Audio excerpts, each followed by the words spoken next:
Welcome to Tyla Walker Romance. You're about to dive into one of Miss Tyla's free full audiobooks. She always knows how to make you forget your life with handsome alpha male billionaire heroes and sassy strong heroines who grab love with both hands. In order for this content to be free, we have to take out the dirty details. Otherwise, we risk disrupting this platform's rules and guidelines.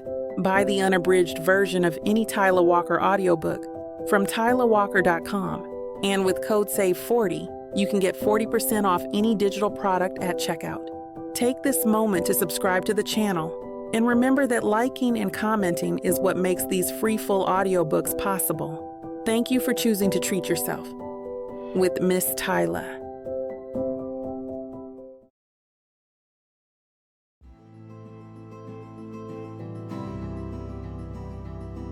Chapter 1.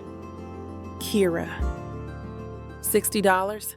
I sigh as I roll up my tips for the night and place them in my purse. My feet and back ache. My ears are ringing. I put on a dainty smile in the face of so much misogyny, and all I got for it was $60. Rough crowd tonight, huh?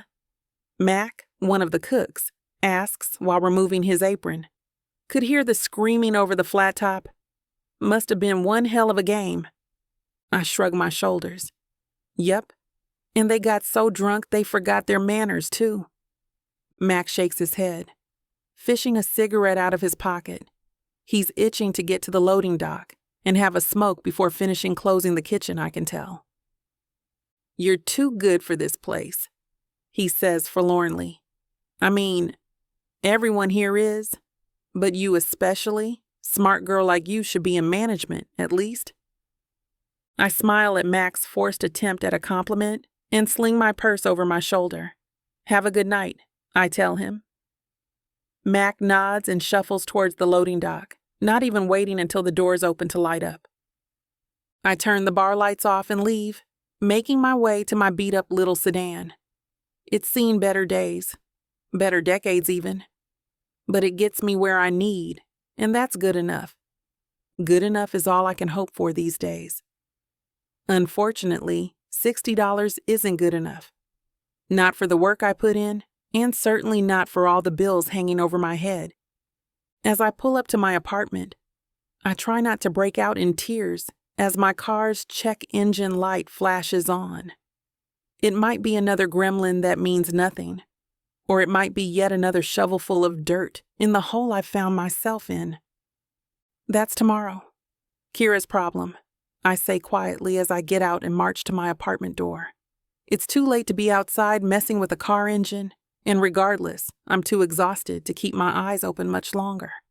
As I walk into my apartment, I pass the bane of my current existence hanging proudly on the wall. A framed diploma reads, Kira Foster, Bachelor's of Science, UCSF. It was supposed to be step one of my bright and shiny future. Ever since I was a little girl, I wanted to be a doctor, and the photo resting next to my diploma is the whole reason. My mother, young and gorgeous, who wouldn't live to grow wrinkles by her eyes or gray in her hair. She died when I was young of an autoimmune disorder, and I swore I'd become a doctor in immunology. I had big dreams of treating people just like her, finding cures and changing lives. I even passed the MCAT. And then, 2 weeks after passing and getting my applications in order, my father died.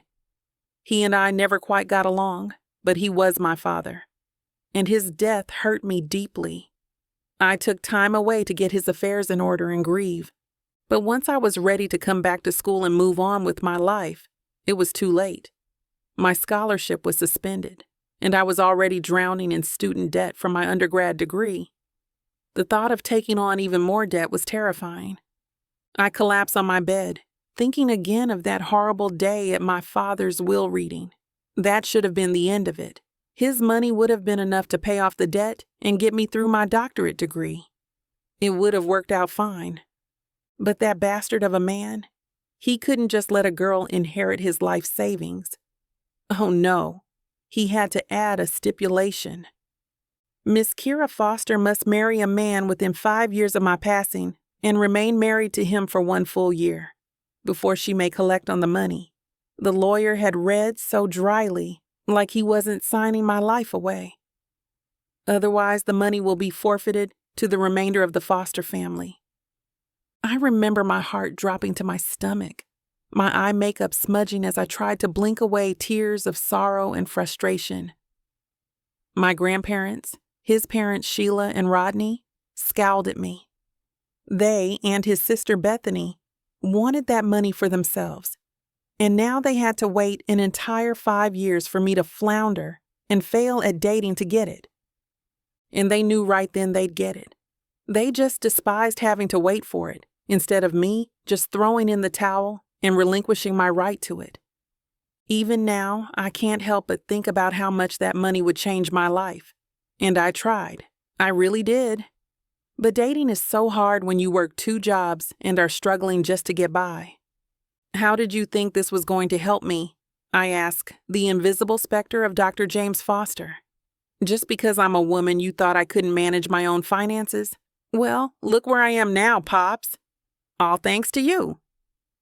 The venting feels good for a moment, but that euphoria washes away as quickly as it came. My entire life, he made me believe the best thing I could do for myself was marry a man. And in that final proclamation post-mortem, he sealed that deal. And there was no changing it. Unless, I whisper. It's an idea that's come up now and again, but I've never had the time or energy to really pursue it. But I'm beat down, out of time, and desperate to chase my dreams again. I look again at the photo of my mother, glowing like the angel I know she is. I made a promise to her, and I intend to keep it, no matter what my father wants. As soon as I have a day off, I'm going to find a lawyer and end this game for good. It's a week later, and my car makes it to the nearest lawyer's office without issue. I get out and take in the sign, Williams Law Farm. The font is very serious looking, with a little gavel icon on the side. Well, Williams, hopefully you can be my hero today. I walk in and am met by a cheery-looking young woman with bright, bushy red hair. The placard on her desk reads, Haley. Hi, I have an appointment, I say, smiling back.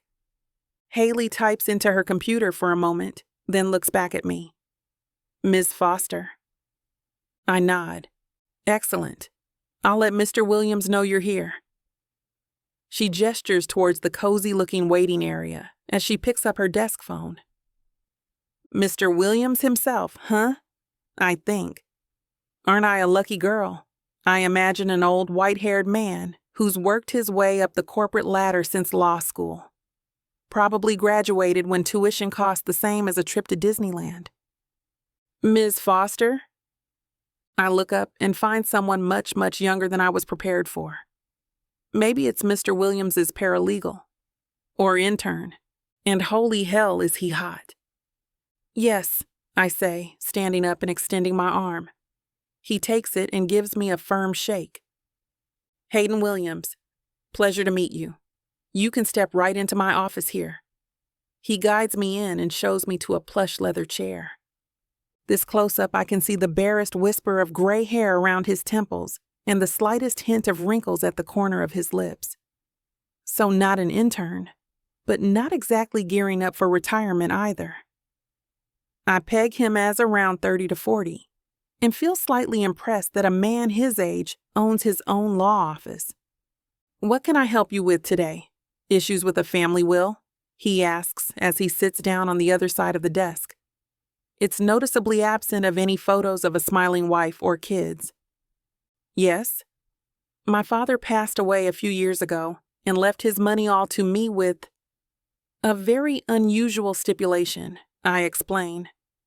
I pass over a folder with all documentation I have on the matter, including the legal will itself. Hayden starts flipping through the file as I continue. I'm only allowed to collect the money if I get married within 5 years of his passing, and then I have to stay married for 1 entire year as well. And let me guess, you're creeping up on the due date with no beau in sight? He asks. The question is to the point, no judgment to be found. And I shouldn't, but a small part of me starts to think that he is in my sight. Man, it's been a while if I'm getting so turned on, just looking at this fine older man. Correct. Otherwise, it gets dispersed to the rest of his surviving family, who are more than happy to take it from me. Unsympathetic relatives, no bargaining room available. Understood. Hayden closes the folder and looks up at me. Well, Miss Foster, you were right. This is an unusual situation. I've dealt with many will disputes before, some with strange stipulations attached. And the good news is sometimes you can find a loophole or legal precedent for dismissing it. I sigh in relief. That's all I want to hear. Now, I can't guarantee that will be the case with your situation, but I can certainly look into it and try. The anxiety creeps back in. I was hoping for something more solid, but what else can I do? Understood. So, how much will this set me back? I ask. That anxiety begins to bloom into full-blown panic. My eyes are glued to the floor. I don't have much, but if you can set up a payment plan or some kind of... Hayden puts up a hand to stop me.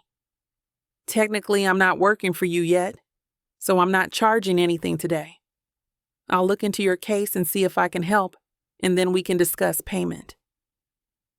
I try looking him in the eye to thank him, but I find myself looking back down at his polished wooden desk.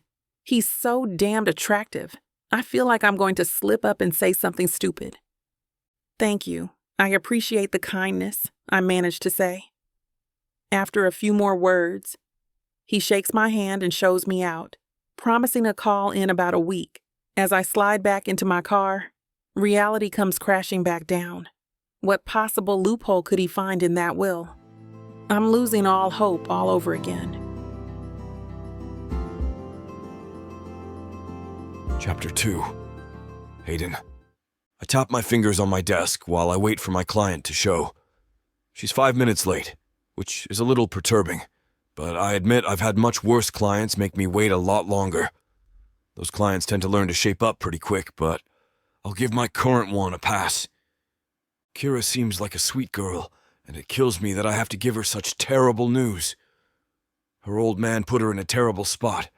He either knew what he was doing when he wrote his will or had a great lawyer writing it for him. Either way, it's ironclad. My phone rings and I quickly pick it up. Miss Foster is here for you, my secretary says. Send her in. In a moment, Kira is opening my office door and seeing herself in. I'm immediately taken aback, eyes wide as I get a good look at her. She's dressed very differently from the more conservative, business-casual outfit she wore on our first meeting.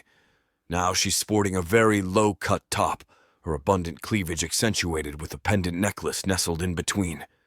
Her jeans hug her curves, leaving little to the imagination. Her ebony skin is glistening, and she is the prettiest black woman I've ever seen. Scratch that! She's the most beautiful woman, period. Sorry, she says, looking at the floor again in obvious embarrassment. I got called into work unexpectedly and had to make sure I was ready to go in as soon as we're done. I let out a cough to release some tension building up in me. Knowing she's going from bad news to a shift at her dead-end job makes this next part much, much harder. I gesture for her to take a seat, even if it won't be very long, and get to the point. So, Miss Foster, I'm afraid I only have bad news for you today. Her smile only slightly falters. She's putting on a polite front, but I can tell she came in expecting exactly this. Your father was a smart man, and he made sure the wishes in his will would be followed to the letter. Not a single loophole or existing case law we can use, I'm afraid. I swallow my own disappointment. I hate giving nice clients like her such terrible news. Usually I can find something, anything to make things right for them. But Dr. Foster made damn sure I couldn't. I'm afraid if you don't get married in time, you won't get anything. And the money will be distributed to the rest of his family. Finally, the facade of politeness begins to break. Her bottom lip quivers, and her bright eyes begin to shine with tears. I've been through this before. As a lawyer, I have to somewhat double as a grief counselor. It comes with the job. I reach over for a box of tissues, and that single gesture makes her break completely. She accepts the tissue and tries her best to hold back the sobbing, to no avail. I simply give her the time to let the frustration out. This appointment was slotted for 20 minutes for exactly this reason. Kira bends over herself, shoulders shaking and muffled sobs wailing into her hands. Finally, she sits back up and does her best to compose herself. She dabs at her ruined mascara with the tissue and takes a deep, steadying breath. "I'm sorry, Mr. Williams," she says, her voice still shaking. I guess I still had a little hope left in my heart. "I am truly sorry I didn't have better news for you," I say sincerely. "I'm just so sick of working these stupid jobs for stupid pay with stupid people." Her eyes widen as she realizes what she just said. "Sorry," she says quickly. "Don't worry about it. Again, I've heard much worse from much less polite clients. I want to go back to school so bad. I had so many dreams. Why couldn't he let me live my own life?" It's a rhetorical question. She doesn't need an answer. She already knows why her old man did her dirty like this. She's in good company. I've seen plenty of wills from old men who leave their fortunes for their son-in-laws over their own daughters, or refuse to leave their wives with anything unless it's heavily monitored by a male lawyer. I doubt this fact would make her feel any better, though. Kira finishes wiping the tears away from her flawless skin. She doesn't even need makeup, but what she does wear accentuates her features very nicely. "Thank you for your work, Mr. Williams," she says in a way that screams finality. She's accepted her lot in life, as terrible as it may be. But I haven't. "Miss Foster, tell me, do you have a boyfriend?" I ask very delicately. She seems a little stunned for a moment, until she realizes this question is obviously related to her case. I assume she hears the same question from her own customers multiple times a shift. "No, unfortunately. I'm single. Haven't had the time to find Mr. Right, and I don't see myself finding him before time runs out." Her lip quivers again, and she bites down on it to center herself. "And no amount of money in the world is worth settling for Mr. Wrong." I nod in agreement as I lean back in my chair. Years as a lawyer and getting people off on technicalities are about to pay off for the young lady. "What about a trusted male friend? You could put on a fake wedding and pretend it being married for a year, then collect. Maybe give the other guy a tiny share as motivation." Kira puts a hand to her mouth, eyes widening as the realization dawns on her. "I could do that. Just fake a marriage for a year and collect." "Those are the terms, and you'd be fulfilling them," I reply. "I could divorce afterwards and face no repercussions. As long as you stay married for 1 year, there's no stipulation that it has to be true love, no pregnancy or childbearing stipulations either. Just 365 days of legal marriage. That's it." I smile, pretty confident in my ability to pull victory out of complete despair once again. I fold my hands and wait for Kira to jump to her feet and thank me, shake my hand, and rush out of my office. I might even ask for an invitation to the wedding, but instead she shakes her head. The sadness comes back. "Who would even agree to that?" she asks forlornly. "And who the hell would ever think about doing that for me?" The tears come back, and I realize I'm not the knight in shining armor I assumed I was a moment ago. I have to wonder why a lovely girl like her doesn't have anyone in her phone book willing to play along, even without the promise of a monetary reward. She seems so sweet and more than easy on the eyes. What young man wouldn't consider himself lucky to be married to her for a year, even if it was all a sham? She reaches again for the tissues, struggling to rein in her emotions. Once again, I simply sit back and let her. Kira steadies her breath once again and blows her nose. She stands and throws her tissues in the nearby trash can before running her hands over her top to smooth herself out. "Thank you again, Mr. Williams." She reaches out her hand to shake mine. I stand and do so, trying to make the contact comforting. "Listen, I might have another contact who can help. I'll make a few more phone calls, dig into a little more research. Maybe there's something in local law that can help us out." She smiles, but the gesture doesn't reach her eyes. I appreciate it. Let me know if there's anything I can provide to help. There's no hope left in her voice. Off the record, if you can think of anyone at all who might be on board with it, I think the fake marriage idea is your best bet. She nods and sees herself out. On her way to another terrible shift of serving drinks to ungrateful bastards, more interested in her curves than the sweet disposition on prominent display. It's not fair. I close the door again and call up a friend of mine from law school. Brian answers immediately in that skeevy, salesman-like voice he's always had. Calling during business hours. You must be pretty desperate, he jokes. I roll my eyes, but power through it. I've got a stickler of a case that I need a second pair of ears on, I explain. Shoot. I tell Brian everything about Kira's case, including my proposed solution. Damn, what a jerk.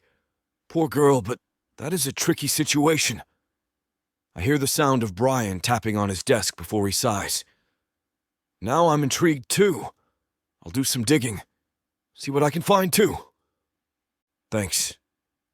I hang up the phone and sit back down at my desk. I want to help Kira. For some reason, her case is intriguing me more than any I've had in a while. All I want is to see her spite her father and get every single dime she's entitled to. Again, my phone rings, and it almost jolts me back to reality. Mr. Williams, your next client is here. I nod and straighten my tie. Send them in.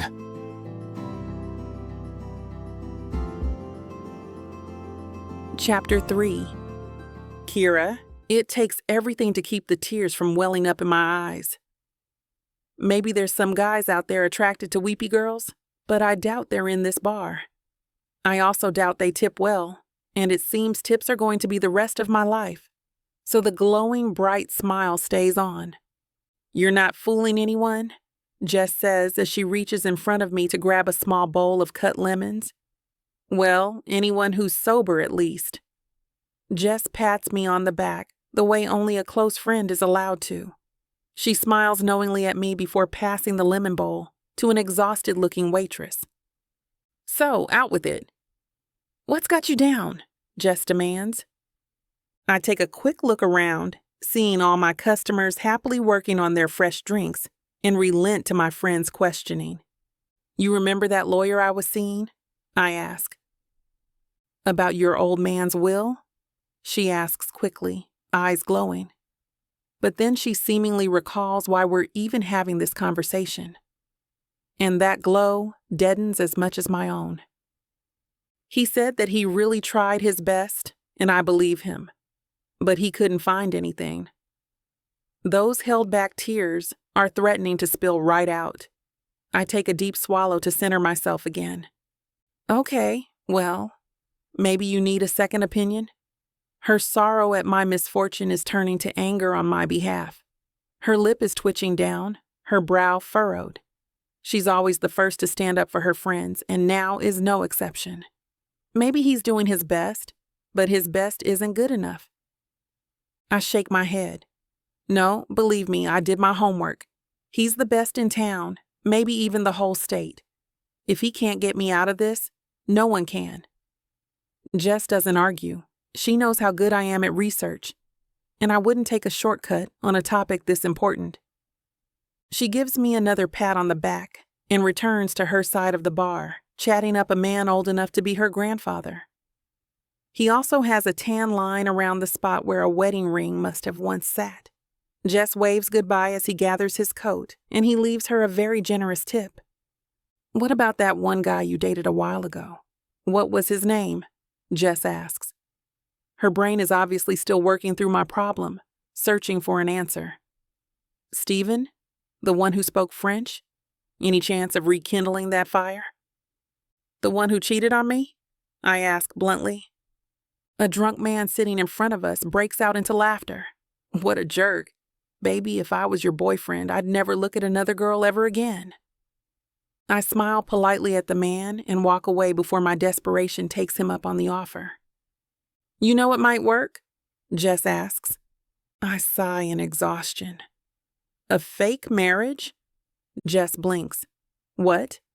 Oh, no, I was going to suggest an unfortunate accident befalling your other family members, but that's so much better.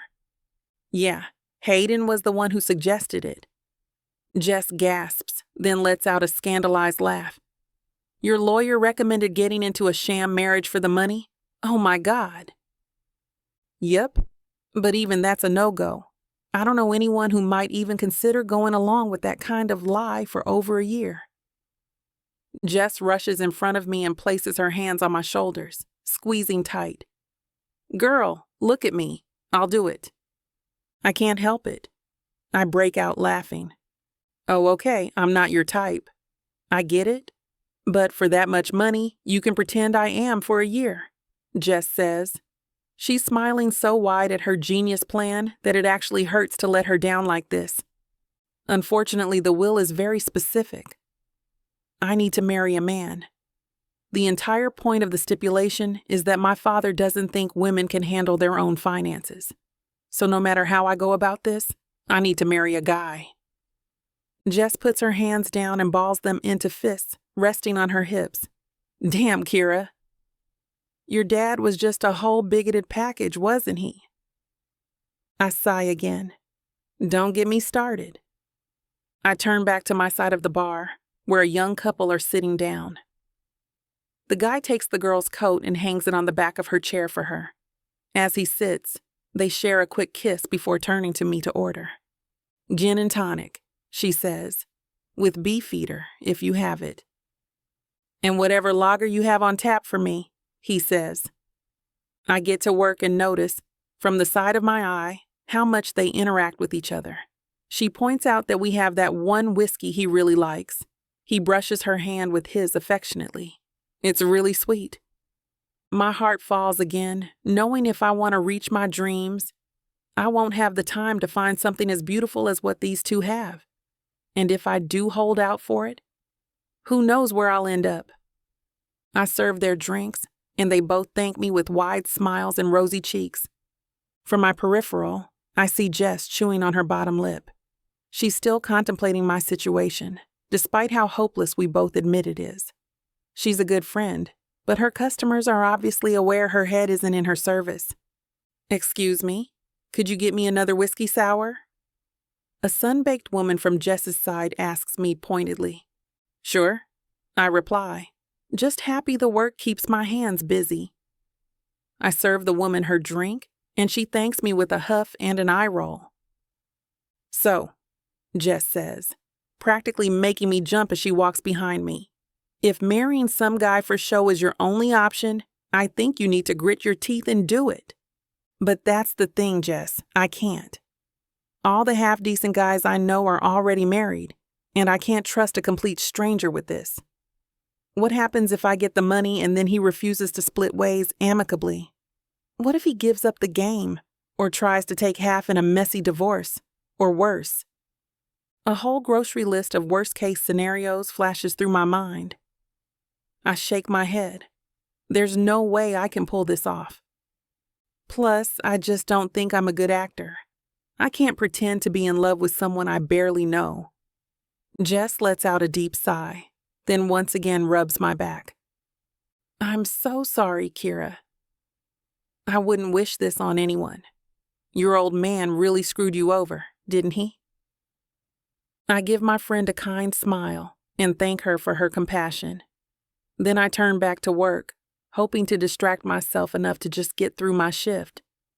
But there's that sweet couple, laughing at each other's jokes and soaking in their mutual glow, and I know I'm not going to be thinking of anything else for a very long time. Jess's shift ends soon after, and mine lasts until closing. I somehow manage to pull in a decent amount of tips for the night and consider that maybe the sad girl aesthetic has its charms. My car somehow manages to get me all the way home, despite an alarming clunk sound that occurred when I started the engine. I take my shoes off at the door, toss my purse on the counter, and pour myself a well-earned glass of box wine. It's one of the few cheap luxuries I allow myself. Sitting back on my couch, I turn on the television, but nothing grabs my attention. There's a movie about a woman falling in love with her childhood best friend I've seen a dozen times already. and I'm in no mood to watch it again. I flip channels to a commercial for a diamond engagement ring. Again, I change the channel, and there's a reality show about women planning their perfect weddings. The television goes black as I press the power button in abject frustration. Instead, I pull out my phone and start scrolling. I take a small sip as I look through every guy in my social history. Married, gay, engaged, married, serial cheater, Hawks Pyramid Scheme vitamins, married. The further I scroll, the longer the sips I take, until I eventually pour myself a second glass. Maybe it'll lower my expectations, I think sadly. I can't take that thought. I shouldn't have to force myself into a relationship I don't want just to please a dead man into letting me finish college. "Why did you do this to me, Daddy?" I ask, bending over my kitchen counter. The tears finally break free, and they flow just as smoothly as the bright red wine. Maybe he thought he was doing right by me, in his own selfish and awful way. But all he's done is guaranteed that in one way or another, I'll have to compromise on my happiness. Either I entangle myself in a legal partnership that I pray won't blow up in my face so I can secure my finances, or I walk away from the whole thing along with my dreams of medical school. What's more important, Kira? I ask myself, wiping away the mascara running down my cheeks. Your dignity or your dreams? Chapter 4. Hayden. I run my hands over my face for probably the millionth time that morning. It has already been 2 weeks since I told Kira I would help her try to find a loophole. Unfortunately, this will has been written airtight. My passing joke about a fake marriage is looking like the only loophole, and she didn't seem very keen on that idea. I take a sip of my third cup of coffee and rub my eyes. I've been staring at this file nonstop and still, nothing. I can't explain why I want to help her so badly, besides the fact that she's hot as hell, even though she tries to play it down. But there is something about her predicament. She is fighting this for her future, not for riches. And she's being punished because her father was a misogynistic jerk from the looks of it. "Hey, you look like you could use a break." I look up and give a half-smile greeting to Brian. "Hey, come on in." And I'm sure I could. Brian shuts the door behind him before taking a seat across from my desk. "Have you come across anything helpful?" he asks, crossing one leg over the other. "No, not yet." "Tell me, before we tear this file apart, why are you so gung-ho on helping this girl if it's a no-win? Is she that hot?" My eyes shoot up from the paper to catch Brian's brown eyes crinkled up with a smirk. "Come on, tell me," he goads. I think about seeing her in her waitressing attire and grin. "She is, I knew it," Brian chuckles. "She is," I confirm. "But that's not why. She's being screwed over hard by her dad even from his grave. It doesn't sit well with me. That's why I started this firm in the first place, to help the ones that actually need it. And she definitely fits the bill. I know it's more than that, but I don't want to get into that with Brian, especially since I can't pinpoint it myself." Brian gives me a skeptical look and hopes I have more than that to tell. I roll my eyes and snort. "No, I haven't slept with her."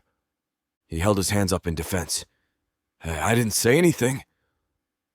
Still he smirks, then scoots the chair closer to my desk. "Okay, let's get a look at these. Now you say her father gave her 5 years and she has to marry a male." "Yeah, and when he passed, she was cut off. What kind of crap is that?" "The kind that tells us maybe a lot of people aren't sorry he's gone," Brian mumbles as he rifles through documents and notes with me. The more we go over the folder, the more frustrated I get. "There's nothing we can do," I snap angrily, tossing the book I had onto my desk. Brian is still scanning over the papers while going through his own books. "Yeah, I'm thinking you're out of luck with this one." I lean back into my chair and run my hands aggressively through my hair. I need to give her something. All I've had to offer so far is for her to marry someone ASAP, as if she didn't already know that. I mutter the last part more to myself. "Well, why don't you then?" I rub my hands over my face and ask, What? Marry her? Brian chuckles. You think she's a nice piece and she needs a husband. Easy fix if you ask me. I'm sure you're guaranteed some sympathy tale for being so understanding. I stare at Brian's grin. Seriously? I ask with a chuckle. He laughs. No, not really. Could you imagine? You definitely couldn't be her lawyer anymore after that. People would begin to wonder. Then again, she won't need one after the issue with the wills solved, Brian adds, shrugging. Yeah, that screams legal issues all over. Yeah, well, man, I don't know what to tell you on this.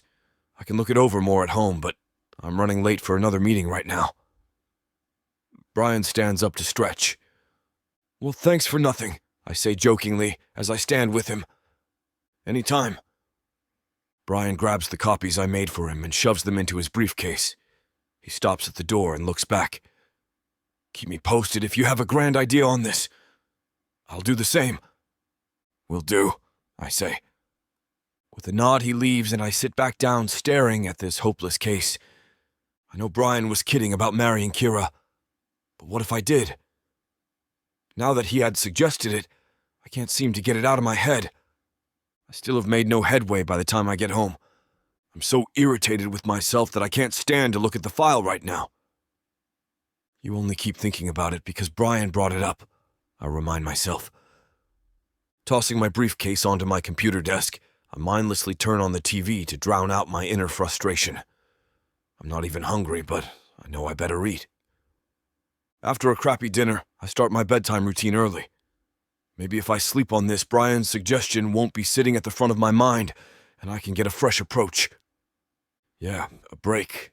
A mental break from the case. Get some sleep and let my mind clear, I say to myself as I slip into my silk sleep shorts. I lay in bed, 3 hours going by since I first laid down. And still, nothing. I should be exhausted from how much time and energy I've spilled over Kira's case, not counting overseeing the firm as well. Yet, sleep eludes me. Instead of relaxing, I begin to get worked up by feeling like I'm not doing anything.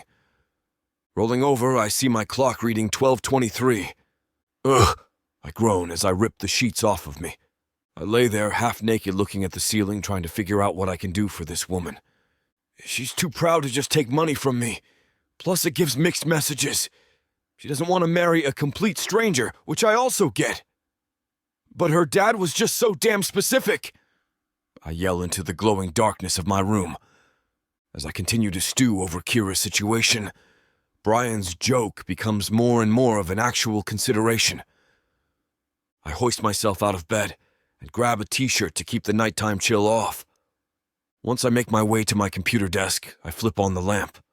I pull out a legal pad and a pen and make 2 columns, pros and cons. There's going to obviously be more cons, but if I write it down, then maybe it can open a door for something else, I mumble to the empty house. Or at least open the door for it to leave my head. Okay, pros. My hand hovers underneath the heading I wrote. First one is the main reason this is driving me insane.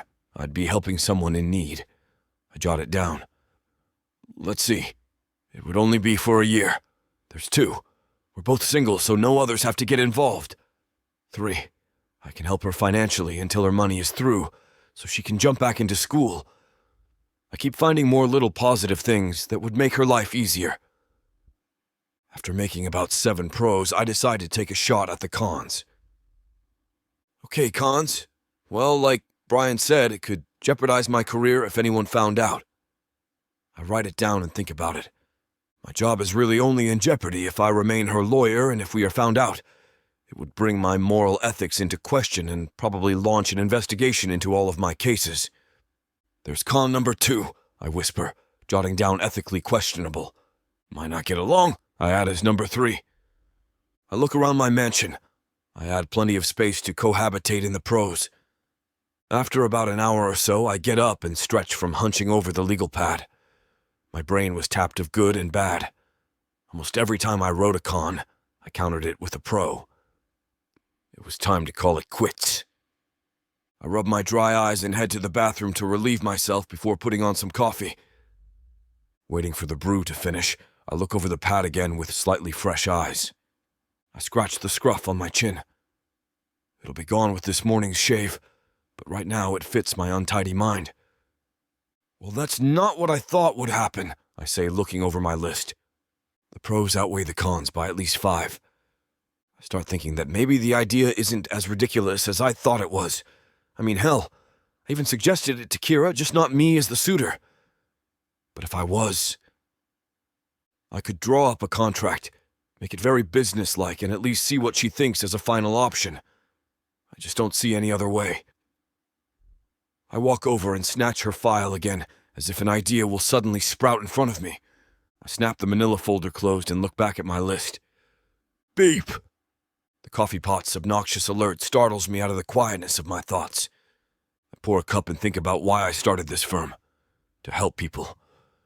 I look back at the number 1 pro. Helping someone in a need. There it is. The answer I need, that is, staring me straight in the face. I make up my mind right then and there. I can at least float her the idea, just to see her reaction. If yes, I can help a client in need. If no, then that's that. No harm, no foul. What's the worst that could happen for? Chapter 5. Kira. More coffee, sir? I ask, passing every table with the full pot. I would say that I hate this job almost as much as I do bartending. It just depends if the day or the nights have more jerks. Lately, it's both, and I'm flat out exhausted. It's the pressure of your time running out. Yeah, that's all. Dear old Dad put a ticking time bomb on my inheritance. There's no need to stress over that. Making dry, sarcastic jokes almost makes me miss the older heavyset couple waving me over. We'd like more coffee. My work smile is already in place as I nod. And what if Mr. Williams can't find a way out of this? What if... Watch it, lady. The disgruntled yelp snaps my attention back to me, overfilling the man's cup. Oh, I'm so sorry. I hurriedly try to mop it up with my rag, not realizing that my vigorous movements are splashing the pot all over the table. Are you even paying attention? The man's wife snaps. Yes, I'm so sorry. I can feel all eyes on me as I try to right my mistake, but all I am doing is making it worse. Can you just bring us our check? I hope there's a discount on it for ruining my damn clothes. The man splutters, spraying food at me. I don't know if I'm just too tired to react, or I just can't afford to lose my job, but I just stand there and take it.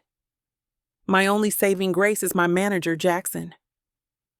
The 46-year-old man has a no-nonsense aura about him, even in his vintage t-shirts that are stretched thin from straining over his beer gut. Of course, there will be a discount on your receipt. Kira is just going off shift. I'll have another waitress ring you up. Jackson's large, calloused hands steer me towards the back office. He shuts his door and crosses his arms. Kira, you're off today.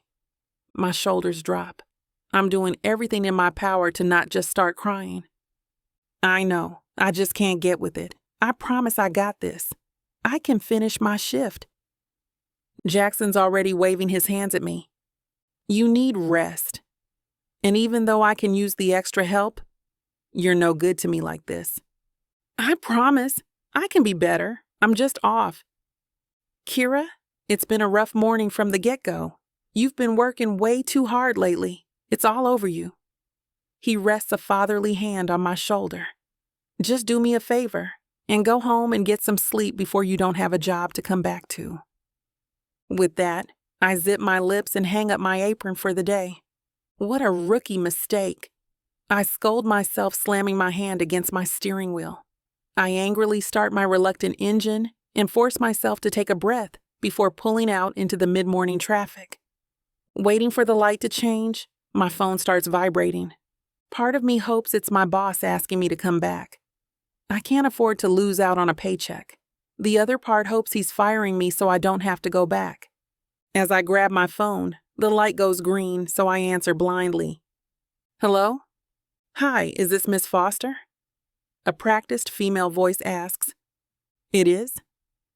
I pull my phone away from my ear to see the caller ID. Williams Law Firm. My heartbeat begins to race. Did he find something? Hi, Miss Foster. This is Mr. Williams' secretary, Anita. I was calling to see if you had any available time in the next week to meet with Mr. Williams in regards to your case. I'm caught off guard by the sudden call. I blurt out my schedule with no planning in mind. I actually have the rest of the afternoon free, but I can... Perfect. He can meet you in an hour if that's good for you. Yeah, sure. Great. We will see you then. Click. I'm stuck in the monotony of traffic as I slide my phone into the cup holder. 1 hour doesn't give me much time to get ready. I can't make it back home and fix myself up without running late. Ugh, always. I growl as I flip a U-turn in the middle of a standstill. I ignore the horns, honking while I reroute to the law firm across town. This will be the second time my lawyer has seen me in a work outfit. He now will know just how horrible both of my jobs are. Not only that, but I smell like a deep fryer, and the bags under my eyes are almost purple. I pull into the parking lot early, as I had hoped. Looking into the rearview mirror, I fix my flyaways, add some gloss, and pull out my emergency liquid concealer. Working the hours I do, I've learned to always keep concealer on me. It's been the ultimate pick-me-up. I find my 99-cent perfume bottle in the jockey box and give a few vanilla squirts to mask the diner smell from my outfit. My outfit? Just once, I would like to wear something better than work attire for my meeting, especially given how sexy Hayden is, even for an older man. Oh well, nothing I can do about it now anyway. Getting out of my car, I look at my reflection in the windows. The turquoise of the uniform top is flattering on my dark skin, I'll give it that. But the white skirt, I could do without. I take a breath and force myself to think about the reality of this meeting. He's probably just doing this as a courtesy, to let me know there was nothing to be done about my father's will, and I'm to die a poor old maid. I walk in and smile at the receptionist. She motions at me to take a seat while she talks on the phone. Yes, no, he can meet you then. 2 o'clock is perfect. Thank you. I suddenly feel guilty for taking up my lawyer's time. He's clearly a busy man and doesn't need to waste time helping a disadvantaged girl. Miss Foster. I jump up at Hayden's voice as he stands in his doorway. He has a serious countenance that makes me grow more nervous about what I'm being called in for. Hayden shuts the door behind me as I find a seat. I can't force myself to meet his eye, so I stare at my feet while he gets situated. I already know what he's going to say based on the somber air. Miss Foster, I'm sorry to call you in like this. You can't find a loophole, can you?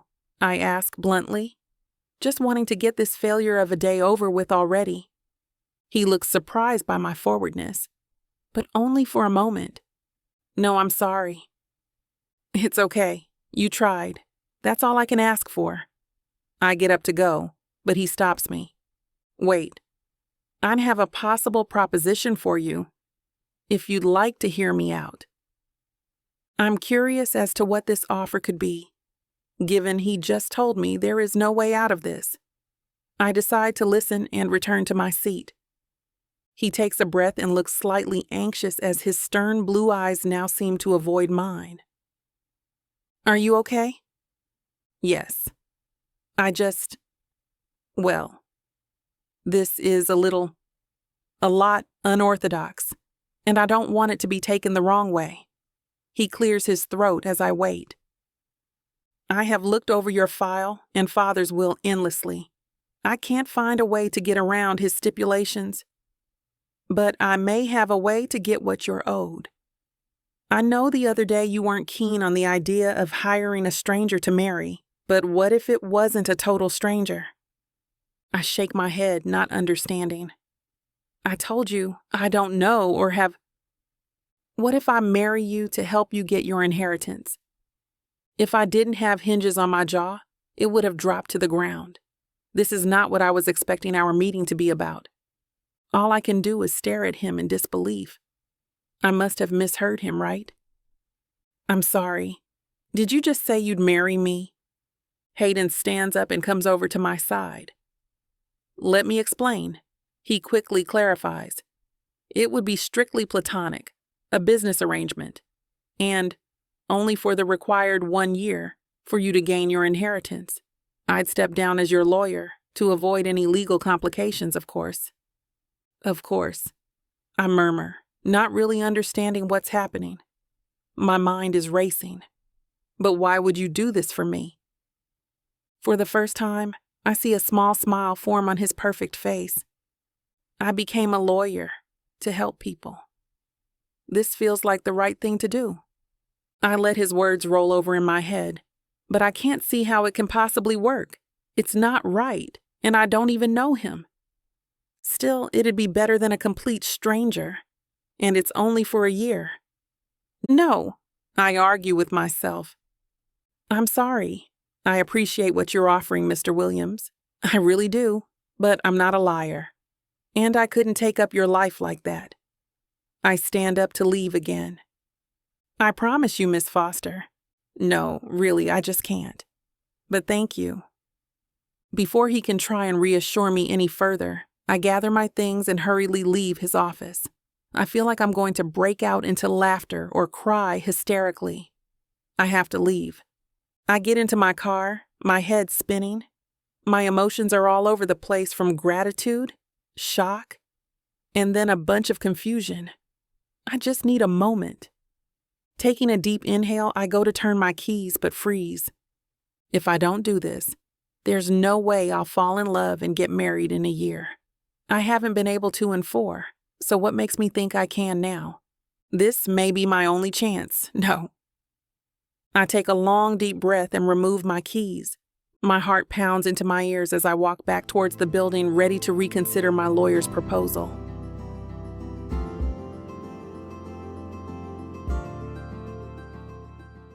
This is it, baby. This is what you can get me that'll make me happy. You know I'll get you whatever you want. All you need to do is ask me and I'll give it to you. This ain't just it. This is everything I could ever want. Now I'm curious. What does a strong, sassy woman like yourself want so badly? Baby, you know what I want? Can't wait to hear. The Big Baddie bundle from Tyla Walker. It has everything I need. 20 ebooks with over 1 million words of sassy romance and spice that'll keep you on your toes. 10 audiobooks containing over 60 hours of that seductive voice telling me naughty things all night long. You don't need an audiobook for that, baby. Right here. You may be fine and all, but no one tells it like the way Miss Tyla does. And I need her in my life. The Big Baddie bundle is everything you need. You can get it for 80% off. Go to TylaWalker.com to browse the bundles that earn you the best deals. It's time you treat yourself. Because you deserve it. Escape your life with Miss Tyla. Chapter 6. Hayden. You're a goddamn idiot, I mutter embarrassingly to myself. I run my hand through my kept hair, wanting nothing more than to pull it out with shame. How could I have messed up this badly? I should have never said anything, and now I've offended her. I could see it all over her face when she ran out of here like my office was on fire. I slide into my leather swivel chair and put my forehead on the desk. I let out a frustrated groan while I sit and stew about how to fix this. Welp, there goes any chance of helping her, I mumble, forcing myself to get over the mishap. Mr. Williams? I hear Anita buzz through the intercom. Yes? I reply, unable to mask my irritation with myself. Miss Foster has returned, and would like a word with you if you have a moment. I shoot up into my chair. Oh, yes, please send her right in. I straighten my tie and try to pat down my cropped hair that I ruffled through in my frustration. My door creaks wider, and I see a much calmer Kira peek through. She's still visibly shaken, but not to the extent as when she left. I stand to greet her. Come in, Miss Foster. Please. I'm so glad you came back. I feel like I need to apologize for my forwardness. I gesture for her to take a seat again. Kira gives me a meek smile as she sits. I shouldn't have run out like that. I'm sorry. It just caught me off guard. She rushes her words and then pauses. I would like to hear your proposal again, she says very quietly. I haven't even sat in my own seat yet. My butt hovers above my chair, as I wonder if I just heard her correctly. At a loss for words, I lower myself completely into my chair and simply start. It was out of line. I shake my head. I should have never offered such a thing. I just can't think of another way for you to get your inheritance, I admit. Kira purses her lips together and takes a deep breath. I know. I don't either. That's why I came back. I would like to hear what you have to say in more detail and go from there. Are you sure? Kira nods. Well, I begin. I'm trying to switch back to presentation mode, but I'm taken aback by the sudden shift. I was positive I was never going to see her again after what I offered. First, I say after finally recovering, we would have to get married. That's the obvious part. But if we did this, we would also need to live together for appearance's sake. Then, after a year, we could divorce after you receive your inheritance. Her face is blank. I can't tell if I've sent her into a deeper state of shock, or if she's just rolling it over. You make it sound so easy, she murmurs as a nervous chuckle follows. It can be if we keep it business. I would have this all in writing. Like a contract. Exactly like a contract. And in that contract, I would write that I expect nothing from you other than maintaining the appearance of this being a real marriage while in public, and that you will be compensated and well taken care of until you receive your inheritance. Compensated? She asks. I notice her posture has shifted to leaning into my offer as her golden hazel honey eyes calculate. Damn, look how many colors there are in there. Mr. Williams? I still haven't answered Kira's question. She gives me a curious look. Oh, that you'll be taken care of financially. No bills, no rent, nothing. You need to get laid if you're this hard up and distracted, I scold myself. Kira is thinking, tapping her fingers on her chin. Where would we live? My place. I've more than enough room to have our own spaces. What are the risks? The risks are mainly mine. She tilts her head and gives me a look. I let out a breath of defeat. It could be detrimental to my career if anyone found out. That's why all I'm asking is for you to maintain the facade in public. You're willing to risk your job for me. Why? I let out a laugh, making Kira look more confused. Because I can. I want to help, and I feel very confident that we can make this work. Think of it as my pro bono case for the year. I give her a smirk. I want her to know how confident I am in this, as long as it stays strictly professional. Kira stays silent for a long moment. Her eyebrows furrow. She bites her lip and her eyes are downcasted to her knees. I can tell that she is wrestling with her decision. On one hand, it doesn't feel morally right. On the other, it wasn't morally right what her dad did to her. In the small amount of time that I've known her, she seems to be one of those morally obligated people, which isn't a bad thing, but it does have its drawbacks, as demonstrated by her now. Finally, Kira looks up at me, a mix of determination and nervousness in her almond-shaped eyes. Okay, she says quietly. I'll do it. It isn't until she agrees that I realize I didn't think that either one of us was actually going to go through with it. Really? Are you sure? I hear her take a sharp inhale, but the look of determination doesn't leave her eyes. Yes. Tell me what I need to do. I lean over to open a desk drawer. Let's start with a basic outline first. I grab a leather-bound folder holding one of my many legal pads. Pulling a pen from the inside of my suit jacket, I click it and begin jotting down some headers. We need to figure out specifics on our living situation. Let's see. We need to go over how to reveal our engagement, come up with a quick wedding, and where. We will also need to discuss what your bills and loans are now, so we have the financial aspect of it covered. Does that sound about right? I don't hear her respond as I write down each bulletin. I look up to find her staring at the pad, intimidation written all over her face.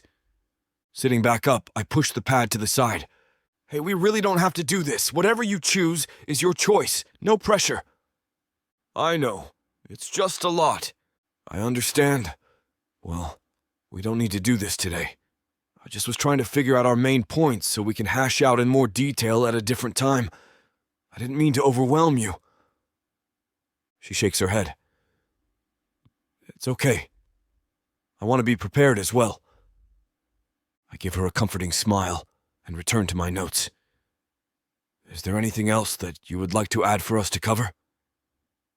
Kira bites at her lower lip again as her knee bounces up and down in anxious thought.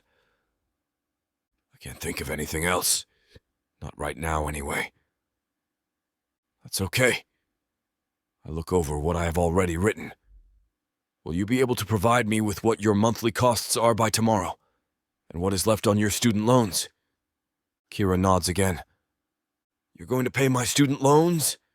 She finally pipes up, after a moment of my pen scratching on the paper being the only sound. Of course, I told you I was going to take care of all of your financial needs. No, you can't do that. Please. I wave away her arguments. I have more than enough money to take care of you. This is my firm, and it's quite successful in case you haven't noticed, I joke, trying to lighten the atmosphere. I want her to know that I am absolutely okay with taking care of her. You're not putting me out in any way, Miss Foster. I can promise you. Kira's fine. Kira. It is her turn to smile. It's small and nervous, but it's a start. I just figure if we are going to be married, maybe a first-name basis is a good start on making things more comfortable. I smile back and nod in agreement. You're right. So please do me the same courtesy and call me Hayden. After all, I won't be your lawyer anymore once we sign the contract I write up. I can do that, Hayden. Our smiles widen and I can feel her begin to relax.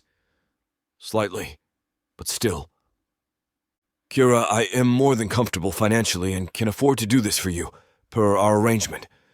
I mean, it's only for a year after all. So, when do we start? If I'm not mistaken, I hear a tone of excitement. Good. I can probably have this drafted for tomorrow.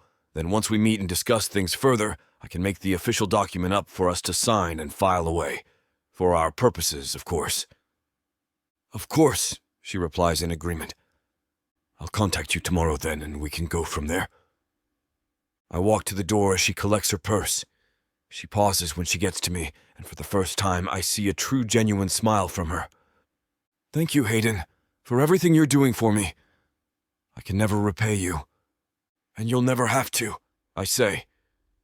With her this close to me, I can smell the soft scent of vanilla mingling with the sweat on her chocolate skin. I'm not going to mind getting to know this woman better.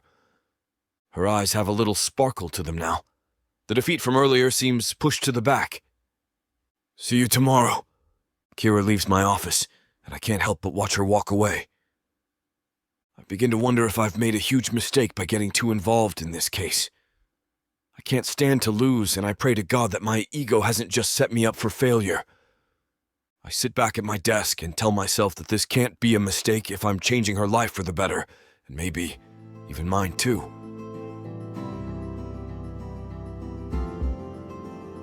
Chapter 7. Kira. I smile at myself as I twirl in front of the long golden mirror. You look stunning, Miss Foster. My heart jumps at the sound of Hayden's voice. Turning around, I see him in a slick black tux, his bright blue eyes running up and down my body hungrily. As his eyes settle on my chest, a sexy grin pulls his lips up. I feel a need starting to pull in low in my core. It's warm and welcoming. What are you doing here? You're not supposed to see the bride until the ceremony?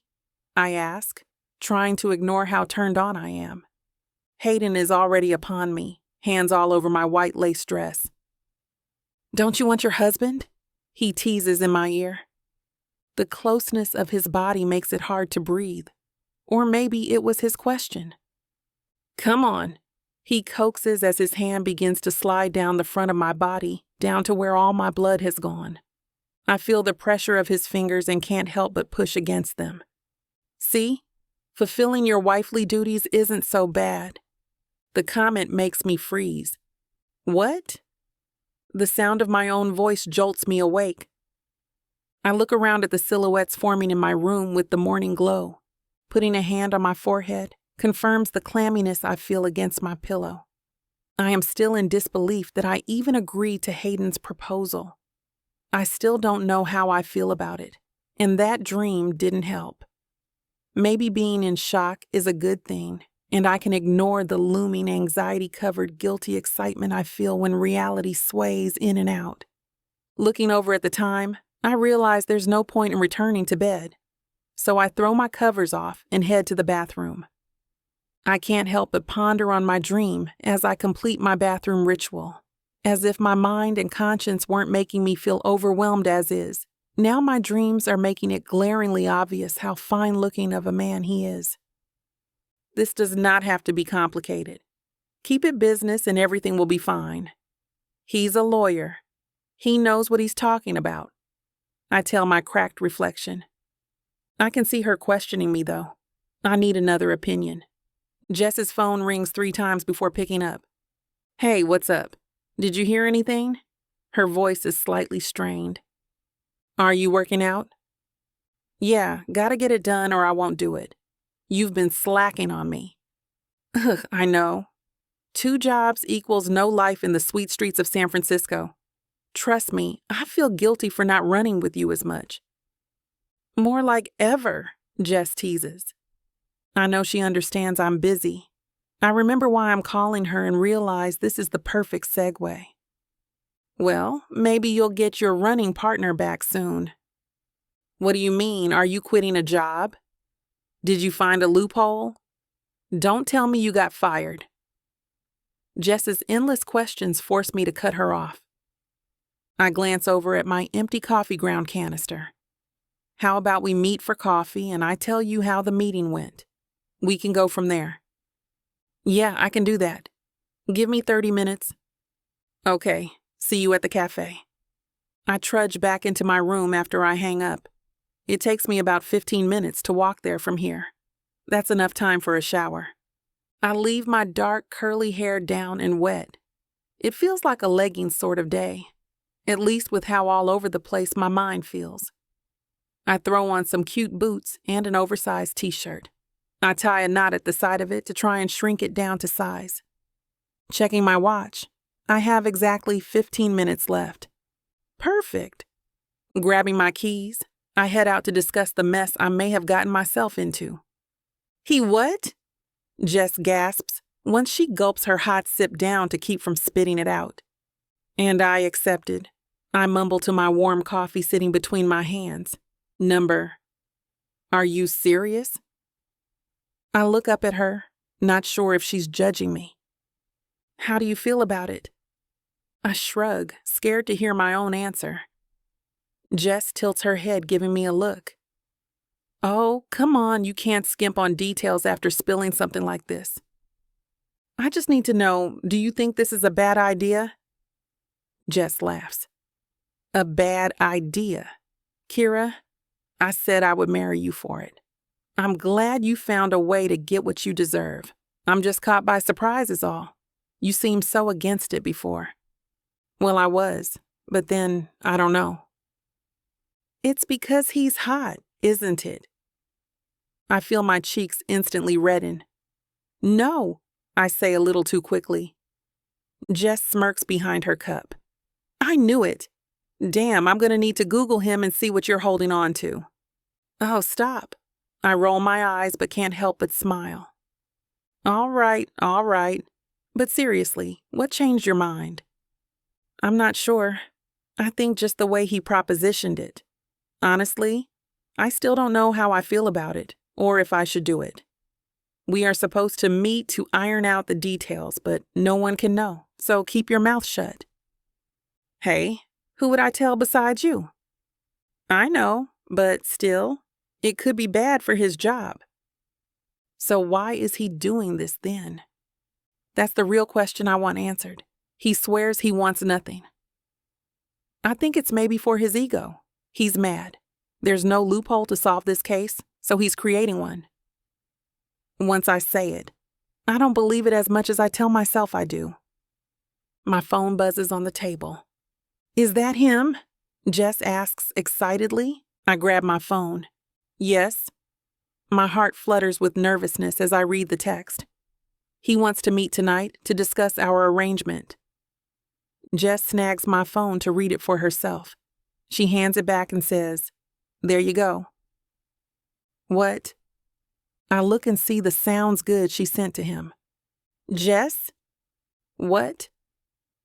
Don't act like you weren't going to go. You just would have thought about it longer. Now I'm giving you more time to go home and get ready. She winks at me and grabs her things to go. Tell me how it goes the moment you get home. Details this time. My phone buzzes again while I finish up my mascara. It's the name and address of the restaurant. It's a very high-end place that I've only read reviews about. I try to tell myself there's no need to panic, but my twisting guts think otherwise. One quick glance over at the outfit I have picked out is all I need to tell me that that's not good enough for a place like that. I don't know if anything I have is going to cut it. Pushing through the cramped hangers in my closet, I begin to realize that I'm right. Nothing. I let out a sigh in defeat and hopelessly shoved the last hanger away from the wall. Oh, I completely forgot about this. It's a beautiful emerald green cocktail dress I had gotten for a wedding some years back. I had paid so much for it, I swore I'd be able to wear it to something else. I grab it excitedly out of the closet and hold it up. The beautiful lace bodice sparkles with embellished accents. I drop it over me, pleasantly surprised at how well it still fits. A knee-length chiffon is a perfect cut for me. I twirl, and a giggle escapes. I'm giddy with anticipation now. Funny how a piece of clothing can do that. I feel ridiculous when I spritz myself again and set my makeup for the third time. I'm oddly nervous about this. I know I have no reason to be, but I am. It's a business arrangement. He made that perfectly clear. That's all you need from him, I remind myself. I look myself over in the full-length mirror and do a final twirl. The green strappy heels I got with the dress make my legs look long and toned. My gold earrings pair well with the green. My dark curls cascade over my bare shoulders, leaving me with a sense of sexy confidence. I've got this. I pull up to the La Table Elegante and my jaw drops. The gorgeous restaurant is even more intimidating in real life. A valet is instantly at my door opening it for me. Thank you. Absolutely. He smiles and holds out his hands for my keys while holding a ticket for me. I tuck the ticket safely inside my clutch and walk inside the marvelous doors. The elegance is overwhelming when I step inside. I can't help but stand and look around at the architectural artistry. Miss? My head jerks down from the tall windows. I hadn't even realized I made my way to the hostess's desk while gawking. I feel my cheeks heat with embarrassment. Oh yes, I'm sorry. The hostess politely smiles. No worries, miss. Did you have a reservation? Actually, I'm meeting someone. Mr. Hayden Williams? Ah, yes, Mr. Williams. The woman has a spark in her eye at the mention of him. Right this way. She leads me to a part of the restaurant that's lowly lit. I spot Hayden close to the back near a window that overlooks the ocean on the other side. He sees us approaching and stands with a glowing smile. Even from a distance, I can see how handsome he is. He may be older, but the man knows how to wear a suit. He looks practiced and at ease in his dinner attire and makes him look a hell of a lot sexier. I feel myself getting flustered, my heart racing a little faster. Why is this handsome, rich lawyer doing this for me? How can I get so lucky after such a run of bad luck? His smile makes my breath catch. He walks over to me and says in a low voice, "Ah, Kira, you look lovely." Chapter 8. Kira. Seeing Hayden in his dinner attire gives me a thrill that I didn't expect. I knew he was an older man, but seeing the chivalry made me feel like I was at the beginning of one of the many novels I used to read, and Hayden is the gentleman I have to work for. As the fantasy plays quickly over in my head, my cheeks heat. Hayden smiles as he approaches me to pull my chair out. I hope this restaurant is okay. The menu has a decent variety. I'm not sure what you like. Clearing his throat, he takes his seat, and I notice something. I don't think that I'm the only one nervous about this. I catch his eyes flick quickly away from me when I look up. It confirms my thoughts, making me feel more at ease knowing I am not the only one, though it does nothing to dampen how sexy I'm finding him in this setting, leaving me still slightly flustered. Hayden puts his hand inside of his dinner jacket to tuck away a pin, and I can't help but catch a glimpse of how form-fitting his undershirt is. It displays what seems to be a very well taken care of physique. So, I've prepared a document outlining our arrangement, but I want this to feel more natural than an interview. I know it wasn't an easy decision, and I'm sure you have questions. So tonight is about laying it all out so there's no miscommunication. I'm glad I'm sitting, because of the way the low light hits his blue-green eyes as his smile flashes. I feel my knees weaken. Keep it together, woman. I lecture myself for not getting laid more frequently. That has to be what's to blame here. I'll send the document over tomorrow for you to review before we sign anything. Does that work for you? Yes, I say sheepishly. I'm relieved when our waiter approaches to take our drink orders. Yes, I'll have a glass of your 1994 La Macchiole Mesorio Toscana. And for you, miss? I'll have the same. I offer a meek smile, but I know the trained staff can tell I have no idea what I'm ordering. His turned-up nose gives it away. I open the red leather-bound menu and glance over the large variety of plates they offer. We're ready to order, Hayden announced. Very good. What would you like? The chicken with steamed asparagus and the sauce on the side, please. Oh, and Italian dressing for my salad. I hand my menu to him. Thank you. He gives me a curt nod before focusing on Hayden's order and then gliding away as if he were never there. He's one of the best. Though he can be quite standoffish, Hayden chuckles before taking a sip of his wine. You come here often? I ask, mimicking his casual sip. He nods. I do. It's a nice place to go, even by yourself. I find myself searching his face, looking for anything behind his confident yet laid-back demeanor. The moment goes too long, and I realize I'm sitting in awkward silence, staring at a man who's simply smiling back at me. I'm sorry, I stammer. I'm just trying to figure all of this out, how you really feel about it. His smile widens. Hayden leans forward and says, the only question that matters is how you feel about it. My heart beats faster against my chest as his sea blue eyes look upon me intently. I feel unsure, I finally say with an exhale. So do I, he admits, though his smirk is still in place. Hayden admitting his hesitation makes me feel more at ease. My shoulders relax, and this time when I sip my wine, my hand is much steadier. We don't have to do this. I don't want to get in the way of your work or make you do anything you're uncomfortable doing. Please. This was my idea after all, and don't worry about my job. I've worked out the kinks, and as long as we stick to the plan, as we discussed yesterday, there will be no problem, and you'll have your inheritance within the year. I feel myself become hopeful and excited instead of stressed. He seems so confident. It makes me believe that this is going to work. When our dinner arrives, I absent-mindedly cut my chicken as ideas of how this is going to work run through my head. So, tell me, what are some of the things you have worked out that you want to discuss about this arrangement? Like the logistics of all this? I take a polite bite and nod.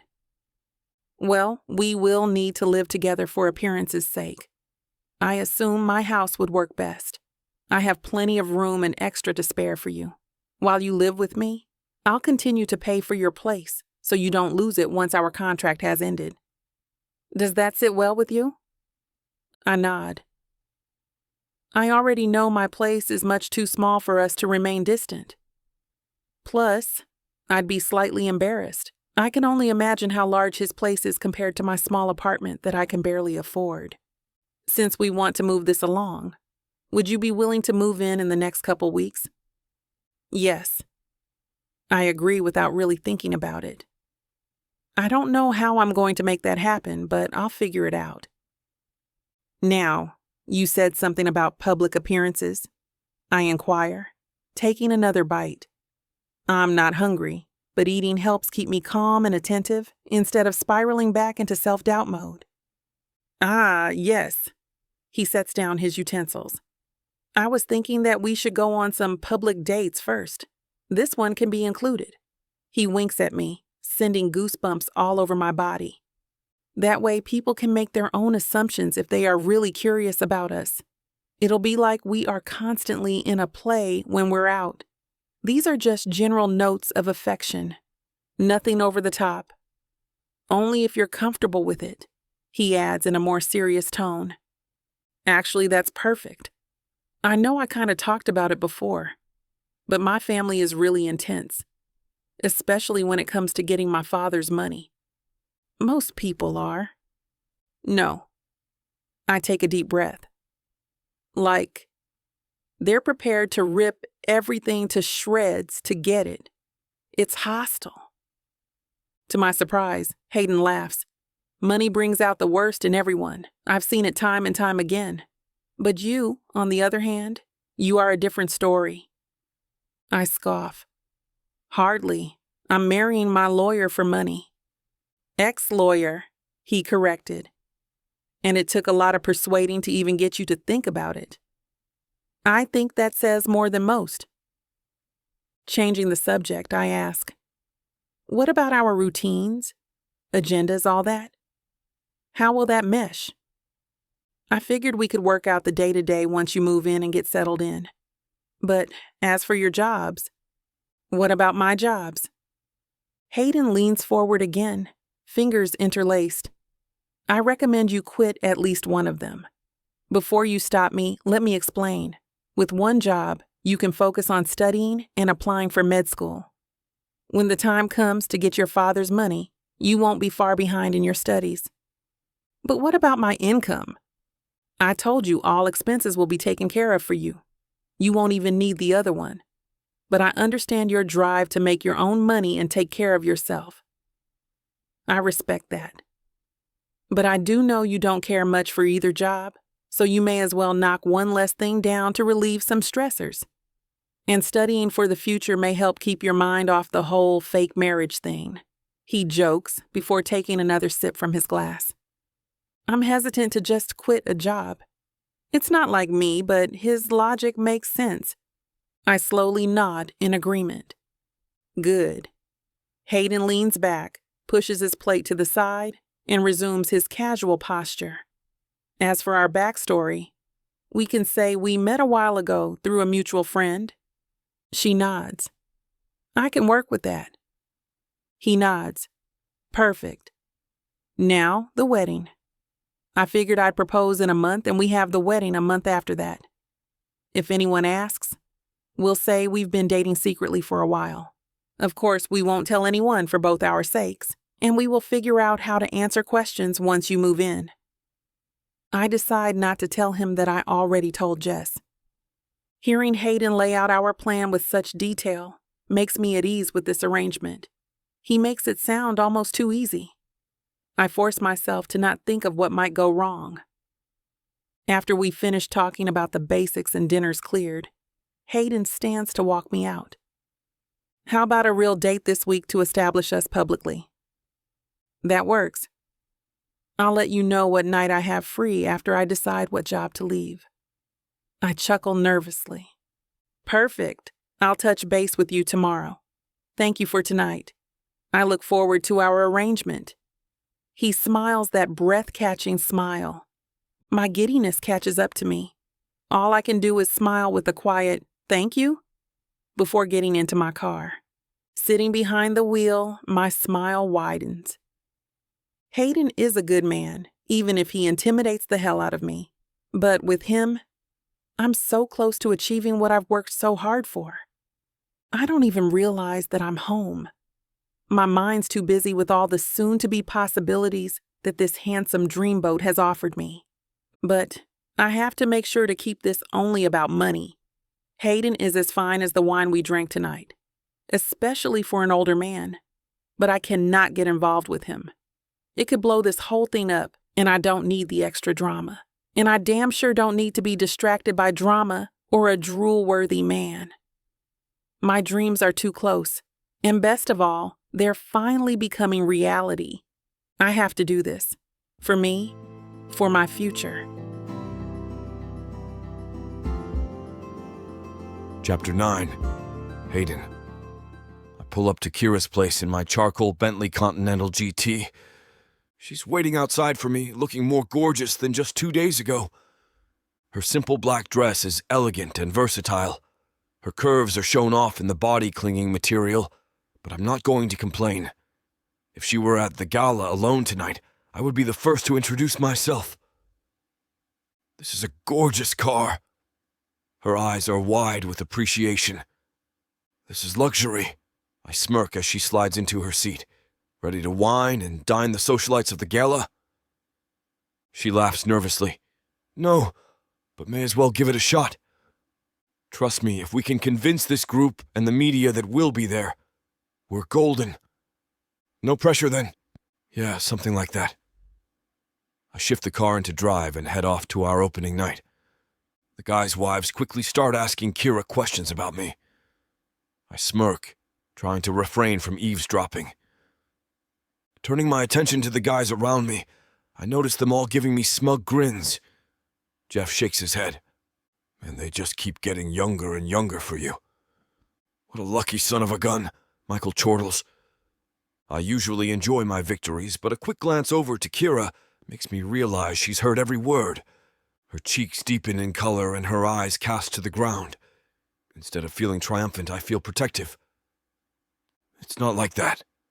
I know I need to sell it to the guys. At every event I've ever attended, they gossip and dig for dirt worse than the women. If they buy it, and the media keeps taking our pictures, our story is set. I think she's it. Jeff scoffs. You mean to say that Hayden Williams of the Williams family wants to settle down? I simply shrug with a secret smirk and reach for Kira. Knowing the group of men are watching, I lean in close and whisper, Let's get out of here. I stroke her arm. Her hazel eyes glint in the gala light when she looks up at me. I didn't realize the gold in them before. Are you sure? It's almost over anyway. Let's beat the rush and get some drinks. We can walk there. You aren't afraid of heights, are you? I ask, sliding my hand from her arm to her fingers and leading her away from the gawking group. I feel safe in assuming you heard the comment about me and younger women back at the gala, I say, as I lean back casually in the outdoor booth overlooking the busy streets below. Her eyes widen in surprise as she sips her martini. Yeah, I caught that. I'm not worried, though. You don't have to explain anything to me. Well, let me. We never really discussed our age difference or my past activities before you. I've always lived in the spotlight with my family being who they are. So people think they know me when they really have no idea. So, you put on like a fake persona when in public? I shrug and set my drink onto the table. In a way.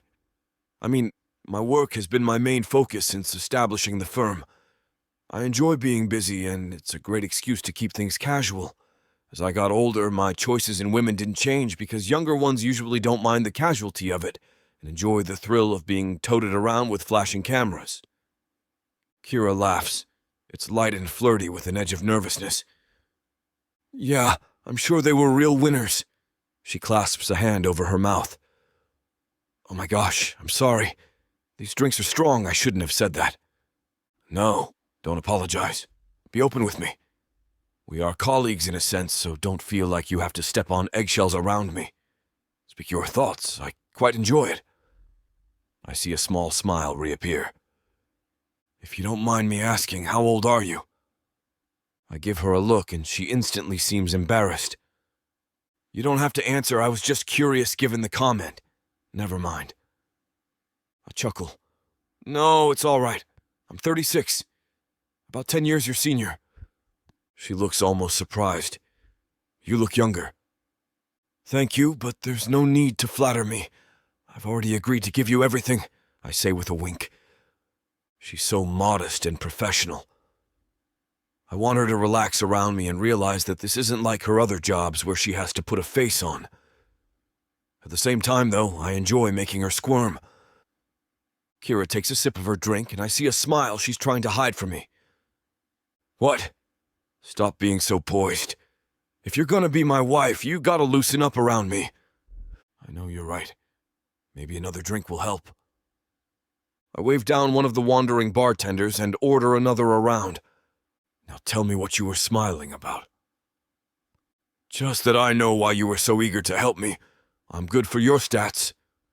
I almost snort into my drink. Korea begins giggling as the bartender brings us our drinks. Well, I can't deny it. You're a gorgeous young woman. Looks like we're both getting something out of this arrangement.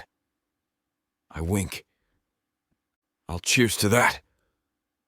Her smile broadens, and I can't help but smile back. Her energy is contagious. Kira begins to relax and tells me about her jobs and the pricks she has to deal with. Her sense of humor about customers is quite entertaining. I wanted to tell him to get off his fat behind and get the butter himself before his arteries clogged, but I was afraid he'd try and sit on me. Surely you could have outran him. She nods with an amused look. True, but all he would have to do is fall and the diner would have collapsed, and then I'd be stuck inside there. We both laugh in the dark corner of our booth on the rooftop bar, not realizing that the streets below us have begun to empty. I find myself truly enjoying her company. Not only is she funny, but she's intelligent too. I can't say I found that in many women her age. I forgot how refreshing it is. This is from the gentleman at the bar, our bartender says, setting 2 more drinks in front of us. Oh dear, I hope he's not hoping for a threesome. Kira giggles as she looks around to see who it is. I chuckle before I catch the man sitting at the bar who gives me a smile and a small wave. It's Brian. Ah, our first true encounter, I whisper, holding my drink up to him in thanks. Kira turns around and gives me a curious look. Our other encounters weren't real? Well, not like this. Those others are people I see when I'm out doing the job of a rich man. That guy over there is Brian, one of my colleagues. He helped me look over your case. Oh, he'll know we are lying then, won't he? I can't help but grin at her sudden panic. I rest a hand on her knee and lean in closely. Not as long as we act the part. Backstory, quick. We already said we met through a mutual friend. Where? Oh, at a wedding. Everyone goes to weddings. Good. How long ago? A while. But we have been laying low about our relationship. I grin at her quickness. You're a natural. Now, all we have to do is act more intimate. She nods quickly. It'll be good practice. I keep forgetting to be affectionate towards you, she admits. Oh, don't worry about that. I've got it covered. I won't go overboard, but we do have to sell this. Are you still good with that? Kinda too late to back out now. Good, because here he comes. Well, look who it is. We stand to greet him. Hey, Brian, what are you up to tonight? Oh, just having a drink to end the day. I see him eyeing Kira with interest, and I can't help but feel almost possessive. I put my arm around her. Kira, this is Brian. We work together. Brian, this is my girlfriend, Kira. It's the first time I say it out loud, but it feels natural, just like how my arm is draped over her shoulders. Kira flashes him her gorgeous smile. Pleased to meet you. She sticks out her hand to shake his, but Brian, being Brian, raises her hand to his lips. Kira politely takes her hand away and places it into mine, and all while still holding her smile. She's too smart for your antics. We'll see about that, Brian says with a wink at Kira. I usually have patience for his over-the-top playboy ways, but Not tonight. I think I can safely say you're wasting your time, Kira says softly. She turns to me and rests her head against my arm. Are you ready to go, honey? God, this woman is good. Yes. I shake Brian's hand before we bid him good night, leaving him alone at our empty booth. The drive is silent. Tonight was a lot to process. We lied our tails off, and we're good at it. Here we are, I say, breaking the silence. Kira smiles modestly and looks up at her apartment building. She goes to open her door. I stop her. No, wait! Getting out of the car, I hustle around to her door and open it for her. What kind of boyfriend would I be if I didn't walk you to your door? I hold out my hand and she takes it with a smile. When she goes to unlock her door, I can feel sudden tension. I want to say something to break the awkwardness, but all I know is that this is the part where a normal couple would kiss goodnight. She turns to me and I go with my gut. I lean in slowly and place a gentle kiss on her cheek. My lips linger on her soft mocha skin before I finally pull away. Kira smiles at me warmly before disappearing into her apartment. The urge I had to pull her closer caught me off guard. I adjust myself to hide my arousal as I make my way back to my car. I need a cold shower. Chapter 10. Kira. This isn't a house, it's a mansion. I'm standing in Hayden's foyer in complete awe of his home. It is absolutely stunning. When I had first pulled up to the 3-story abode, I was awe-stricken but unfazed all at once. I should have known he would have a place like this, but my heart had been too busy racing to get enough oxygen to my brain to think clearly. All 3 stories have walls of giant windows, each with its own balcony, looking over an elaborate seating area with a pool and fire pit enclosed within a dense array of shrubbery to keep the other millionaires' eyes away. There is so much to look at that I don't even notice Hayden approaching. What do you think? I spin around and see his 1-in-a-million smile with his arms outstretched. His casual attire still looks professional, but in a very modern way. His designer jeans and khaki form-fitting t-shirt match the decorating of this bachelor pad. It's amazing. I'm pretty sure this foyer alone is bigger than my kitchen, I say with a nervous little giggle. Since we started dating, he has been making me do that a lot in the last 2 weeks. Not that I have anything to be nervous about. It's not like I'm trying to impress him, but Hayden's world is intimidating. Hell, he's intimidating. I will say that each date we have been on has felt more and more natural. After getting to know him these last couple of weeks and seeing him so relaxed in his home, the intimidation fades into the back as I remember those other arousing feelings I keep experiencing here and there. Sorry I didn't greet you out front. I was taking a call, but come in. Let me show you around. Hayden helps me take my coat off and hangs it behind the door. Now, your things have already been brought in and tucked away. I had some trusted men collect your boxes this afternoon while you were at work. Oh, you didn't have to do that.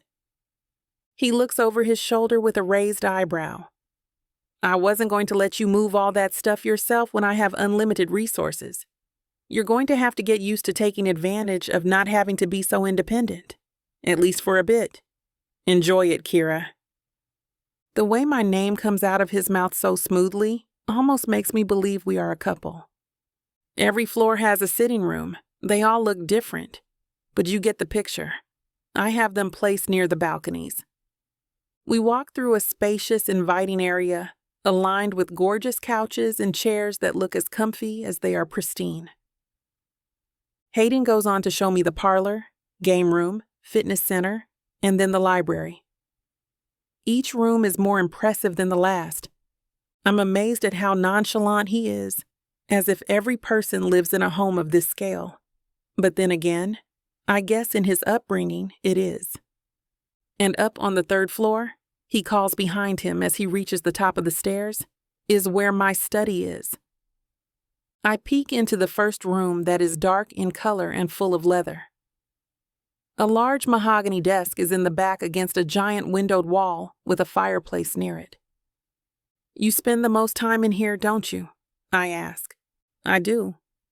You probably noticed it doesn't necessarily match the rest of the house. I nod with a smile. The decor does give it away. This was the only room I cared about when I bought the place. I had a decorator come in and furnish the whole place. I only had input in here. Needless to say, she wasn't happy with how I wanted this room done. But I reminded her it was my home and money, and this is how I wanted it. It's very similar to your office. You know, besides the massive window and gorgeous view. I look at Hayden, who is focused on his room with a proud smile. It is. I like it. Allows me to work at home while I still have the feel of work. Just not the interruptions. Is your room similar? The moment that I ask the question, I become immediately embarrassed. Why do I keep just blurting my thoughts out? Hayden continues down the hall towards the end and stops at the last door, passing a few others along the way. And here is your room, he says without opening the door. He's smugly smiling as he leans against the wall. I'm assuming I can open it, or do I just get the door? I find myself saying with a sassy tone. I don't know what it is, but Hayden has made this feel so natural that I can't help but flirt with him and forget that this is all just business. And that's not like me. His smile is smoldering in the low natural light of the evening, and I feel goosebumps arise over my body, and the anxious me is back. Yes. I step closer to him to open the beautiful white door. The proximity makes my heart beat faster. We have never been really alone on any of our dates, only in his office. It gives me a giddy yet nervous feeling in my gut. I hurriedly open the door, trying to ignore his bright blue eyes watching me intently. I am almost so consumed by awkwardness that I don't notice the expansive bedroom. So, what do you think? His tone gives away his eagerness to show me this room. This has been the only one he's really been interested in showing me to see how I will react. Allowing myself to calm down from the jitters just seconds before, I look around. The room is beautifully decorated with luxurious furnishings. The neutral colors give a bohemian feel, especially with my balcony doors open, causing the wind to wisp the sheer drapes gently. The entire room is bigger than my apartment. I keep looking around and find more than enough space to fit a small family. There's a gorgeous red alder vanity with a matching dresser, a private bathroom, with a skylight no less, and a walk-in closet made for a solo fashion show. After I look over the room in obvious awe, I notice a stack of boxes stacked and pushed into a corner. That's all of your stuff you packed. If you end up needing more, just let me know. The boxes are full of essentials and clothes, most of my clothes, yet they are barely noticeable in this vast room. Oh, okay. Thanks. You should have everything you need. If you don't, just let me know. My bedroom is right across the hall. He points to the door almost directly opposite mine, and my stomach does a flip. Maybe it is the way that he so casually tells me we will be sleeping right next to each other. I don't know. But now I can't help but be fully aware that I will be living with a man, someone who isn't family. Anyway, I'm gonna let you unpack and get situated. Doesn't look like it'll take you long. He smirks with a quick glance at my boxes. I'll be in my study when you're ready to call it a night. I quietly shut the door once he leaves. I use it as support as I look over my living quarters and assess my situation for the next foreseeable year. I've never done this before, not even a roommate. And now I'm living with a man pretending to be his girlfriend. Well, wife soon. The obvious thought startles me. The enormity of what I've agreed to hits me even harder than the first time we went on a date, and I find it hard to slow my anxiety-ridden heart. Does that mean I'm supposed to know all the little intimate things about him? Will there be a secret questionnaire my father somehow slipped by our notice? Endless worrying fills my mind chaotically as I try and get a grip. I walk over to the giant bedroom and lean on the porcelain sink. Turning the cold handle, I cup my hands and throw the refreshing water over my face. I take a deep breath and splash my face one more time. Once the rush of all the sudden changes settles, I begin to unpack, finding myself now looking forward to this new shift instead of worrying about it. It's hard, but I'm trying to be more positive about how I look at things. After a couple of hours, everything I brought has found its place, and I find myself starving. I leave my room and turn to switch off the light. Looking around my new room brings a smile to my face. For things not looking like they were going to go my way, they can't get any better than now. And I owe it all to Hayden. He's been so kind and abiding. There's nothing really in this for him. And he's paying my bills and letting me live in some sort of resort, it feels like. I want to do something for him. "Hey," I call down the hall, walking toward his study. "In here," he answers back. "Are you hungry?" "I was going to order us takeout when you were ready." Before I get to his door, Hayden appears and nonchalantly leans against the door frame. His arms crossed but relaxed while a lady-killing smile settles onto his face. I clear my throat and try to remember what I was going to ask. Well, since you've been so hospitable, what about I make you us dinner? His smile widens. I'm thankful I have the wall when I feel my knees falter momentarily. A home-cooked meal sounds perfect, but you don't owe me anything. I wave him away and begin to head downstairs. It's nothing. I enjoy it. Just keep me company and show me around the kitchen so we can have dinner at a reasonable hour. I hear him chuckle behind me. It sends a warm quiver down my spine. And where the wine is, for cooking, of course. Chapter 11. Kira. What? No, how did you even find that out? I shrug. I was curious. Haven't you ever had a thought and just thought, meh, and do it? Hayden's startled chuckle makes my own laugh emerge. What? You have, haven't you? I mean, yeah, he admits before grabbing the open bottle of wine. But that just sounds gross. I roll my eyes. He holds up the bottle with a questioning look. I hold out my glass for him to top me off. It's fries dipped in a milkshake? There is grosser regular food out there than that, like pickled herring. Hey, don't knock that stuff. He smiles at me as if he hadn't just taken a bite of the dinner I've made. You would like that nastiness, I tease, sinking back into the wooden chair. Zucchini spaghetti and handmade meatballs are a success from the looks of the kitchen and our empty plates. A pleased grin pulls at my lips. I'm relaxed enough to show it. I think you've outdone yourself. And on the first night, Hayden praises, pushing his plate off to the side. I look over to the room next to us, the dining room.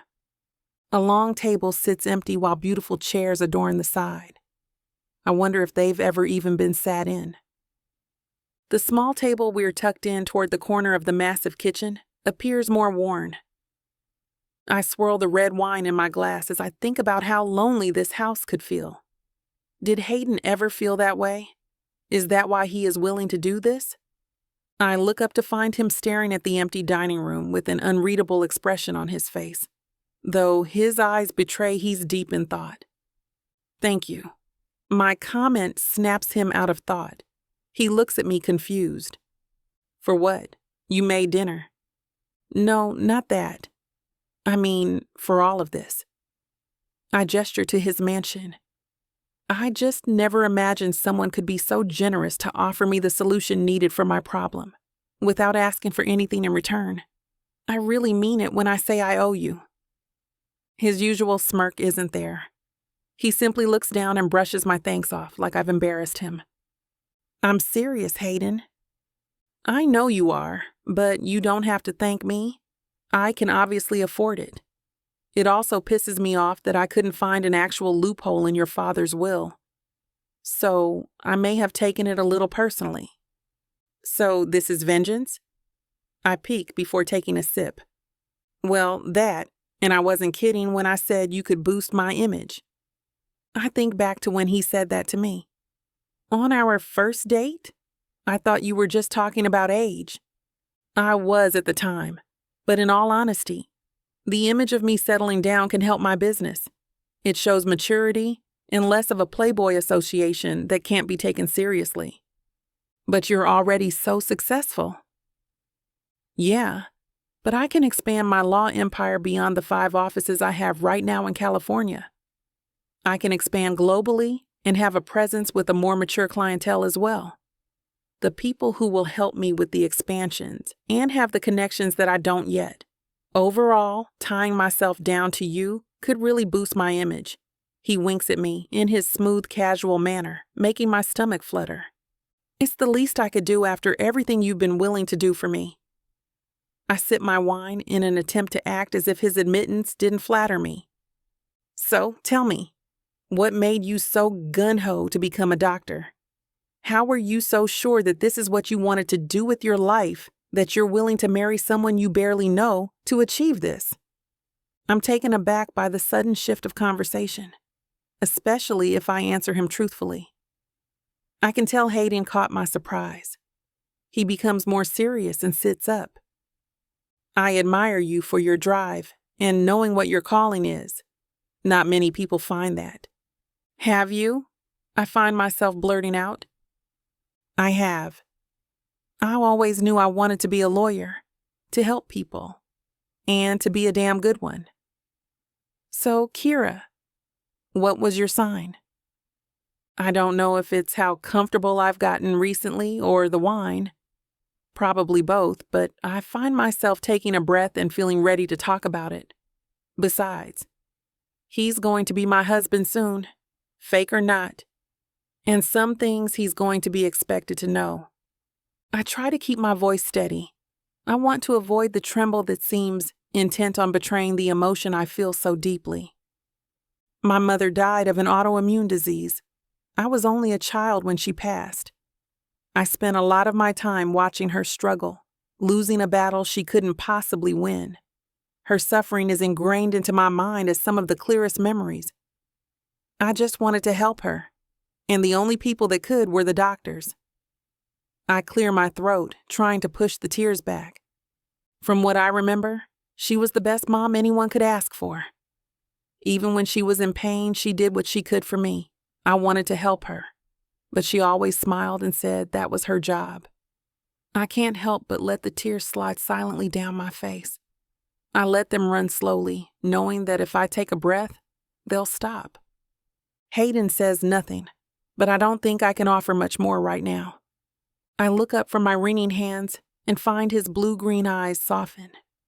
He leans forward with true compassion in his eyes. It takes my breath away to see such sincerity. I'm so sorry, Kira. I had no idea besides the basics. I didn't mean to make you uncomfortable. I offer a meek smile and shake my head. No, it's okay. You need to know these things anyway. It was a long time ago. It just still feels very raw and vivid. I run my hand under my nose before kicking myself at being disgusting. Hayden doesn't even falter at offering me a tissue while still listening intently. No wonder you're so compassionate. Hayden smiles to soften the mood. I can't help but find myself smiling back, feeling lighter than just a moment before. He asks me questions that make me dig deeper, not just about the illness, but about why it drives me so fervently toward my goal of becoming a doctor. Suddenly, his clock lets out a low chime. Midnight. Holy crap, I need to get to bed, I say, stretching from my chair. Yeah, I swear it was 9 just a minute ago. We laugh at the joke because we're exhausted. Setting the glasses near the sink, we both make our way up the stairs. The creak of each step seems to echo in the quiet house. The space between us feels no longer tired, but charged, almost tangible.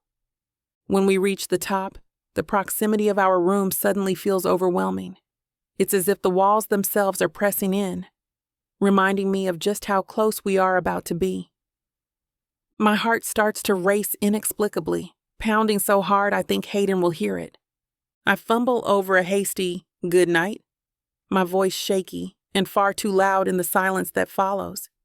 Hayden chuckles warmly, but it feels like it spotlights my flustered state. I quickly turn away into my room, closing the door behind me with a soft click that feels like a finality I'm not ready for. I try to steady my breathing. My face is still burning with the memory of how Hayden's laughter sounded, deep and genuine.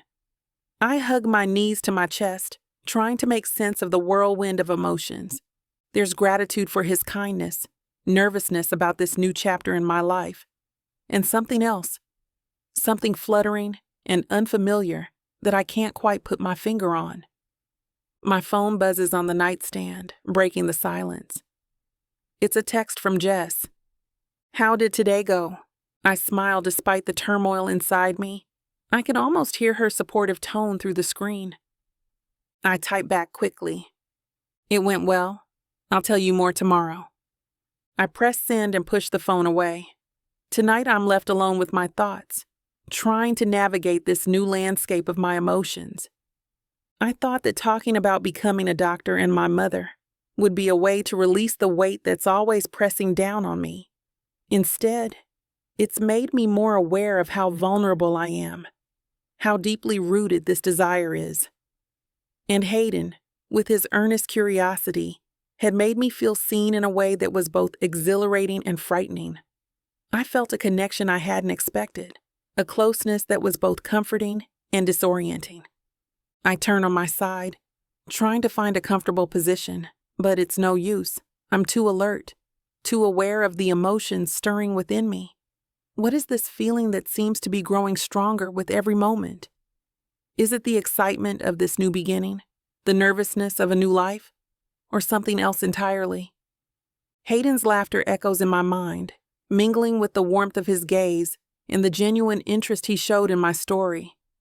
I wonder if he felt the same connection I did. My thoughts spiral into a jumble of possibilities and uncertainties. Eventually, exhaustion starts to creep in, making my thoughts hazy and slow. But even as I drift towards sleep, the uncertainty remains, a constant companion in the quiet darkness. I close my eyes, trying to push aside the questions that swirl in my mind. How will this new life unfold? What does it mean to feel this way? And how will I adjust to all the changes and the feelings that seem to come with them? The answers are just out of reach, like a distant promise waiting to be fulfilled. As I finally begin to succumb to sleep, the questions remain, lingering in the darkness with me.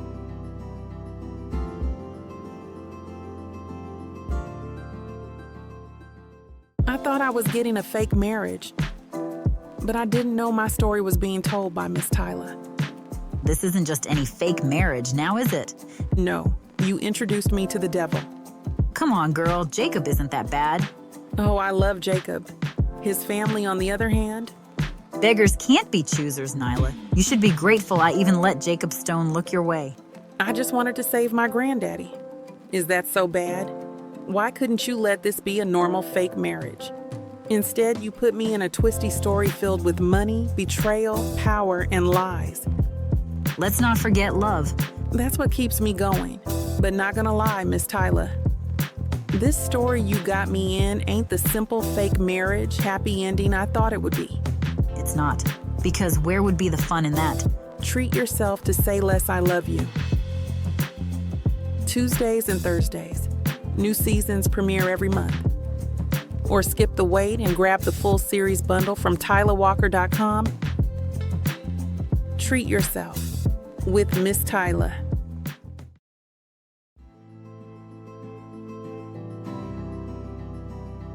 Chapter 12. Hayden. I tap my fingers on my desk, reviewing the case I have to argue next week. It won't be an easy one, but then again, I never cared for the easy ones. The more convoluted the situation, the better. And this employment contract dispute was full of challenges. Just when I start to think through my opening arguments, A knock on the door throws me out of my own mind and back into reality. There's only a small handful of people allowed to simply knock without going through my assistant first. "Come in," I call, strangely hoping to see Kira's face come through the door. Instead, it's Brian walking through with his signature half-cocked grin. "Hey, stranger. Long time no see," he says casually while grabbing the back of my client chair and inviting himself to sit down. For a moment, I feel bad. Brian is my best friend and colleague, and I haven't had time to hang out with him since our encounter on mine and Kira's first date. That was a month ago, and I've barely exchanged more than a professional email with him in the last 2 weeks. I've been busy helping Kira adjust to her new home. Maybe Brian would understand. But truthfully, I'm not sure how he'd respond to finding out I actually went through with his insane idea. "Yeah, sorry about that. The last few weeks have been eventful," I say while closing the file in front of me. I take the time to put it away properly, giving me the time to figure out how I'm going to approach this conversation. "Eventful? You mean you're the one representing that City Hall candidate accused of bribery?" Brian asks. The tone of his voice tells me he knows damn well I'm not. Or is it the workers' comp case from that construction worker all over the news? Brian has never been a subtle man. He knows I have something big going on, and the longer I dodge telling him, the harder he's going to push.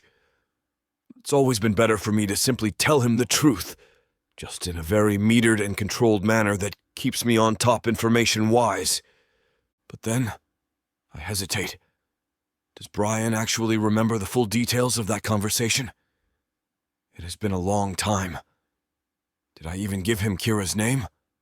I can't remember now. I decide to give him the news regardless. It's more suspicious to hide eventual nuptials from one's best friend. "Actually, my girlfriend Kira, you remember her? She just moved in with me a couple of weeks ago. I've been busy helping her move and, well, you know." I sit back down and give him a relaxed smile, the sort a man in the glows of domestic bliss might share. Brian's eyebrows shoot up, his lips pursed in a silent whistle. "Wow, that was fast. Feels like just yesterday you were introducing us. But I guess when you know, right? Especially at our age." I nod. "Remember Tom? Met a gal and put a ring on her finger in less than a month. Of course, he was in his 50s, but it's true. It does seem quick, but it doesn't feel like it, if that makes sense. I like her a lot."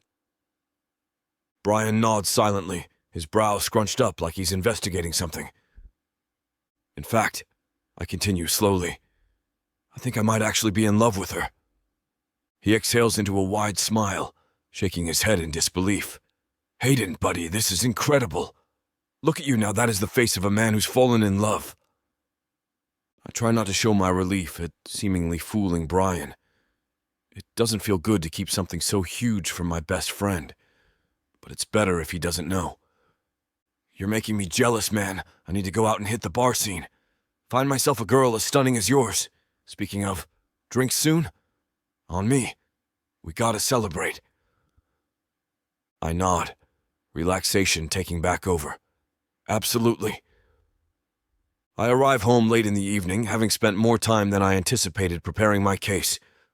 I slip off my shoes and jacket and make my way through the living room and lounge, looking for my lovely girlfriend. I finally find her in the dining room, but she's not sitting over a plate of cacio e pepe. I notice a textbook on anatomy to her left and medical terminology to her right. She's scribbling in a notebook. The page already seems plenty full. Crossing my arms, I smile at the sight. I'm glad she took my advice and quit her job in order to focus on her studies. She's been out of school too long and will need all the time she can get to catch back up. I may not be a medical professional, but I know just like law, it changes quickly. Kira is so deeply focused, she doesn't seem to notice I'm even here. I quietly clear my throat as I approach so I don't scare her too much. She only jumps a little in her seat before turning and greeting me with a warm smile. It's stunning, and if I had to pretend to marry somebody, I'm glad it's a woman as gorgeous as her. "Hey, you're home a little late," she says, eyes darting to the clock in the corner. "That's actually normal for me. Don't feel like you have to wait on me to have dinner, by the way," I say as I take a seat near her. Her stomach rumbles in response. "I actually lost track of time, myself," she admits, as the smell of fresh pasta fills the room. "I asked my chef to make something quick and simple for dinner, so it should be done soon." Kira begins to close her books and shuffle her workload off the table before taking her seat again. "That smells amazing." "While we wait for dinner, we should start talking about planning the proposal," I suggest. "We should have gone over this days ago, but better late than never. Since it's supposed to happen in 2 weeks. Kira looks shocked, her mouth dropping open. "All right, yes, 2 weeks. Wow."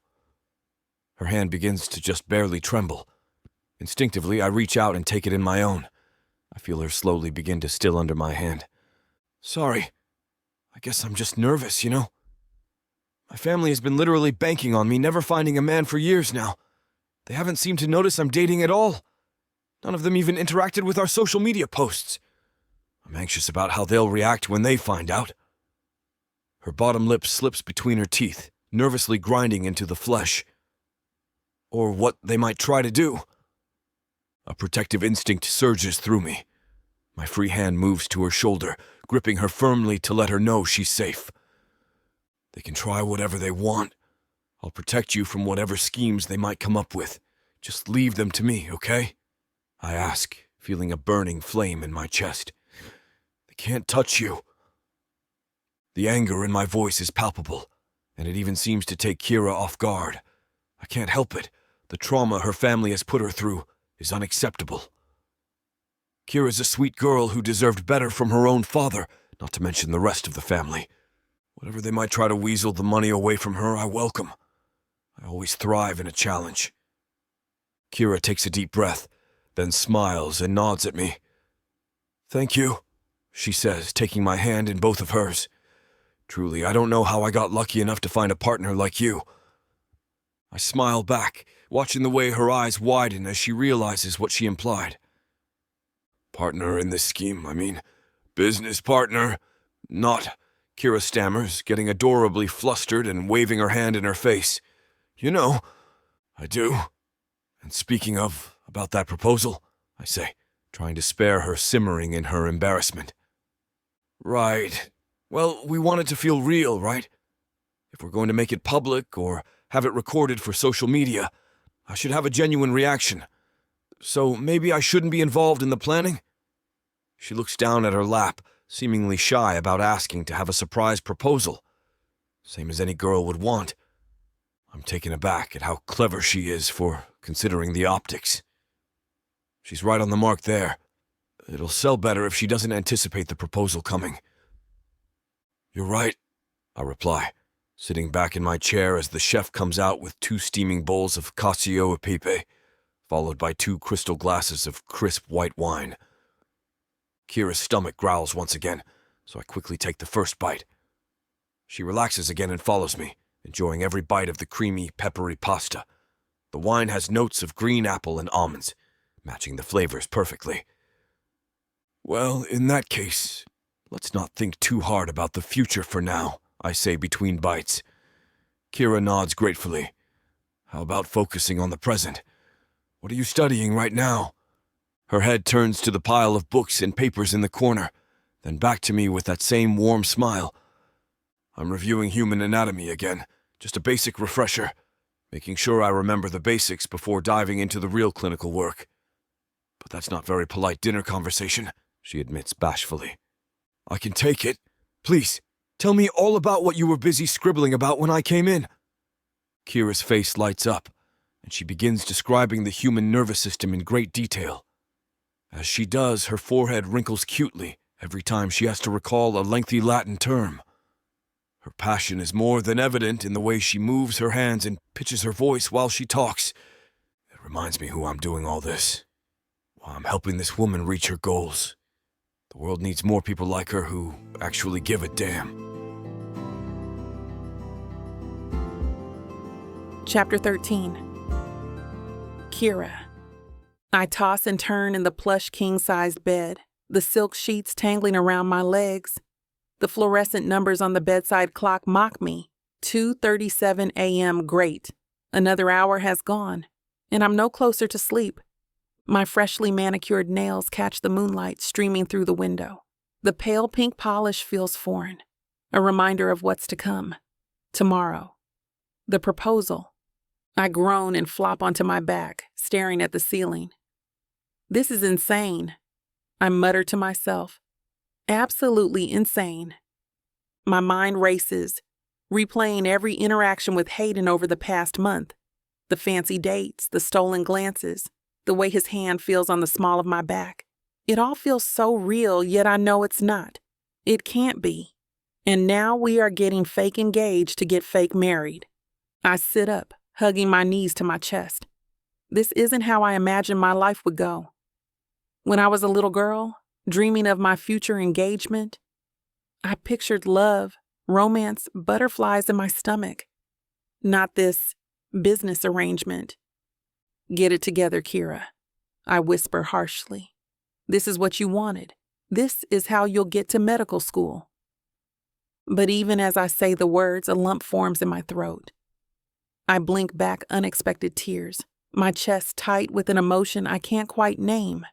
Disappointment, guilt, or something else entirely?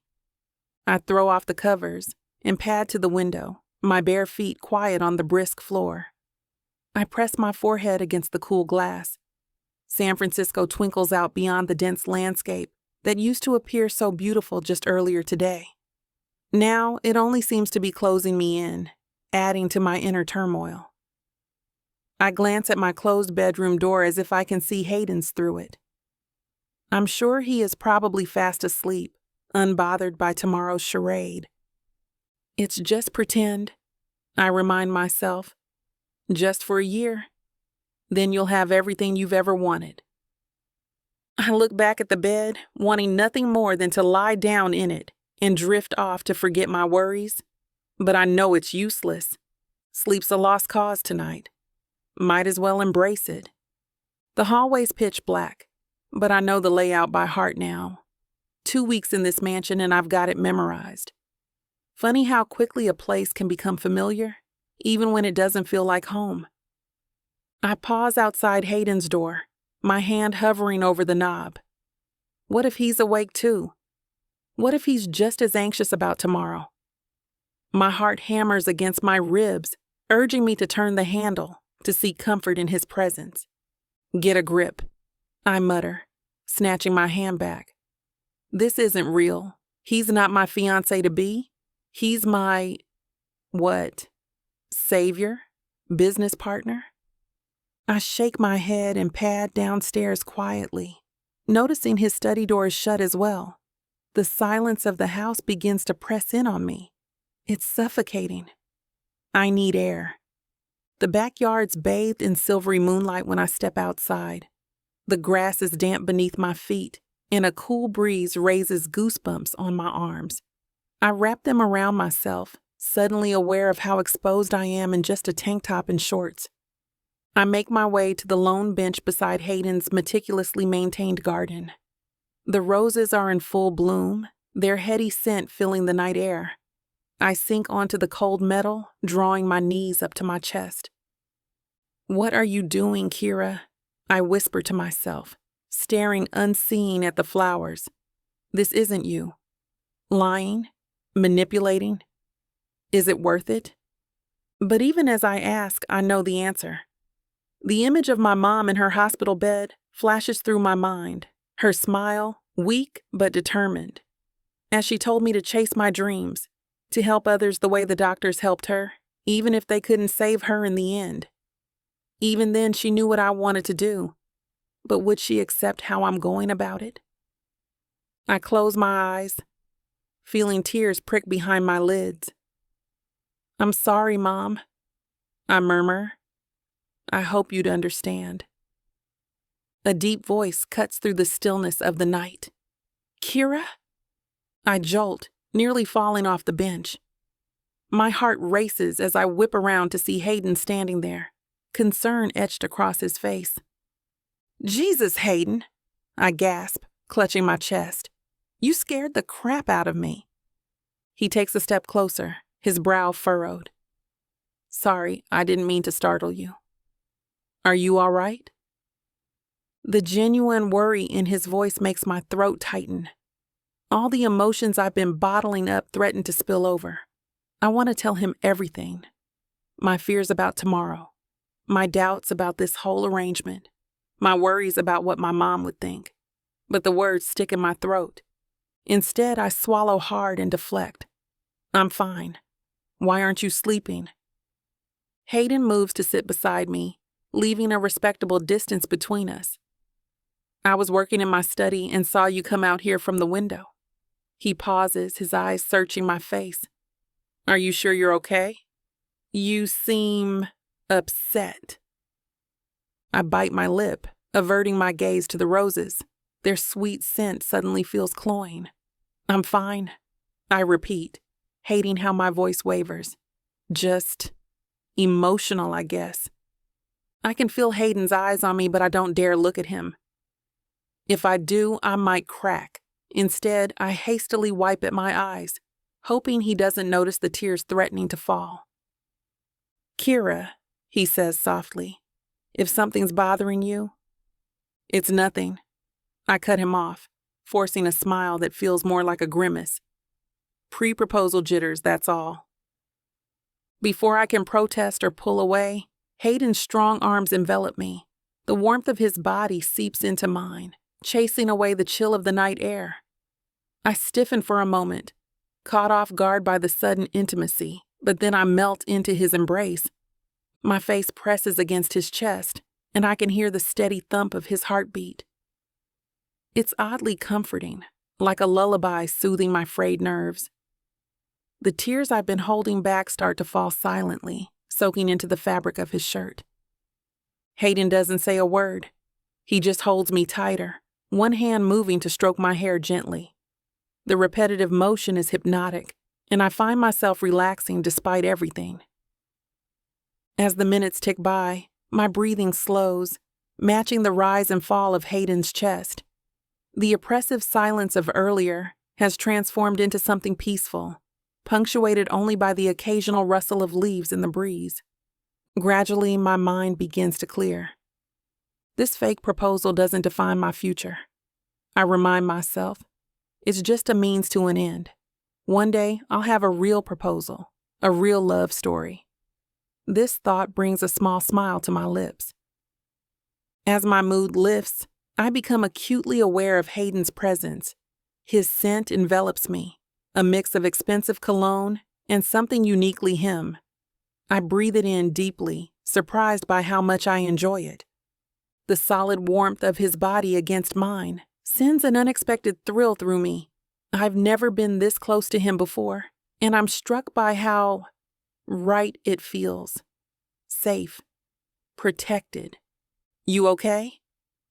Hayden's deep voice rumbles the question once more, only now I can feel it in his chest, vibrating against my cheek. I nod, not trusting my voice just yet, but I don't pull away. Instead, I find myself burrowing closer, savoring the comfort of his embrace for just a little longer. Eventually, Hayden's arms loosen around me and I reluctantly pull away. The night air suddenly feels colder without his warmth. Let's get you inside, he says softly, his hand finding the small of my back. I nod, still unable to find my voice just yet. We walk in comfortable silence, the damp grass giving way to cool marble as we enter the house. The enormity of the foyer hits me anew, and I feel small and out of place. Hayden, I manage, my voice barely above a whisper. Thank you. For checking on me, I mean. He turns to face me, his blue-green eyes intense in the dim light. Of course. Listen, Kira, I know this isn't easy. Hell, it's probably the craziest thing either of us has ever done. He runs a hand through his hair, a rare show of uncertainty. But don't feel like you can't talk to me, okay? I get it. Things are hard. We climb the stairs, his hand never leaving my back. It's comforting, grounding. When we reach my bedroom door, I hesitate, not quite ready to be alone with my thoughts again. Hayden seems to sense my reluctance. "Try to get some sleep," he says. "But if you need company, just knock. My door's always open." He pauses, his expression softening. "Remember, we're in this together." His words wrap around me like a warm blanket, chasing away the last of my doubts. "Thank you," I say again, meaning it more than ever. As I slip back into my room, I feel a sense of calm settling over me. Maybe this crazy plan isn't so bad after all. At least I'm not facing it alone. But as I crawl back into bed, still evading the onset of sleep, I can't shake the feeling that I'm lying to myself. That maybe, just maybe, this fake engagement is going to change everything in ways I never anticipated. Chapter 14. Hayden. It's been a long time since I've been here. Kira sighs as we walk into Golden Gate Park. The charm and beauty never gets old for me, and hearing Kira's wistful nostalgia is both relatable and heartbreaking. I'm sure she hasn't had much time for any leisure since her father died.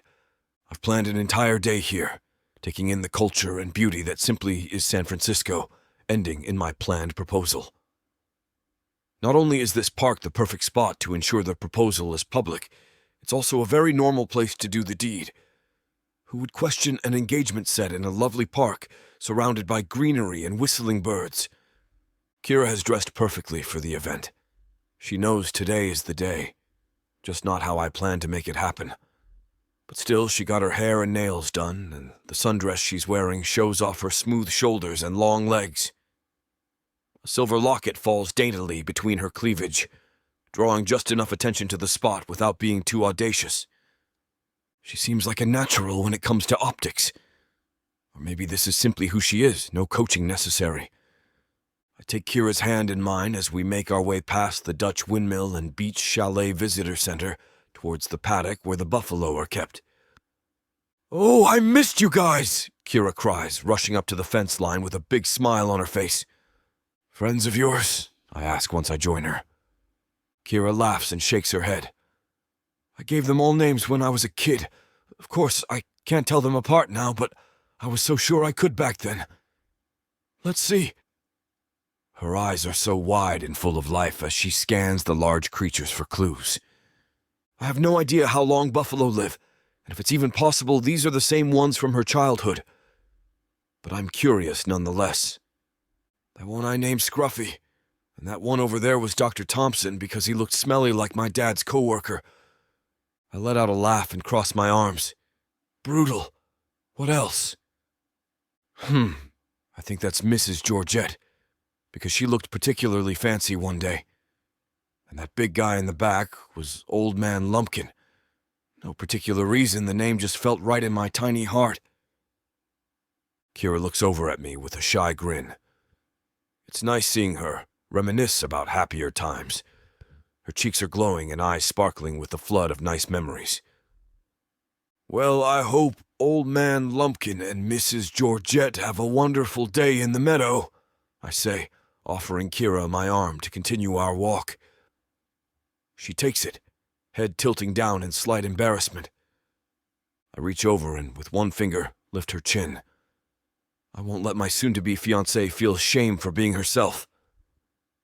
We make our way past Spreckles Lake, pausing for a moment to watch a group of older gentlemen set their model boats down for a race. A group of ducks lands in the lake, interrupting their competition. We continue our walk, hand in hand, not really discussing much other than the passing birds and beautiful blue sky. Until finally we make it to the picnic benches in Hellman Hollow. Kira's eyes widen as she sees the lunch spread that's been laid out for us ahead of time. As one of my staff sees we've arrived, he bows and takes his leave. "Hayden, this is incredible," Kira says as she sits down at the wooden table covered in a silk tablecloth. On top is a sandwich platter, fruit and cheese board, local-made kettle chips, and fresh baked cookies for dessert.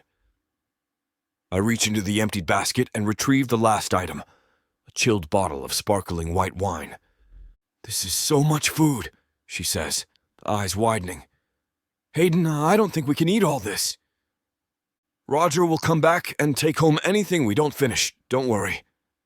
I pour her a glass and hand it to her before taking my own seat across. Kira inspects the bottom of the glass before taking a sip. Can't blame her for checking.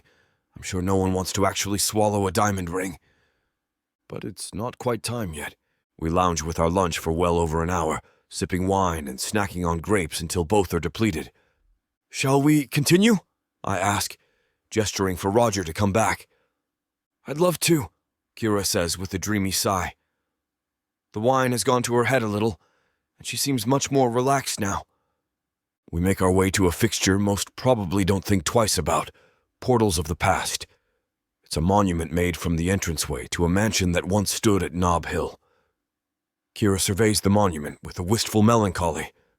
The 1906 earthquake destroyed so much, but it couldn't take down everything, she says quietly. That's just how this city is. No matter how tragic and difficult our circumstances, we carry on with optimism. I squeeze her hand, knowing she's feeling the sentiment of the monument very deeply right now. Our afternoon continues, strolling through the Stribing Arboretum, the Japanese tea garden, and the Shakespeare garden until I'm sure we've seen every flower that could possibly exist. We take a ride on the old carousel. Kira's laughter rings like music through the air as she grips the golden pole hard. I reach out and take her hand, acting the part of the chivalrous prince protecting his princess. She gives me a glowing smile in return. It feels genuine. Finally, the time has come. The sun begins to set just as we get to the Conservatory of Flowers. The lights come on around us, casting the garden in a gorgeous glow. This is the spot. Kira, I say, turning to her and taking her hand in mine. Her face lights up. She knows it's time. Still, she looks just as elated and anxious as any woman would when they knew their boyfriend was about to pop the question.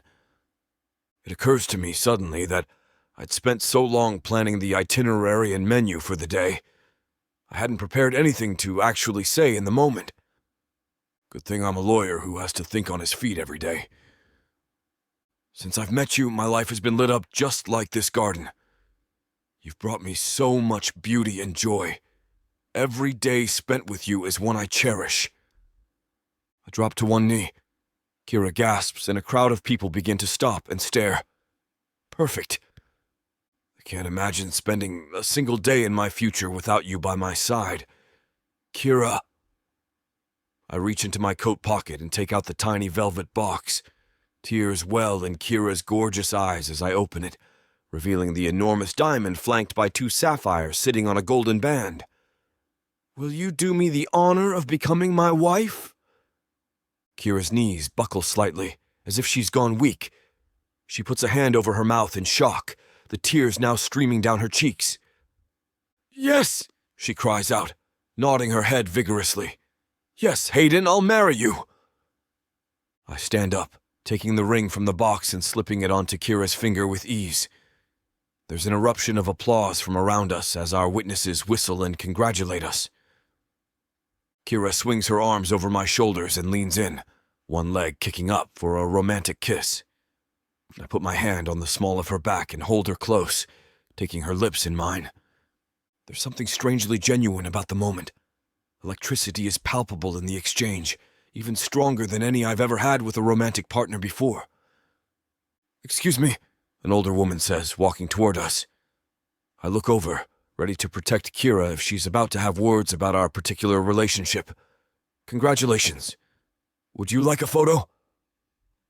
I smile in relief and hand the woman my phone after showing her how the app works. Kira dries her eyes and poses with me, making sure to show off the very elegant piece of jewelry displayed on her finger. You two are so lovely together, the woman says while handing back the phone. You're going to have the most beautiful babies. Kira's eyes go wide and she descends into embarrassed giggles. I'm sure we will, I reply with a wink, only making Kira giggle harder. Hayden, this day has been absolutely perfect, Kira says breathlessly. And it's not over.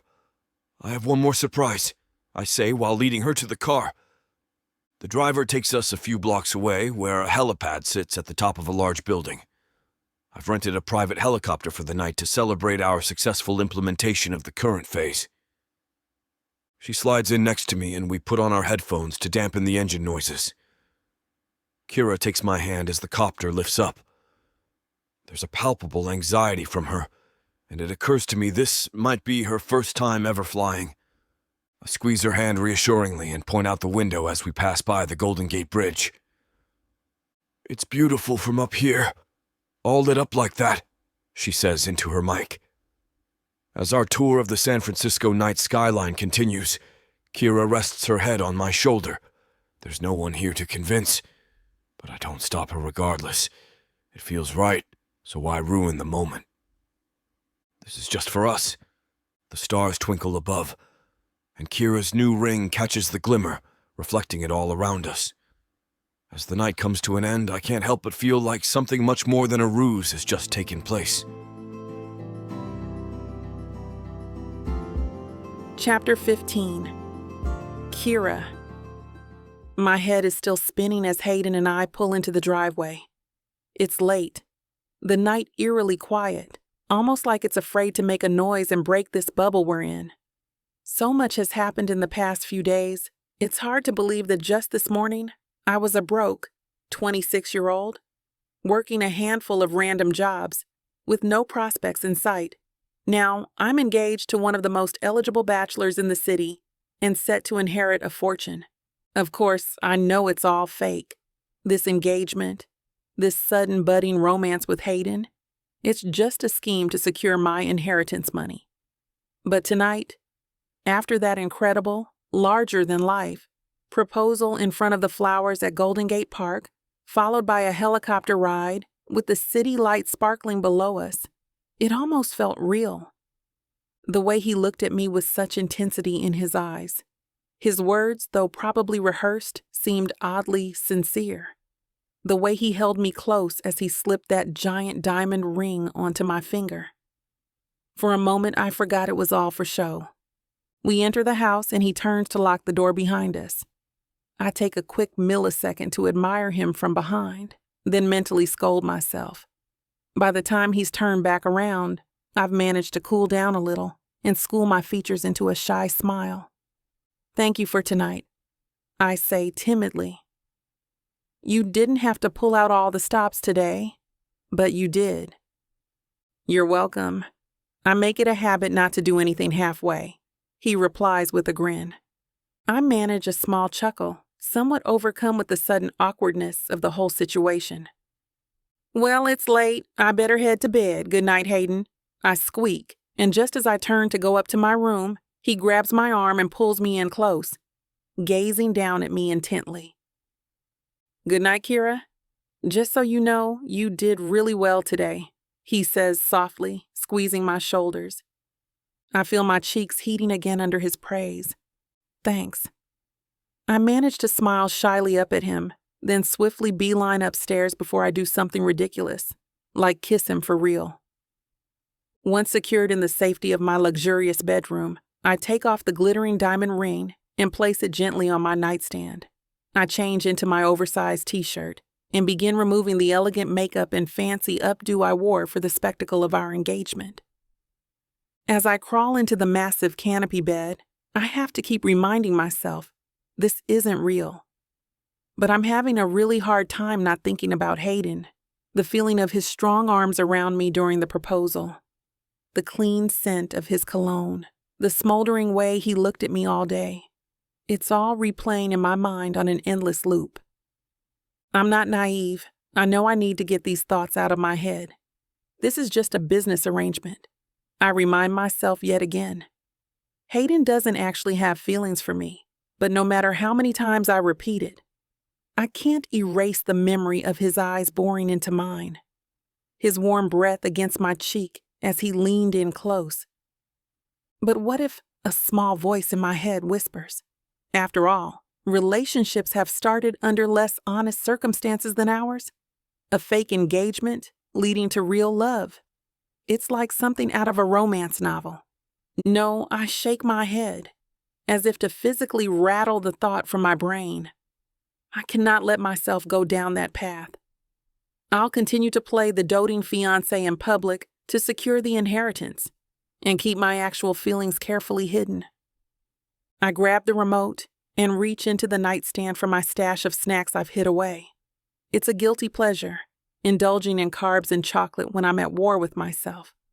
Sometimes there's no better cure than a Reese cup and some trashy reality TV. After surfing through all the channels twice and finding nothing to occupy my wandering thoughts, I finally give up and climb under the covers and turn out the light. I can't resist pressing my fingertips to my lips, imagining what it would feel like if Hayden kissed me goodnight for real. Would his lips be as soft and warm as they felt today? As my mind lingers, I feel the all-too-familiar ache start to creep in. I imagine his strong arms caging me in, pulling my body close against his firm chest. I picture his broad hands caressing my skin as I start to trace delicate patterns on my chest and across my stomach from under my t-shirt. I imagine him leaning down, those soft plush lips and pristine white teeth grazing my chest and taking me inside his mouth and sucking and biting while I pinch myself. My breath quickens at the thought. I hate to put a stop to a good time, but it looks like we've hit this platform's limit for spiciness. This platform's got some rules we have to play by if we want to keep giving you these stories for free. And trust me, this scene isn't something you want to miss. While we can't get into all the details here, you can still dive into the full, uncut version at TylaWalker.com. Miss Tyla has an entire collection of unabridged audiobooks and ebooks waiting for you. And the best part? You can treat yourself with 40% off when you use the code SAVE40. That's right. You'll save on any digital product, even bundles that are already discounted. Miss Tyla would never let anyone feel the kind of disappointment you must be feeling right now. So why wait? Treat yourself with Miss Tyla. With a troubled sigh, I remove my guilty hand and sink back into the plush pillows. My mind is swirling, trying to separate fabricated fantasy from reality. I'm conflicted, treading the dangerous line between business obligation and blossoming attraction. What would Hayden think if he knew I just came from imaging his hands and lips exploring my body, his taut body claiming mine? Would he be disgusted that I'm letting our pretend engagement go to my head? Or could he be in his room, with his hand stroking himself thinking about me too, wishing he could sink himself deep inside me and come undone? I could only hope it's the latter. I glance over at the engagement ring sitting on my nightstand, glittering in the moonlight. Such an extravagant piece of jewelry. Yet the emotions behind it are hollow. He couldn't want me no matter how convincingly he played the smitten fiancé today. This arrangement will only get more complicated if I let my true feelings show. For both our sakes, I have to keep pretending when we're in public while burying my growing affection where Hayden can't see. Keeping up that act will take all my willpower. As I finally drift to sleep, I make a silent resolution. I cannot let Hayden find out how I really feel about him. No matter the intoxicating temptation of his nearness, my future depends on keeping up this elaborate charade. Chapter 16. Hayden. Spending all day executing a perfect proposal and engagement is no excuse for shirking work. I have a new client with a promising case, and he's expecting me to have something ready for him by next week. After wishing Kira a good night, I immediately sat down with my laptop and got to work. Even as I do, though, my mind keeps drifting back to the day's experience. Everything went exactly right, down to the crowd forming and applauding us. It's almost a shame this wasn't my real proposal to my actual fiancé. I shake my head, idly wondering how I'll ever top this one. Any future wife of mine deserves that sort of attention to detail. I'd hate to think I blew my best ideas on a pretend one. Well, at least Kira is the sort of girl I would make such a grand gesture for, so it isn't a complete waste. I finished typing my summary, looking over it for any glaring typos. Finding none, I saved the file and closed my laptop for the evening. I walk to the lounge and pour myself a glass of bourbon over ice. The smoky, cherry-flavored liquor is a soothing balm to such a busy day. I put a lot of time and effort into this for her with no expectation of gain in return. This might be the most involved I've ever been in a client's case. And yet for some reason, it doesn't feel like work.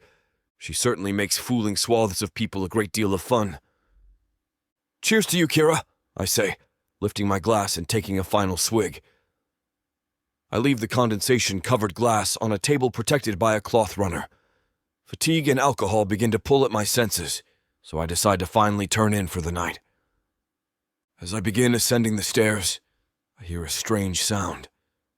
I slowly make my way further up and realize it's coming from Kira's room. Panicked, I move quickly to the door and listen, making sure she's not in danger. Oh. It takes less than a moment to figure out what I'm hearing. It's Kira's voice, and she's moaning passionately. Yes, please. Please don't stop." She's getting louder, and the concern starts to creep back. Is she with someone? It sounds like she's genuinely asking someone to keep going. Put my hand on the doorknob, ready to burst in and find out who. Our engagement might not be real, but it still feels wrong, especially in my own home. "Please, Hayden, yes!" I stop, frozen in realization. She's pleasuring herself and thinking about me. I remove my hand from the knob and take a step back. Now it feels wrong for me to be eavesdropping like this, but her moans keep getting louder, more audible. It's like she wants me to hear. My manhood begins to stiffen, straining against my pants at the thought. Instinct is telling me to grab that doorknob again and burst in, strip her down completely and give her everything she's begging for. I can see perfectly the roundness of her chest, the softness of her skin under my fingers. I can almost taste her from the sweet aroma wafting in the air. I lean the side of my head against the wall, taking in the sweet music of Kira's moans and words of pleasure. "Don't stop, please, just like that. Don't stop, Hayden." Her voice is pitching higher, getting closer to her release. Every nerve ending in my body is buzzing, begging me to go in there and finish the job myself, to spread her legs, taste her, touch her, fill her, take my bride to be like any hot-blooded man would. I clench my hands into fists, steeling myself against such base needs. Our relationship isn't like that, even if she's using my image to fuel her fantasies. What woman wouldn't need that sort of release after the day I gave her? I take the act as a compliment, swallow down my lust, and take another step back right as I hear her voice hitch. As I walk into my own bedroom and close the door behind me, I can tell this case just ramped up in difficulty. I wake up a little early, sleep not coming easy to me the night before. I take a long, steamy shower to center myself before dressing and heading down to the kitchen. Sometimes I like to make my own coffee. The act is a sort of ritual that helps me think through my day when a particularly egregious case is bothering me. The measuring, grinding, and building scent of percolation are a sensory experience that always helps me relax into a different way of thinking. That's exactly what I need this morning. I measure out enough beans to fill the entire pot, as I assume Kira will soon be joining me. The grinder is loud, and the sound deafens everything else around me. It gives me a moment to consider how I'll approach Kira going forward. Do I tell her? How would she feel if she knew I could hear her using my name in her self-pleasure routine? Maybe she'd be coy and ask if I wouldn't mind giving her the real deal next time. Or, more likely for a woman like her, she'd be completely mortified and call off the entire arrangement out of sheer embarrassment. As the grinder winds down, I decide it's best if she comes to me first. Maybe last night was a fluke, and she's not actually interested in me that way. That would be the preferred outcome, all things considered. Feelings and physical entanglements would just complicate this matter even more than it needs to be. Once she gets her inheritance, it's important that we can make a clean and friendly break. As the coffee begins to slowly drip into the pot, I think of how I can navigate this relationship going forward. Whether Kira is interested or not, my own interest has now been piqued. I can't have that clouding my own judgment. More than anything, I pride myself on being a top-notch lawyer. Thinking about Kira as anything other than a client and acting partner could threaten my entire career. More than anything, I have to keep that in mind. The coffee finishes brewing, and I pour myself a large mug, making sure to savor the chocolate and caramel notes of that first morning sip. "Ooh, fresh coffee," I hear Kira say. I turn around and see her coming into the kitchen looking like she's walking on air. She's still wearing her pajamas, light pink cotton pants, an oversized t-shirt, and a robe provided by yours truly. Her hair is still tucked into a silk bonnet, and there's no trace of makeup on her face. And yet, she looks dazzling. "Don't mind if I do," she says, reaching into the cabinet to get herself a mug. As she does, her shirt lifts up and exposes just the smallest hint of her midriff. My mind wrenches me back to last night when I fantasized about running my lips over that exact area. "Pardon me," she says adorably as she reaches in front of me for the coffee pot. I take a step back, trying to occupy myself with my own mug. But her smile is so bright, her movement so dainty and full of energy, I can't help but keep my eyes on her. Kira, meanwhile, hasn't even looked me in the eye since she came down. She leans against the pantry cabinet and breathes in the steam with a dreamy sigh. "You know, I always heard there was a difference between grocery store coffee and high-quality stuff, but I just assumed it was marketing, like, doesn't all coffee taste like coffee? But I get it now." She takes a long sip and sighs once again. "You've absolutely ruined me for normal coffee now, Hayden." Ruined her. I can think of so many ways I would love to do exactly that. I jerk my head away, trying to think of any topic we can discuss to drown out the sound of her moaning in my ear. "Did you post the engagement announcement online?" I ask casually. Yes. I used the photo that nice woman took, did a little editing, and posted it. I haven't looked at it since, though. I know there's a ton of notifications, but I'm too nervous to look at any of them." She lets out a small, nervous laugh. "I know that sounds silly." "Not at all," I reply earnestly. "Just let me know when you do. If your family replies anything threatening or inappropriate, I'll have it taken care of." Finally, Kira looks over at me with a smile. "My hero," she says lightly. Then she pushes off from the cabinet and starts to walk out of the kitchen. I need to get myself together for the day. "See you at breakfast?" she asks. I nod, watching her slip through the door. As it closes, the realization hits hard that I am in deep, deep trouble. Chapter 17. Kira. I sip my strawberry acai refresher, savoring the burst of fruity sweetness on my tongue. Across from me, Hayden cradles his latte, his fingers tapping rhythmically against the ceramic mug. The coffee shop buzzes with afternoon energy, but I'm hyper-focused on the task at hand, planning our wedding. "So, guest list?" Hayden says, pulling out a sleek leather-bound planner.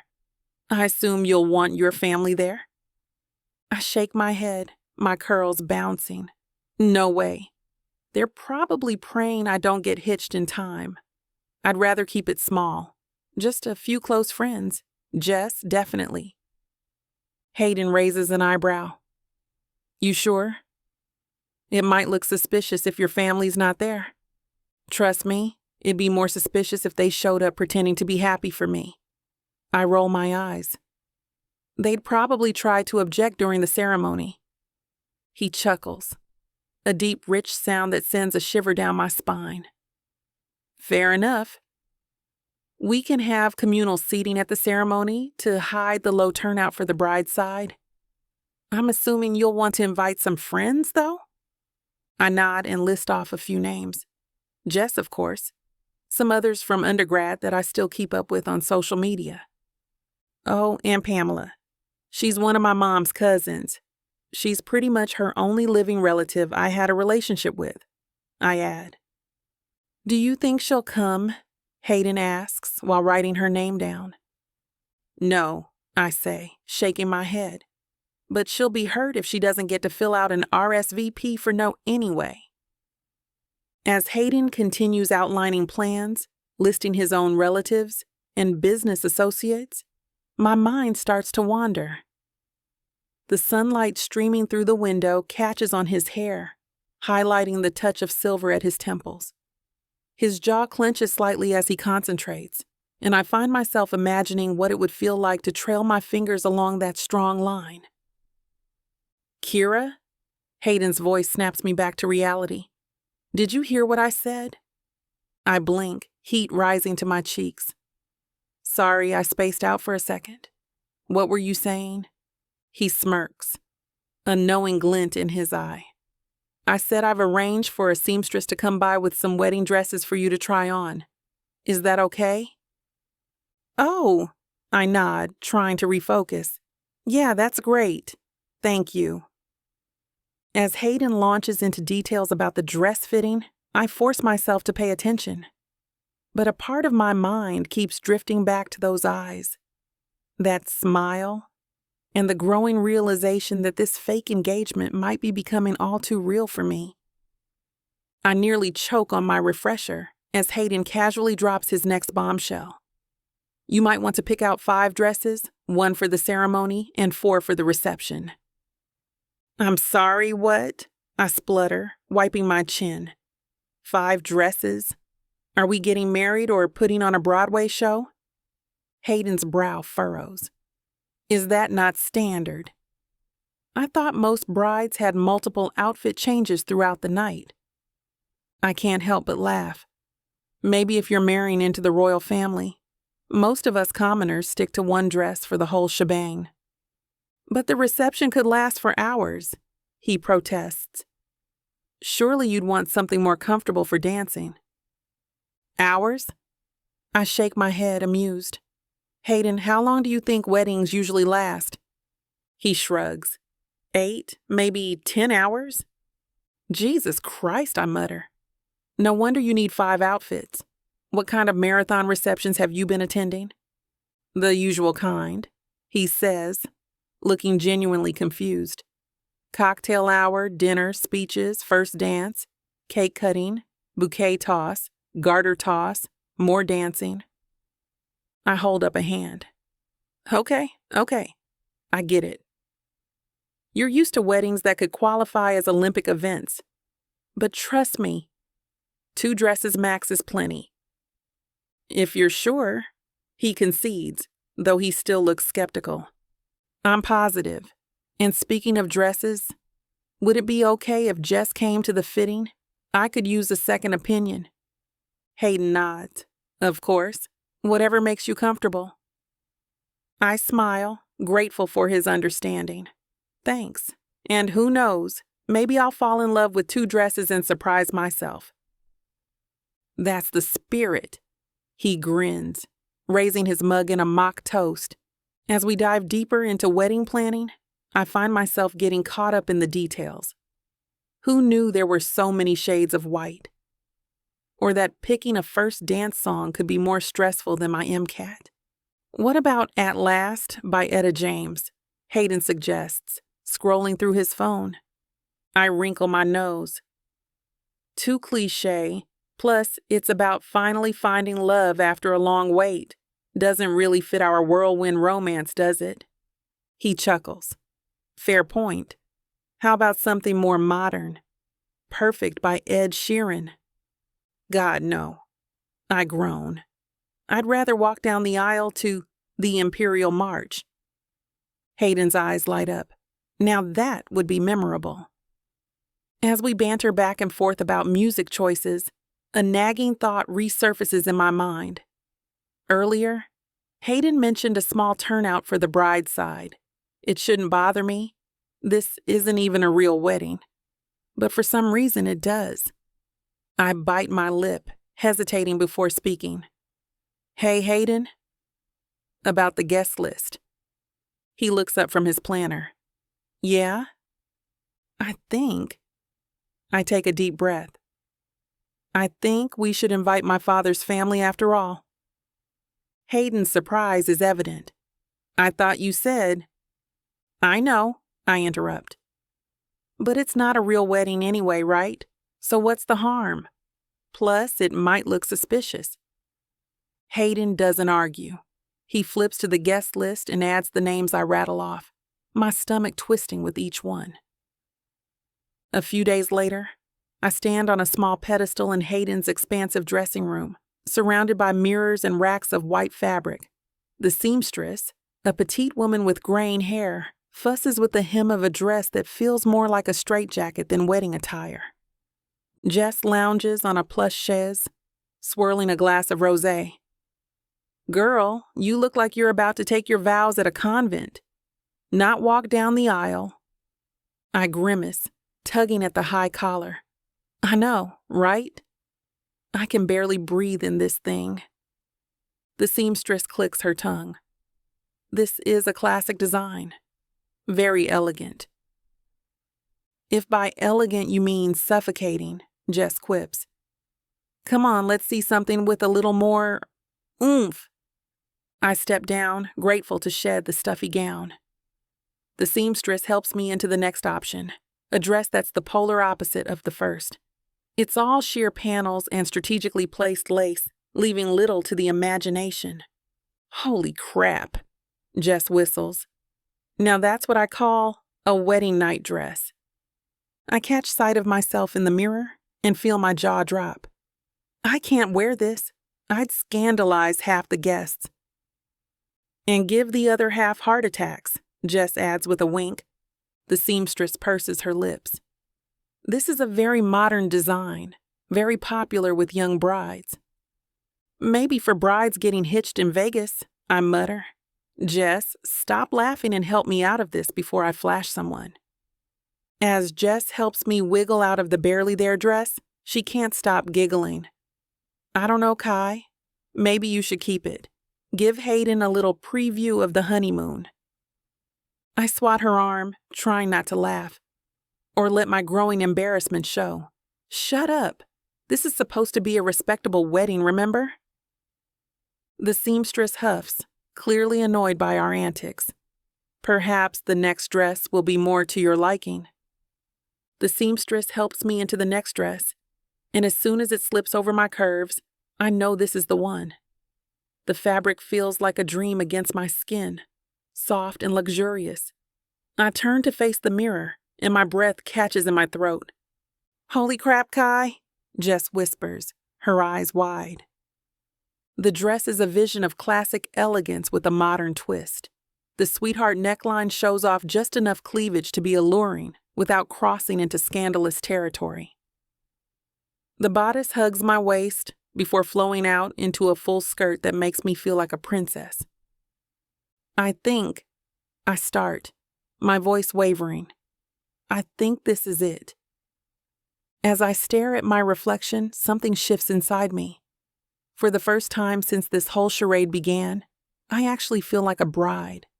Not just someone playing dress up, but a woman about to embark on a new chapter of her life. Tears prick at the corners of my eyes, and I blink rapidly, trying to hold them back. But it's no use. A single tear escapes, trailing down my cheek. Jess is by my side in an instant, her arm around my waist. Hey, what's wrong? You look incredible. I shake my head, unable to find the words. How can I tell her that for a moment? I forgot this wasn't real. That I imagined walking down the aisle to a man who actually loved me, not just someone playing a part. Jess, ever the mind reader, seems to sense my inner turmoil. She squeezes my shoulder. You know, as the maid of honor, I'm legally obligated to wear the ugliest dress possible. It's in the contract. Oh, yeah? And what exactly does this monstrosity look like? Picture this, Jess says, spreading her hands dramatically. Puffy sleeves the size of hot air balloons, a skirt so wide I'll have to turn sideways to fit through doors. And the color? Puke green, obviously. I snort, picturing Jess waddling down the aisle in her imaginary dress. Don't forget the bow. It's got to have a giant bow right on the back. Of course. How could I forget the bow? Jess grins, pulling me into a hug. Seriously though, Kai, you look stunning. Hayden's not gonna know what hit him. I hug her back tightly, pushing away thoughts of Hayden and what he might think. This moment isn't about him or our arrangement. It's about me and my best friend. Chapter 18. Kira. I stand before the full-length mirror, barely recognizing the woman staring back at me. The dress hugs my curves in all the right places, the sweetheart neckline accentuating my collarbones. Diamonds adorn my neck and wrists, their soft luster a beautiful contrast against my dark skin. My hair, usually a wild mane of curls, is swept up in an elegant updo. Curiosity gets the better of me, and I sneak a peek. I tiptoe to the door, cracking it open just enough to catch a glimpse of the spectacle below.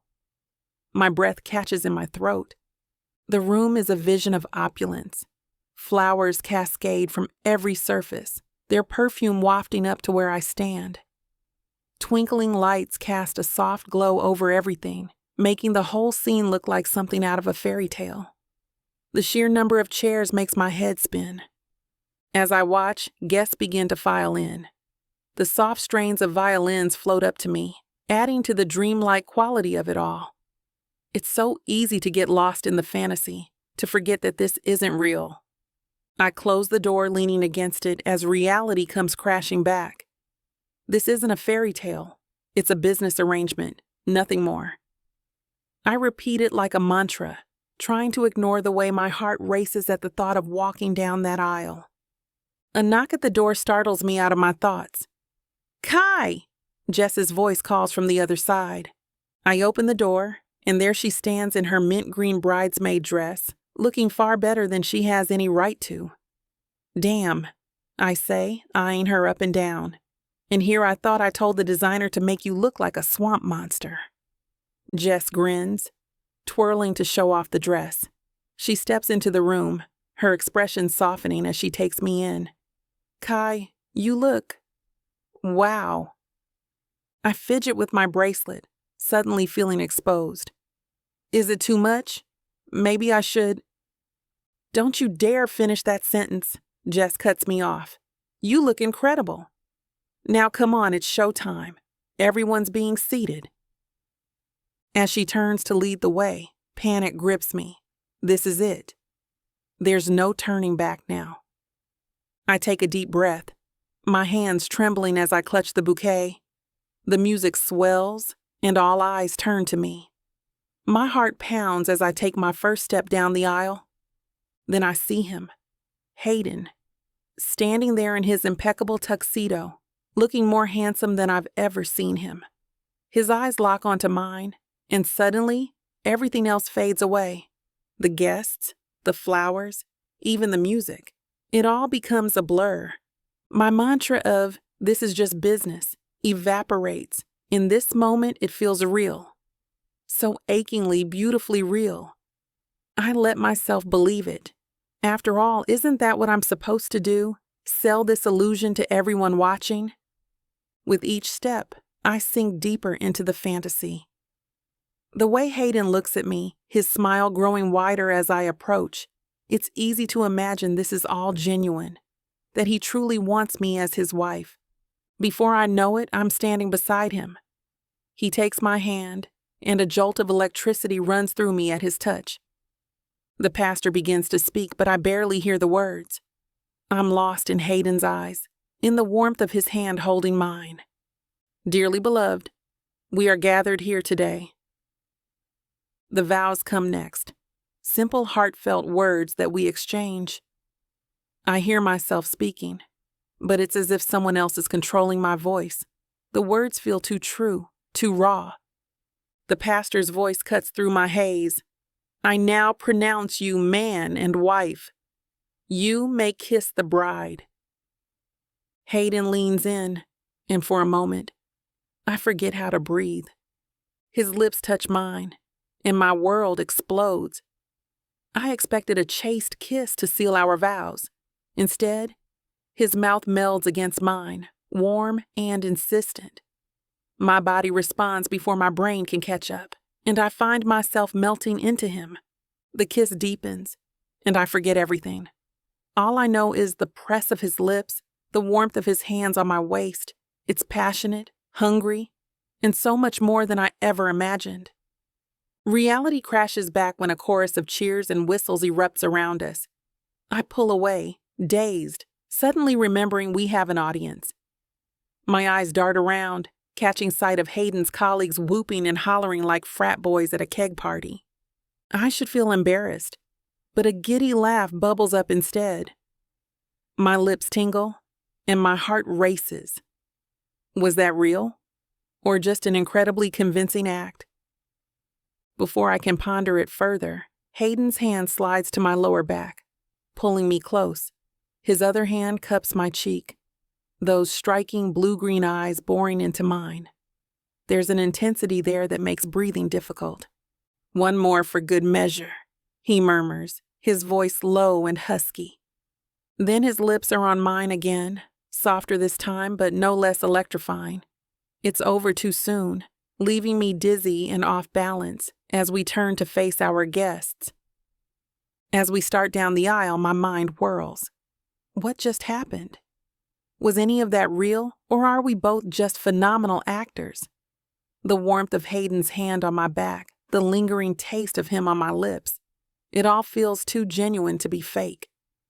I sneak a glance at Hayden as we walk. He catches my eye and winks, a small smirk playing on his lips. My stomach does a backflip. Real or not, I'm in trouble. I stand in the reception hall's antechamber, waiting for our next act. A flurry of movement catches my eye, and I turn to see Jess rushing towards us. "Kai," she says, slightly out of breath. "I triple-checked. None of your family are here." Relief floods through me. "Really?" I breathe. Jess nods, her expression a mix of sympathy and relief. "Not a single one." I let out a shaky laugh, torn between relief and an unexpected pang of sadness. I guess they really do hate me now. Hayden's grip on my hand tightens. He leans in close. "You okay?" I nod. The last of my family, consumed by greed, couldn't even be bothered to show up to my wedding. Fake or not, it stings. Jess, ever the mind reader, jumps in. "Hey, look on the bright side. At least you don't have to worry about fighting anyone in that dress." She gestures to my elaborate gown. Can you imagine trying to throw a punch in all that tulle? The mental image of me, veil askew, duking it out with my family in the middle of the dance floor, is so absurd that I can't help but laugh. God, what would I do without you, Jess? Before she can retort, the DJ's voice booms through the speakers. "Ladies and gentlemen, please welcome for the first time as husband and wife, Mr. and Mrs. Williams." "Ready, Mrs. Williams?" Hayden asks, his voice low and teasing. I look up at him, struck once again by how devastatingly handsome he looks in his tuxedo. "As I'll ever be, Mr. Williams." We step forward, hand in hand, into the reception hall. The crowd erupts in cheers and applause, and for a moment, I let myself forget about absent family and fake marriages. Right now, in this moment, I'm just a bride on her wedding day, holding the hand of a man who looks at me like I'm the only woman in the world. Fake or not, we're going to put on one hell of a show. The evening unfolds in a beautiful chaos of laughter, music, and dancing. I find myself at the center of it all, still reeling from the surreal nature of this elaborate charade. Eventually, Hayden guides me through the crowd to the towering wedding cake. "Ready to make a mess?" Hayden murmurs.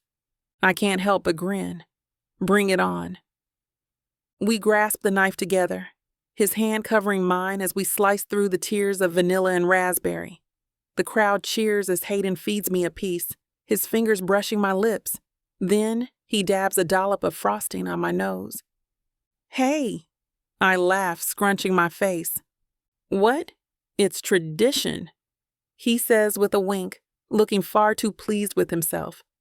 I retaliate by smearing frosting across his cheek, eliciting a deep chuckle from him that sends shivers down my spine. As we make our rounds, Hayden introduces me to a parade of faces.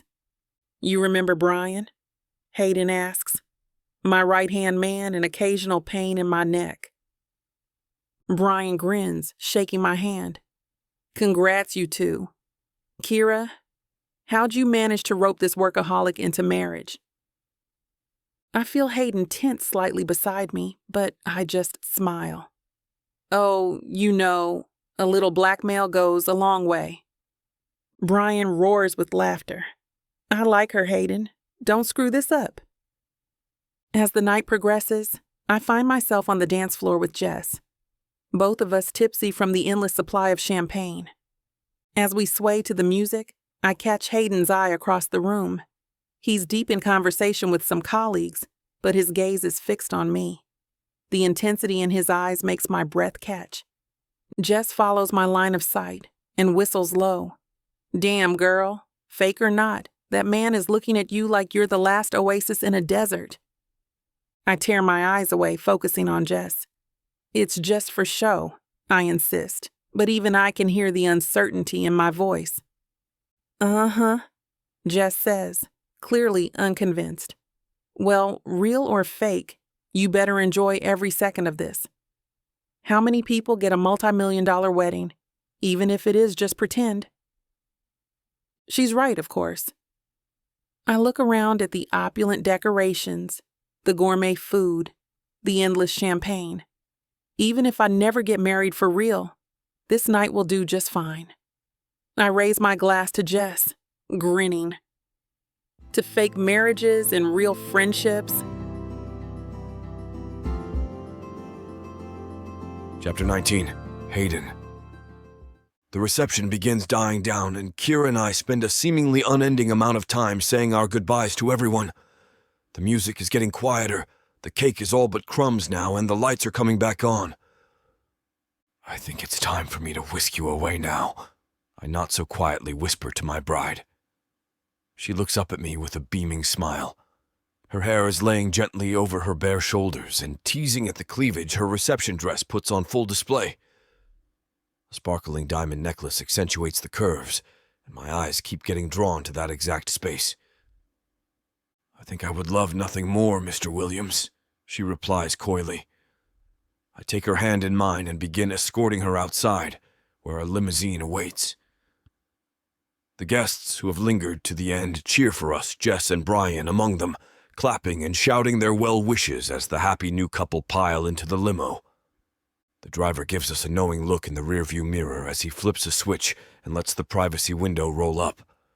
Kira puts a hand over her mouth and laughs, most likely at the driver's audacity. Still, I'm happy for the privacy. At least no one can see me staring like a fool at Kira. Her wedding dress was elegant and befitting the role of a new bride, but the one she wears now, tailored more for dancing and easy movement, is anything but. Her bare leg sticks out of the slit cut up the side, showing nearly everything up to her hip. I don't know if I can resist placing my hand on it, feeling the smoothness of her skin all for my own. So I sit on the other side of the very large seating area. It's easier to keep my hands to myself this way, especially with the alcohol and endorphins from the partying rushing through my veins, threatening to light me on fire with one sultry look from my bride. There's a bucket of champagne with 2 glasses available. A little paper sign says, "For the happy couple," in front of it. The moment Kira notices, she scoots over to it and helps herself. "Haven't had enough already?" I ask jokingly, thinking of all the wine and champagne that flowed during our reception. Her cheeks are glowing, emphasizing the wide smile she gives me back. "It's already been corked. No need to let it go to waste." I shrug, unable to argue with her logic. She pours 2 very full glasses, only spilling a little as the limousine takes a turn, and hands me one. "To tonight," she says, holding her glass out. "To a perfect heist," I say sarcastically. Kira giggles and taps her glass to mine. She sits back against the seat again, laying her head against the soft cushion and sighs. "Hey, let's pretend this was a real wedding and I was your real bride." "Where would you take me on our real honeymoon?" she asks. I don't blame her for asking. We're not taking one. though everyone who knows us assumes we are. Instead, we're taking the opportunity to lay low at home and catch our breaths. Putting on a convincing show for as long as we have is exhausting. Having a real honeymoon would only extend the need to play pretend.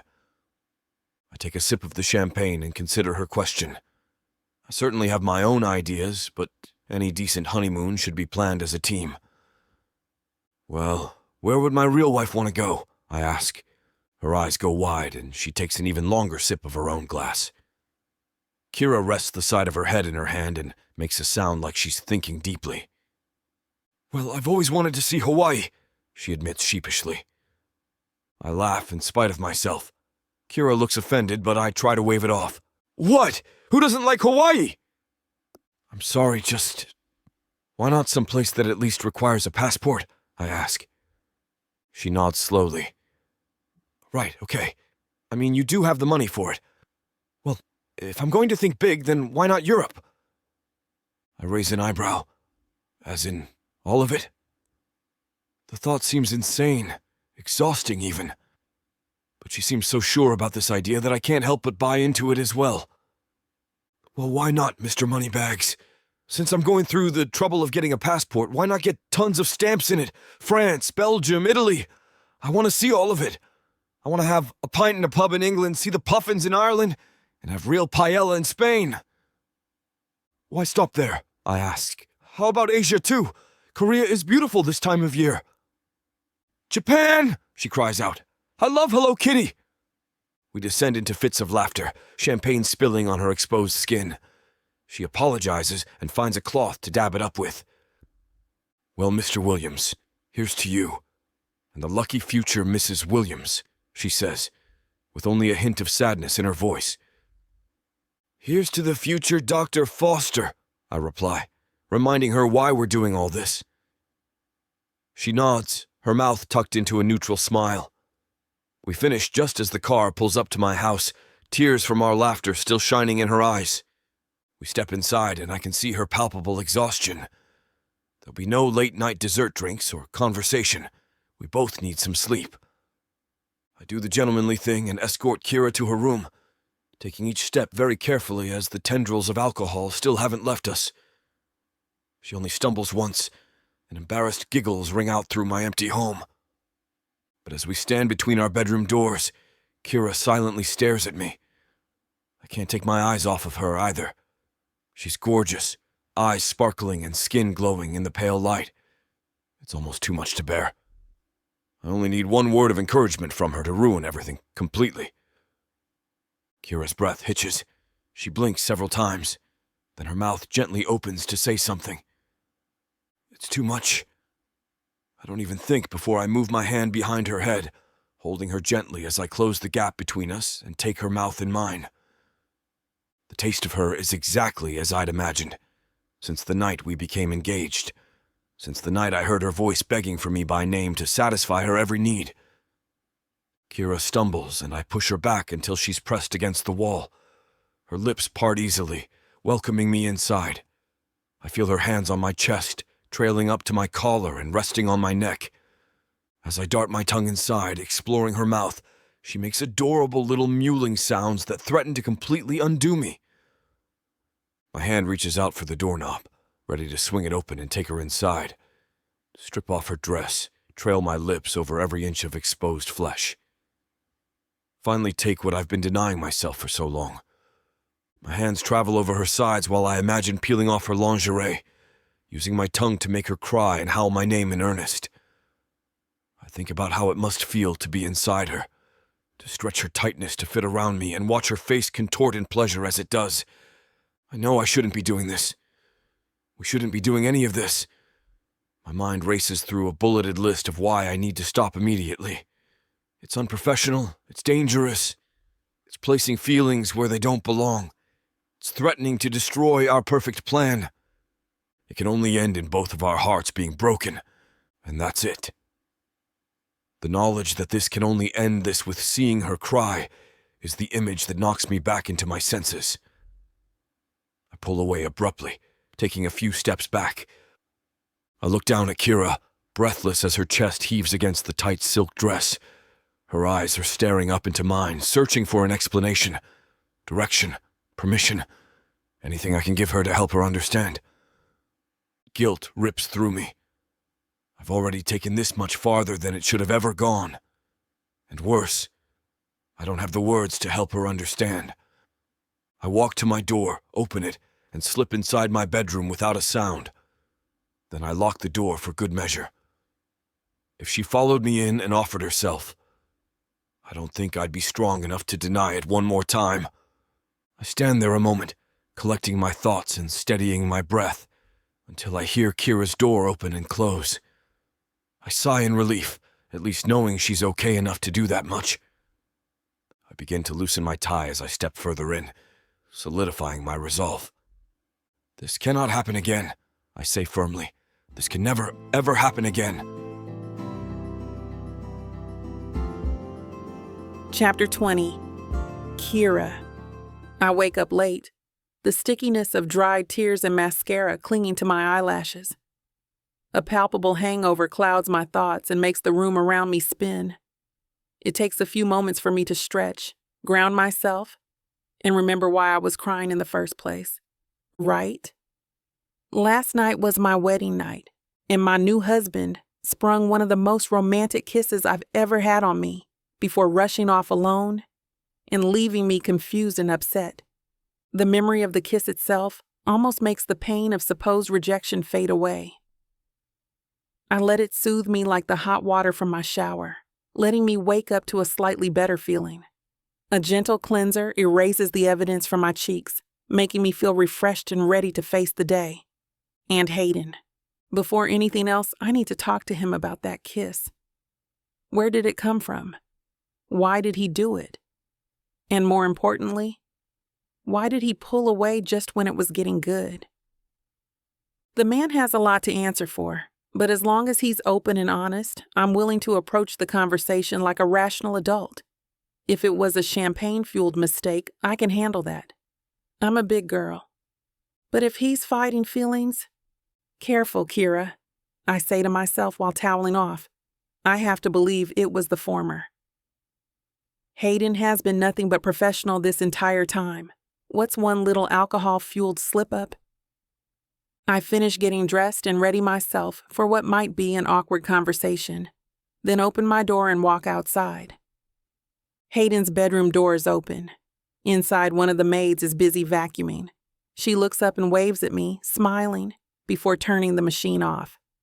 "I'll get to your room next, ma'am," she says brightly. "Oh, thanks. Take your time," I say, the vacuum turning back on halfway through my sentence. I shrug my shoulders and head downstairs. It's not unusual for Hayden to be awake at 8 in the morning. It'd be more suspicious if he was still locked up in there. I don't even make it to the kitchen for coffee before I notice the dining room table is set for breakfast. For one, there's poached eggs, bacon, English muffins, butter, jam, and fruit, as well as a carafe of coffee. And it's all set up where I normally sit. "Oh, okay," I say, not wanting to let a perfectly poached egg get cold. I sit down and notice there's no sign that Hayden was just here, eating his own breakfast. No plates, napkins, crumbs, not even a heat imprint left from his coffee mug. I consider a difficult conversation is probably better held on a full stomach with plenty of caffeine. So I allow myself to enjoy my breakfast regardless. The hollandaise is perfectly creamy, and the salty bacon is exactly what I needed to chase away this pounding headache. After finishing my meal and taking one last long sip of my coffee, I leave the table in search of my legal husband. He's not in the study or the lounge, nor is he in the theater or garden. After double-checking that there was no one in the bathrooms, I start to get anxious. Finally, I check in the kitchen, finding that same maid washing the dishes for my breakfast. "Excuse me," I say gently. She turns around, rubber gloves covered in dish soap, and face plastered in a wide smile. "Yes, ma'am?" she asks. "Sorry for bothering you. I was just wondering if you knew where Hayden was." She blinks, smile faltering for a moment as she probably begins to realize how awkward it is for a new bride having to ask the help where her husband might be. "Oh, Mr. Williams left hours ago," she says, forcing that smile back on. "He what?" I ask, barely able to mask my incredulity. The maid seems startled, and before she starts feeling like she has to prostrate herself, I shake my head and calm down. "Sorry, by any chance did he say where he was going?" The maid shakes her head. There's a sadness on her face now, the kind only an older woman who's seen this scenario play out before might have. Pity. "I'm sorry, ma'am, he didn't say. He may have gone to his office." I would try there first. I smile and thank her and leave the kitchen before I mess up and explain how I can very much not do that. We're supposed to be laying low and pretending we're far away on a romantic honeymoon. What is he doing, sneaking out early in the morning? Is he trying to get caught? I take a breath and steady myself. Hayden has gone to great lengths and spent a huge amount of money to make sure this plan works out. I can't work myself up assuming the worst from him. Even if I can't understand him right now, surely he'll be home by dinner and we can discuss this like adults then. Or so I thought. 2 weeks have gone by, and I barely ever see him. The closest I've gotten is catching him while he was walking out the front door before sunrise. I'd set an alarm and everything in the hopes that this time I'd catch him. He gave me a wishy-washy, "I'll talk to you soon," and walked right out, not even looking me in the eye. "This is insane," Jess says on the other side of the phone. Like, I get it's not for real, but where does he get off just abandoning you in his own home like that? I rub my fingers against my temple, trying hard to make sense of it all. I don't know. All my calls go to voicemail. All my texts are left on read. I even emailed him. He won't talk to me. Like, if I did something, I wish he'd just tell me so we can move past it. "Oh no, don't you dare," Jess warns. "You didn't do anything wrong. He's the bad guy here. He needs to fess up and make it up to you." I roll my eyes at Jess's predictable reply.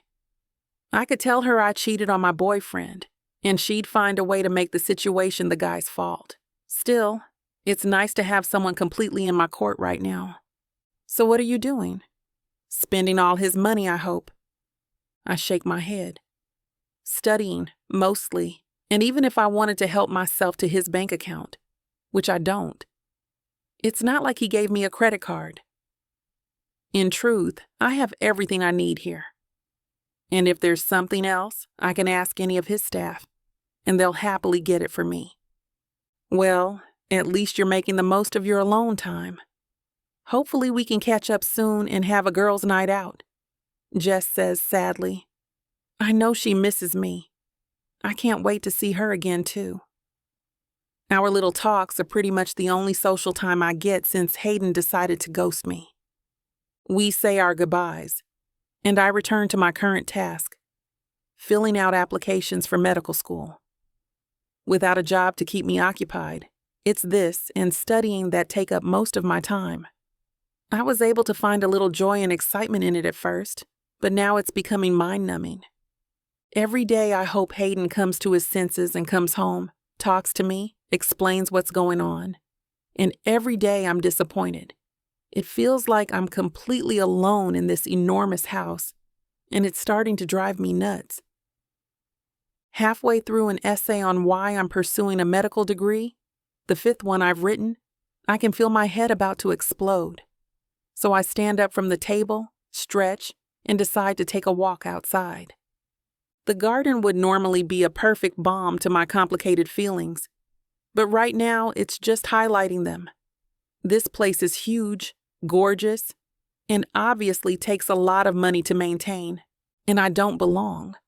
I start gripping my own arms, trying to center myself as a dozen thoughts begin spiraling all at once. I married a man for money. Why did I do that? I'm not that kind of woman. And yet, that's exactly what I did. Even if it isn't for his money, it still feels gross. And now I'm all alone in this huge place, barely anyone to talk to, no job, No place to go. My carefully maintained resolve finally bursts, and I find myself on my knees by a rose bush, letting the tears flow. I try to stop them, fretting over my mascara running, but who cares? No one but me will see it. I barely even see the cook, who leaves my meals on the table for me. Why did I do this? I ask myself, letting myself sob even harder now. All I want is for Hayden to come back and reassure me, talk to me, be like a friend again. It feels somehow like divine punishment. I got greedy and lied about something so incredibly important to get what I wanted. And now I'm paying for it.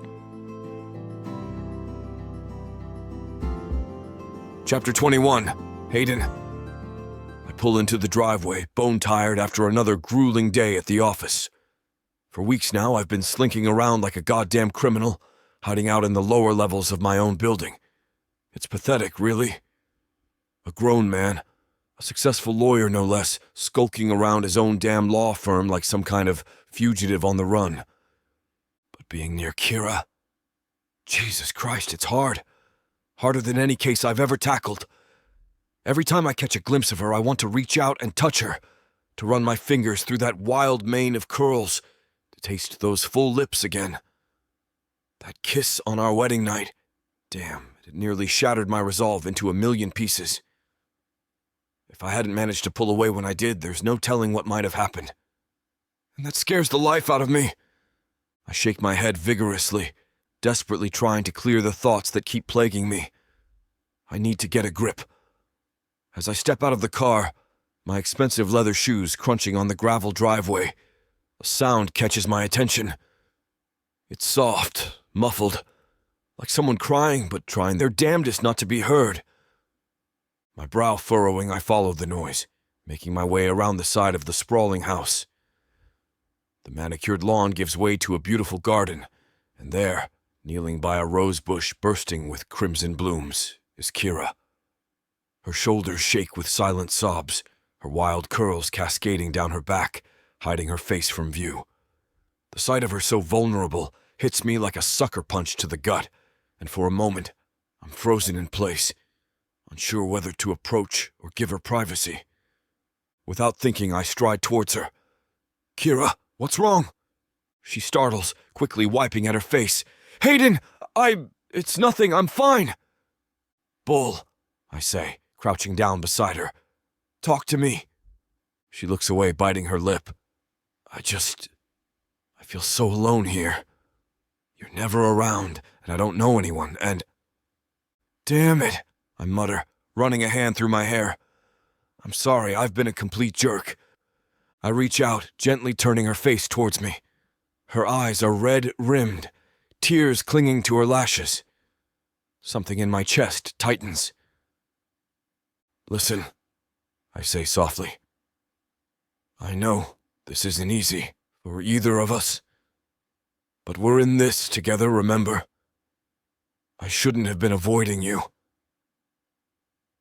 I watch as Kira angrily swipes at her tears, her shoulders shaking with barely contained emotion. I've never seen her this upset before. A knot forms in my gut, knowing I'm the cause of her pain. The sight of her, so vulnerable and raw, makes my chest tighten uncomfortably. I've always prided myself on being in control, but right now, I feel completely out of my depth. "Why have you been avoiding me?" she demands, her voice cracking. "What did I do wrong?" I try to brush it off, aiming for nonchalance, even as guilt gnaws at me. "Come on, it's not like that. I've just been busy with work, that's all." The words sound hollow even to my own ears, and I know she's not buying it. I wouldn't either. "Bull!" Kira spits out. Her eyes, usually so warm and inviting, now flash with hurt and anger. It's like looking into the eyes of a wounded animal, and I hate that I'm the one who put that look there. "You kissed me, Hayden, on our wedding night, and then you just disappeared. Do you have any idea how that made me feel?" Her words hit me like a punch to the gut. Of course I remember that kiss. How could I forget? It's been haunting me ever since, making me question everything I thought I knew about this arrangement. About us. I wince, remembering the heat of that moment, the softness of her lips against mine. Kira, No. She cuts me off. I hate myself for even caring, but I need to know. Why did you do it? And why have you been ignoring me since? Did I do something wrong? Her words hit me like a punch to the gut. The thought of her blaming herself, hating herself because of my cowardice. It's too much. Jesus, Kira, no! I say firmly, reaching out to grasp her shoulders. Don't even put that thought in your head. You could never do anything wrong. This is on me. I'm the one who screwed up. She looks up at me, her eyes searching mine. Then why? I take a deep breath, knowing I owe her the truth. Because I wanted you. I still want you, and that scares the life out of me. You do? She asks, her eyes widening. I can't find my voice for once. I purse my lips and take a breath, but she must have too much on her mind. Kira's words come out fast as if she's scared she may lose courage. Hayden, She takes a shaky breath. I've fallen for you. And it's not just attraction. God, I wish it was that simple. But this whole situation and living with you, getting to know you, I thought maybe you felt the same way. After that kiss, her voice cracks. But then you disappeared. I guess I was wrong. I've lost not just a business partner, but a friend too. I stare at Kira, my heart pounding as she lays her feelings bare. Her words hit me like a freight train, each one a reminder of how badly I've screwed up. The weight of my actions settles on my chest, making it hard to breathe. I've been such a goddamn coward, running away instead of facing what's been building between us. Hearing her say it out loud, thinking she's lost me. It's too much. I can't let her believe that for another second.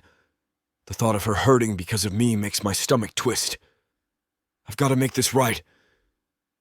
You weren't wrong, I say, my voice low and intense. I take a step closer, needing her to see the truth in my eyes. Kira, you were right. I do have feelings for you. More than just physical. It's so much more than that. Her eyes widen, a mix of hope and disbelief flickering across her face. You do? She whispers, her voice trembling slightly. I can see her trying to protect herself, afraid to believe me after I pushed her away. Yeah, I do. I run a hand through my hair, frustrated with myself and this whole damn situation. Avoiding her was incredibly stupid, and I know it. If we both feel something, why the hell should we ignore it? Who cares if it complicates things? I trust her more than I've trusted anyone in a long time, and that's saying something. I reach out, my hand finding her waist and pulling her closer. My eyes lock onto hers, those beautiful hazel orbs that have been haunting my dreams every goddamn night. Without another word, I lean in, closing the distance between us, my heart pounding so hard I swear she must hear it. I cup Kira's face tenderly, my thumb brushing away a stray tear that's escaped down her cheek. I won't run away this time, I murmur, my voice low and husky with emotion. Not ever again. As long as you still want me and can forgive my childish behavior. I thought I was doing what was best, but that's no excuse for being such a jerk about it. Kira's eyes, still glistening with unshed tears, search mine intensely. I hold my breath, waiting for her reaction. After a moment that feels like an eternity, she nods, a small smile tugging at her lips. I forgive you, Hayden, she whispers, and I feel like I can breathe again for the first time in days. Those 3 words ignite something primal within me, a raw, unbridled need that I can no longer contain. I pull her close, my arms wrapping around her waist like steel bands, crushing my lips against hers with an urgency that surprises even me. The kiss is deep, passionate, mirroring the intensity of our wedding night. But this time, it's real. This time I have no intention of stopping, no desire to hold back. My hands roam her body, greedy and possessive, memorizing every curve, every dip, every perfect inch of her. I trace the line of her spine, feeling her shiver against me, and cup the back of her neck to deepen the kiss even further. Kira responds in kind, her body melting into mine as if we were made to fit together. Her fingers thread through my hair, tugging slightly, sending jolts of electricity down my spine. A groan escapes me, low and guttural, swallowed by her eager mouth as she presses herself even closer. Damn, I can't get enough of her. "Hayden!" she gasps, breaking away for air. Her chest heaves against mine, and I can feel her heart racing. "I don't want you to stop." "I won't, I promise," my voice rough with desire. My lips brush against her ear as I speak, and I feel her shiver. "Not this time. Not ever." In one fluid motion, I lift her up, my hands gripping her ass. Kira wraps her legs around my waist, pressing herself against me. The friction elicits a moan from both of us. I can feel every inch of her body against mine, the heat between us almost unbearable. My fingers dig into her soft flesh, and I capture her lips again in a searing kiss. I'm lost in her, in the taste of her mouth, the feel of her skin, the intoxicating scent that's uniquely Kira. "Bedroom?" I manage to ask between heated kisses. "Too far," Kira pants, nipping at my lower lip. "Here, now." Who am I to argue with that logic? "You think you can catch me? You think you can tame me?" Oh, I know I can. And you know it too, baby. I gotta tell you, you're not the first to try. But don't worry, baby. I'll be the last. With sass like that, maybe I'll be the one that needs to tame you. Let's cut to the chase, big boy. What you selling me? Your appetite is big AF. I have just the thing that'll satisfy you. Oh, really? And what's that? Over 120 hours of romance audiobooks. Brought to you by Tyla Walker Romances in the Big AF audio bundle. 120 hours? That sounds amazing. Your knees won't work afterwards if I do my job right. Don't make promises you can't keep. Well, I can keep this promise. Because these audiobooks are unabridged with all the spicy scenes that will make you put your earbuds on.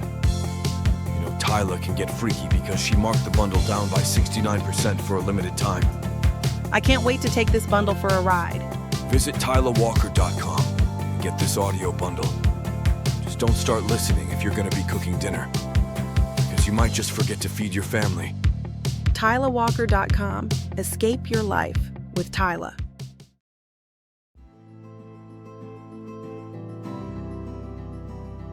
Chapter 22. Kira. His lips find mine again, and I feel intoxicated by his touch. As we kiss, he gently pulls me onto his lap, so I'm straddling him on the stone bench.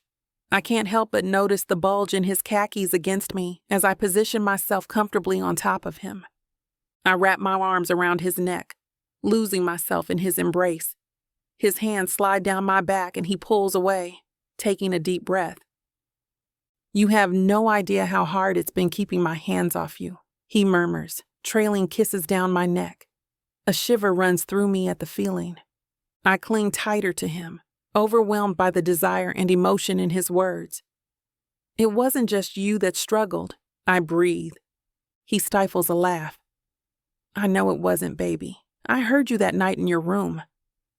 My body involuntarily locks up, like someone has doused a cooler of ice water on my head. "Oh, no, ma'am. I don't think so," he says as he lifts his hips, further pushing himself right against me. "Don't go all shy on me now. Personally, I think it was hot. Makes me want to hear you moan my name in person, not from outside of the door." He captures my lips again, more urgently this time. My whole body is on fire, burning for him. I hate to put a stop to a good time, but it looks like we've hit this platform's limit for spiciness. This platform's got some rules we have to play by if we want to keep giving you these stories for free. And trust me, this scene isn't something you want to miss. while we can't get into all the details here, you can still dive into the full, uncut version at TylaWalker.com. Miss Tyla has an entire collection of unabridged audiobooks and ebooks waiting for you. And the best part? You can treat yourself with 40% off when you use the code SAVE40. That's right. You'll save on any digital product, even bundles that are already discounted. Miss Tyla would never let anyone feel the kind of disappointment you must be feeling right now. So why wait? Treat yourself with Miss Tyla. The chill of the night air makes me shiver, and Hayden slowly pulls out and wraps me up in his arms. I relax into the solid protection of his body. Here, lying together in the shadows of the garden, I've never felt more special. That was phenomenal, he says, wiping the sweat from his brow with his free hand. I must say, doing that in the garden should have been added to my bucket list way before now, I say with a smile. He laughs, deep from his chest, and kisses my forehead. We speak no more words for a long time, content simply to lie skin to skin, listening to the syncopated rhythm of our heartbeats. I drift in the comfort of Hayden's embrace, the rise and fall of his chest, lulling me into a state of blissful tranquility. Chapter 23. Hayden. I wake to the gentle caress of morning light filtering through the hedges of my backyard. Blinking away the remnants of sleep, I take in my surroundings, the dewy grass, the soft chirping of birds, and the warmth of Kira's body curled against mine. My eyes fall on her sleeping form, her chocolate brown skin glowing in the early sunlight. She's breathtaking, even more so in her natural state. I can't help but admire the gentle curves of her body as she lies peacefully in the grass. Unable to resist, I run my hand down her side, watching as goosebumps emerge on her skin. She stirs, stretching languidly before her eyes flutter open. A sleepy smile spreads across her face, and my heart skips a beat. "Good morning," I murmur, placing a soft kiss on her forehead. "Morning," she replies, nuzzling closer. "Last night was amazing." My body responds instantly to her words, memories of our passionate encounter flooding back. I take a deep breath, willing myself to calm down. "It was," I agree, my voice huskier than I intended. We lie there in comfortable silence for a few moments, neither of us wanting to break the spell. But soon the rumbling of our stomachs becomes impossible to ignore. Kira giggles, the sound light and carefree. I guess we worked up quite an appetite. I chuckle, sitting up and running a hand through my hair. "Seems like it. How about some breakfast?" "Sounds perfect," she says, her eyes twinkling with mischief. "But first, we might want to put some clothes on. Unless you want to give your neighbors a show?" I laugh, standing and offering her my hand. As tempting as that sounds, I think we'd better keep this little garden party to ourselves. I scramble to my feet, scanning the dew-covered grass for our scattered clothing. Kira's bra catches my eye, draped over a nearby rosebush. I snatch it up, tossing it to her with a grin. "Catch!" I call out, "unless you want Mrs. Henderson next door to get an eyeful with her morning coffee." Kira laughs, slipping them on. "God forbid! That woman already gives me the stink eye every time I check the mail." I locate my pants hanging from a low branch and hop around, trying to pull them on. Can you blame her? You're way too hot to be living in this stuffy neighborhood. "Smooth talker," Kira teases, watching me struggle. "Need some help there, big shot lawyer?" I finally get my pants on and grab my shirt. I think I can manage. Though I gotta say, I'm not thrilled about you covering up that gorgeous body. Kira raises an eyebrow. "Oh yeah? Maybe we should make clothing optional in the house from now on." "Don't tempt me," I growl, pulling her close for a quick kiss. Now let's get inside before the neighborhood watch reports us for public indecency. We slip into the kitchen, giggling like teenagers. The house feels different somehow. Warmer, more alive. "So what's for breakfast?" Kira asks, hopping onto a bar stool. I'm starving after last night's activities. I open the fridge, surveying our options. How about omelets? I make a mean Denver omelet. Ooh, fancy, Kira says. Let's see what you've got, Williams. I gather ingredients, feeling confident. Prepare to be amazed. 20 minutes later, I'm staring at a disaster in the pan. What was supposed to be a perfectly folded Denver omelet has turned into a chaotic mess of scrambled eggs and vegetables.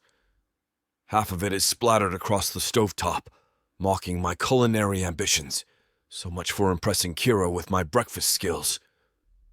Kira bursts out laughing, her eyes crinkling at the corners. Oh my God, your face. You look so offended. It's like the eggs personally insulted you or something. I can't help but join in her infectious laughter, running a hand through my hair sheepishly. Okay, you got me. So maybe I oversold my omelet skills a bit. Or a lot. I haven't cooked for anyone in ages. I shake my head, still chuckling. How about we stick to something simpler? Scrambled eggs and toast? I promise I can manage that without redecorating the kitchen. I give her a wry smile, trying to salvage some of my dignity. Though I can't guarantee I won't screw it up somehow. Cooking's never been my strong suit. Throw in some bacon and you've got a deal, Kira says, wiping tears of mirth from her eyes. Her laughter is like music, and I find myself wanting to hear more of it. As we work side by side, bumping hips and stealing kisses, I realize I can't remember the last time I laughed this much. It feels good. Really good. There's an ease between us that I've never experienced before, not even with women I've dated for months. Kira's presence is like a breath of fresh air in my usually uptight world. I sneak a glance at her as she expertly flips the bacon, her curls bouncing with each movement. The sizzling sound and mouth-watering aroma fill the kitchen, making my stomach growl. How did I get so lucky? This whole fake marriage thing is turning out to be way more enjoyable than I ever imagined. It's like I've stumbled into some alternate reality where everything just works. Bacon's done! Kira calls out, her voice laced with amusement. She turns to me with a grin that could light up the entire city. Let's see how those eggs are coming along, Mr. Master Chef.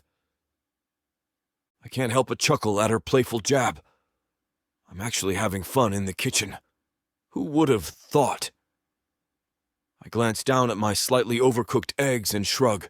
Well, they might not be Instagram-worthy, but they're edible. Probably. I can't help but grin as I step aside, gesturing dramatically at the pan. Kira peers into the skillet, her lips twitching. Well. Look who managed to keep most of the eggs in the pan this time. Gold star for effort, counselor. Hey now, I protest, grabbing plates. I'll have you know these are gourmet scrambled eggs, Michelin star quality. Oh, absolutely, she nods, her eyes sparkling. I'm sure they'll be raving about the deconstructed omelette à la fleur for years to come. We settle at the small kitchen table, our legs brushing underneath.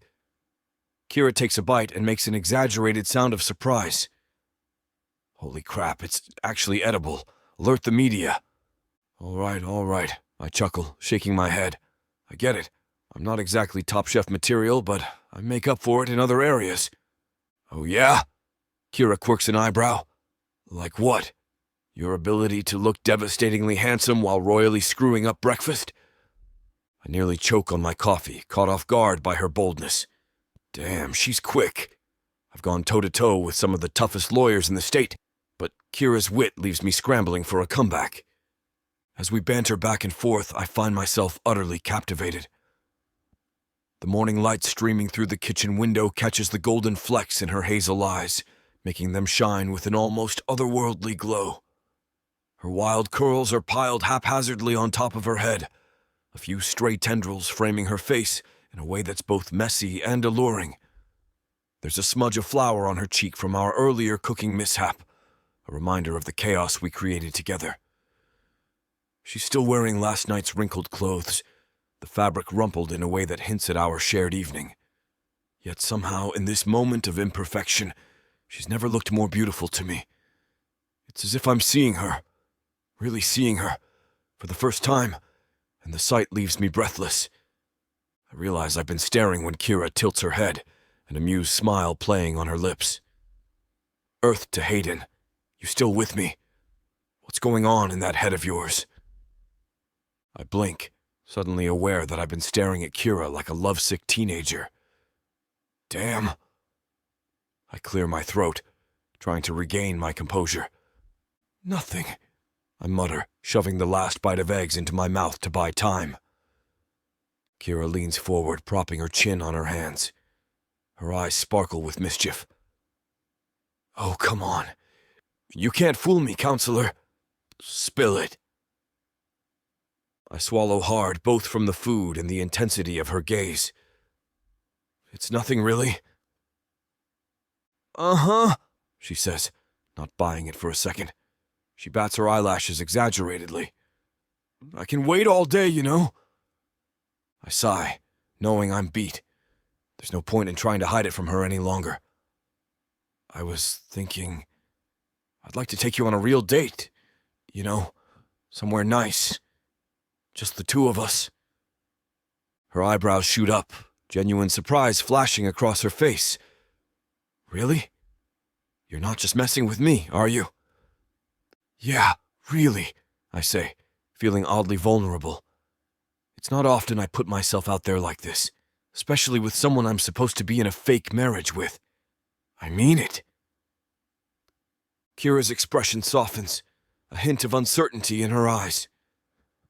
That's sweet, Hayden. But you don't have to do that.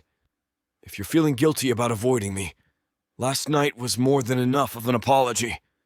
We're good, I promise. I shake my head, leaning forward and meeting her gaze. It's not that. I genuinely want to take you out. For real. No pretenses, no act for the neighbors.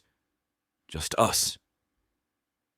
A slow smile spreads across her face, lighting up her eyes in a way that makes my heart skip a beat.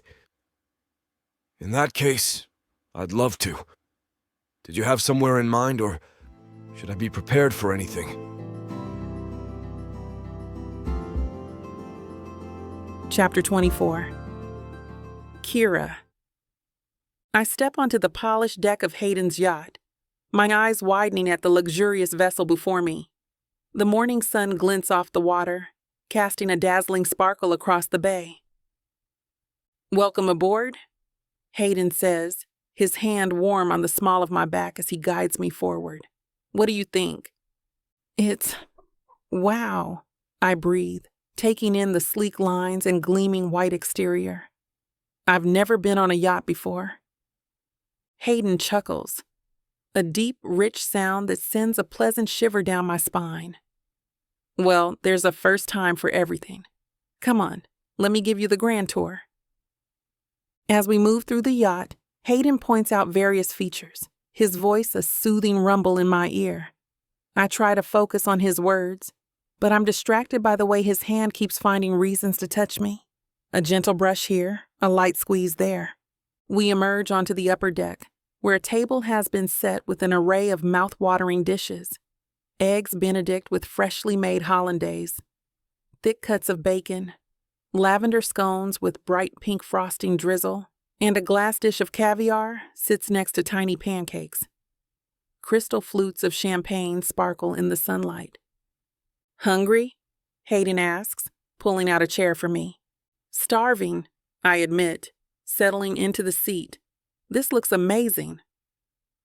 As we dig into the brunch, the yacht gently pulls away from the marina. The city skyline slowly recedes, replaced by the vast expanse of the bay. After my second bite of the warm floral scone, a scuffle in the water catches my eye. Oh! I exclaim, pointing excitedly. Look, Hayden! Seals! Sure enough, a group of seals is frolicking in the water nearby, their sleek bodies darting through the waves. Hayden leans in, his breath warm on my cheek as he whispers, "Beautiful, aren't they?" I turn to find his face inches from mine, his blue-green eyes intense. Yeah. I murmur, not sure if I'm talking about the seals or him. Beautiful. They're curious creatures, always poking around to see what the boats are doing. He continues, oblivious to my stares. As we return our attention to the lavish spread before us, Hayden leans back in his chair, swirling the champagne in his glass. So, tell me more about your plans for medical school. What's so interesting about autoimmune disorders? I take a deep breath, my fork pausing midway to my mouth. Well, it's a fascinating field, really. The way our bodies can turn against themselves. I set my fork down, my hands animating as I speak. Did you know that women are more likely to develop autoimmune diseases than men? It's thought to be linked to estrogen levels. Hayden's eyes are fixed on me.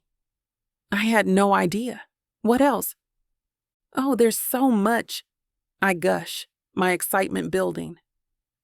Like, take lupus, for example. It can affect almost any part of the body, but it's notoriously difficult to diagnose because its symptoms mimic so many other conditions. And then there's the gut microbiome connection. Recent studies suggest that the bacteria in our intestines might play a role in triggering or exacerbating autoimmune responses. I pause, suddenly aware that I've been rambling about something wholly gross and unromantic. Sorry, I'm probably boring you with all this medical jargon. Hayden shakes his head, his gaze still intent. Not at all. I love seeing you so passionate about something. It's captivating. His words send a warm flutter through my chest, but I can't help feeling a twinge of self-consciousness. This thing between us is real now, and I don't want to drive him away by being too intense. Just then, a waiter appears at Hayden's elbow, refilling our champagne flutes. Hayden nods his thanks, then raises his glass. A toast, he says, his voice low and rich. To Kira's bright future in medicine. May you revolutionize the field of autoimmune disorders and save countless lives. I lift my glass, clinking it gently against his. Thank you, I murmur, taking a sip of the bubbly liquid. The sunlight glimmers off the diamond in my wedding ring. As I lower my glass, I catch Hayden's eye. The intensity of his gaze makes me wonder if maybe, just maybe, I don't need to hold back after all. As I bask in the warmth of the sun and the afterglow of our intimate conversation, a woman emerges from below deck. She's carrying a large bag over her shoulder, her smile bright and professional. Are you two ready? She asks, glancing between Hayden and me. Hayden turns to me, a mischievous glint in his eye. I hope you don't mind, but I took the liberty of booking us a couple's massage. Thought it might be nice to really unwind while we take in the view. My eyebrows shoot up in surprise. A massage? Here. Why not? He grins, standing up and offering me his hand. The sea breeze, the gentle rocking of the boat. It's perfect. I take his hand, allowing him to pull me to my feet. I've never had a massage on a boat before. I've never even had a massage, but I'm a little embarrassed to admit that. First time for everything. He winks. While we get ready, the masseuse sets up 2 tables on the deck, positioning them so we can look out at the endless expanse of blue. As I settle onto the table, I feel a twinge of self-consciousness. Even with the towel draped over me, I feel exposed out here in the open air. But as soon as the masseuse's hands start working their magic on my back, all my worries melt away.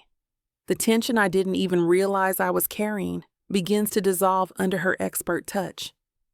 I turn my head to look at Hayden on the table next to me. His eyes are closed, his face the picture of relaxation. The furrow that usually sits between his brows has smoothed out, making him look younger, almost boyish. A contented sigh escapes my lips. Without thinking, I reach out my hand towards him. Hayden's eyes flutter open, and he smiles softly, taking my hand in his. He gives it a gentle squeeze, his thumb tracing small circles on my skin. As we lie there, hand in hand, With the sound of the waves and the feel of the sun on our skin, I'm struck by how right this feels, how natural. The world beyond this boat seems to fade away, leaving just us, this moment, and the endless horizon. As the massage concludes, I feel utterly relaxed. My muscles like warm butter. Hayden helps me up, his touch sending a pleasant tingle through my skin. "Ready for a swim?" he asks, a boyish grin spreading across his face. I nod eagerly. We make our way below deck. I slip into my swimsuit, a simple black one-piece that hugs my curves. When I emerge, Hayden's waiting in swim trunks that show off his toned physique. "Ready?" he asks. I nod, take a deep breath, and leap into the water. It hits me like a shock to the system. Holy crap, that's cold. I sputter, treading water. Hayden cannonballs in beside me, sending up a spray. He surfaces, shaking water from his hair. Refreshing, isn't it? That's one word for it. I laugh, splashing him playfully. We swim around the yacht, occasionally racing each other or seeing who can hold their breath longer. I feel like a kid again, playing around without a single care in the world. Suddenly, a dark shape glides past us. I yelp, grabbing onto Hayden's arm. "Relax," he chuckles. It's just curious. Sure enough, a seal pops its head up nearby, regarding us with big, soulful eyes. It blows a stream of bubbles in our direction before diving back under. That was amazing. I breathe, still clinging to Hayden. He wraps an arm around my waist, pulling me closer. "You're shivering." "Cold?" I nod, suddenly aware of how my teeth are chattering. Without hesitation, Hayden scoops me up in his arms, swimming us both back to the yacht's ladder. Once we're back on deck, wrapped in fluffy towels, I can't stop grinning. This has been such an incredible day, I say, leaning into him. It's not over yet. How about we warm up in the hot tub? There's a hot tub on this thing too. He winks. Of course. What kind of date would this be without one? I slide into the hot tub, the warm jets massaging away the last traces of chill from our swim.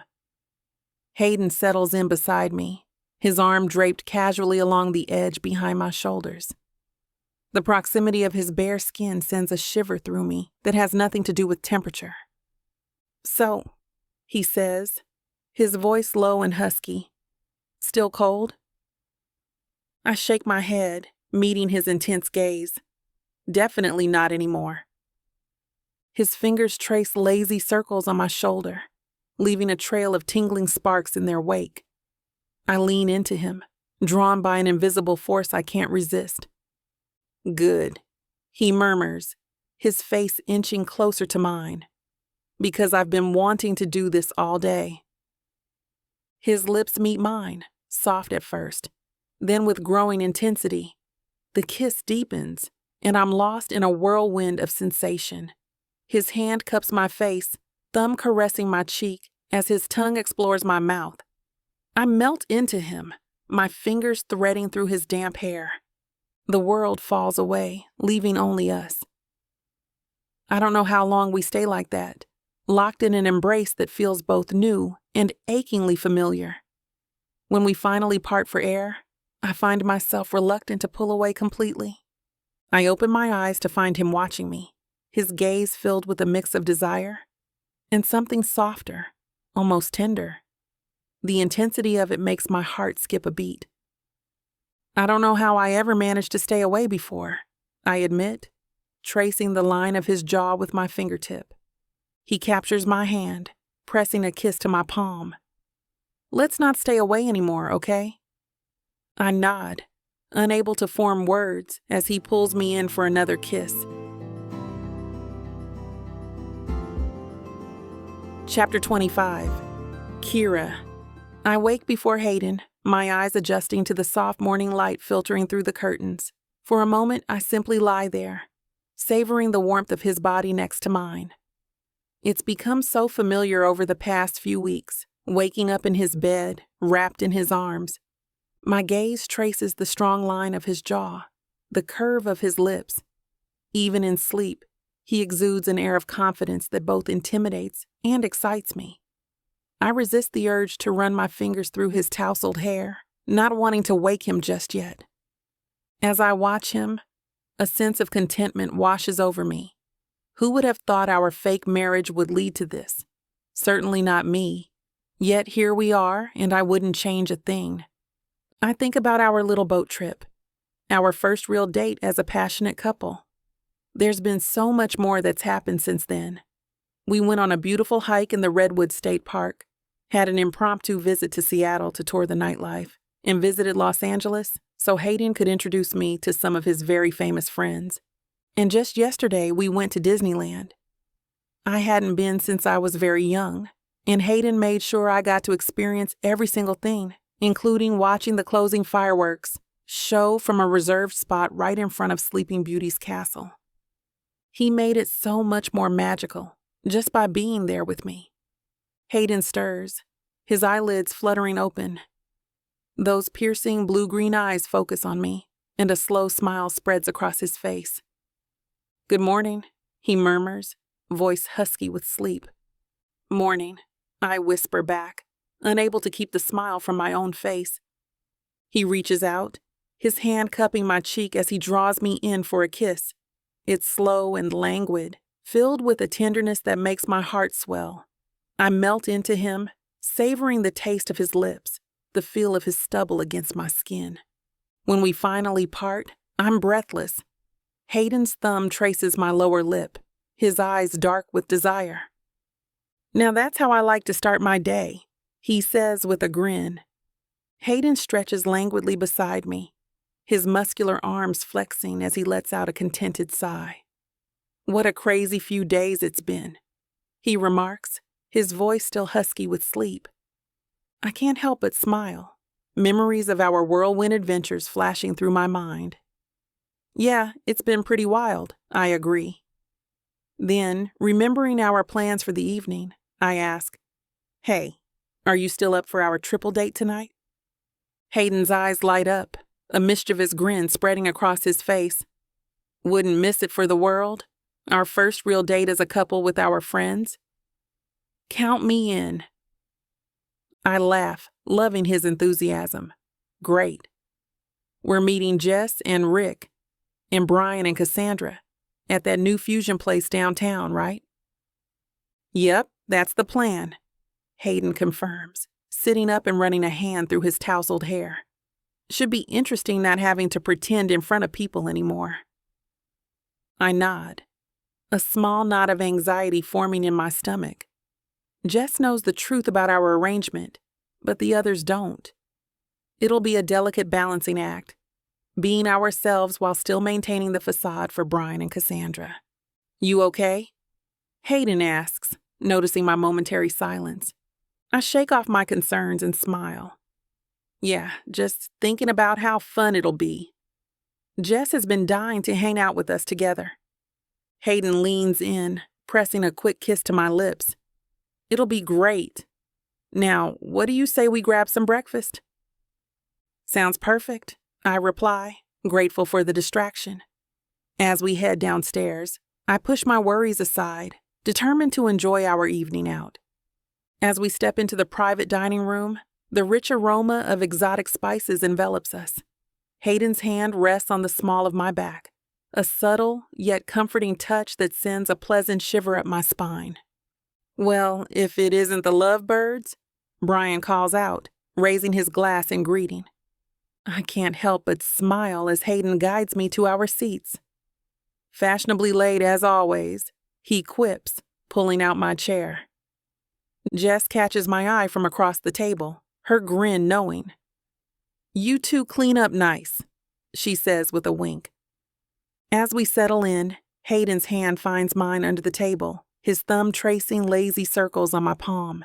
He takes it up to his mouth and gives the back of my hand a gentle kiss, his eyes soft and full of adoration. The conversation flows easily, punctuated by laughter and the clink of glasses. "So, Kira," Cassandra leans in, curiosity sparkling in her eyes. How did you manage to tame this one? She nods towards Hayden. I feel a moment of panic, but Hayden squeezes my hand reassuringly. Who says I'm tamed? He retorts with a roguish grin. Please. I roll my eyes playfully, falling into our easy banter. You were putty in my hands from day one. The table erupts in laughter, and I marvel at how natural this feels. The lies we've told have become our truth, and I find myself reveling in it. As the waiter approaches with the wine list, Hayden waves him off. We'll have a bottle of the 2015 Chateau Margaux, he says confidently. I look at him with a raised eyebrow. Jess gasps, her mouth curled in an audacious smile. I'm sorry, are you going to let him just do that? She asks with friendly laughter. I know what my lady likes, Hayden says, giving me a knowing wink. When my glass arrives, I take a sip and close my eyes in bliss. It's perfect, bold yet smooth, with hints of blackberry and vanilla.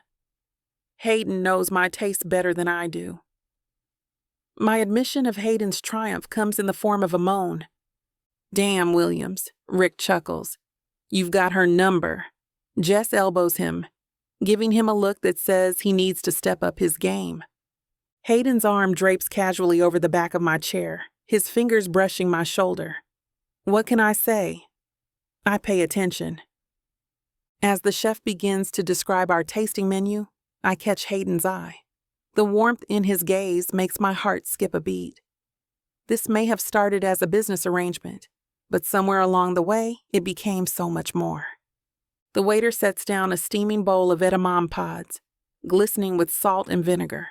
As I reach for one, Brian leans forward, a glint of curiosity in his eyes.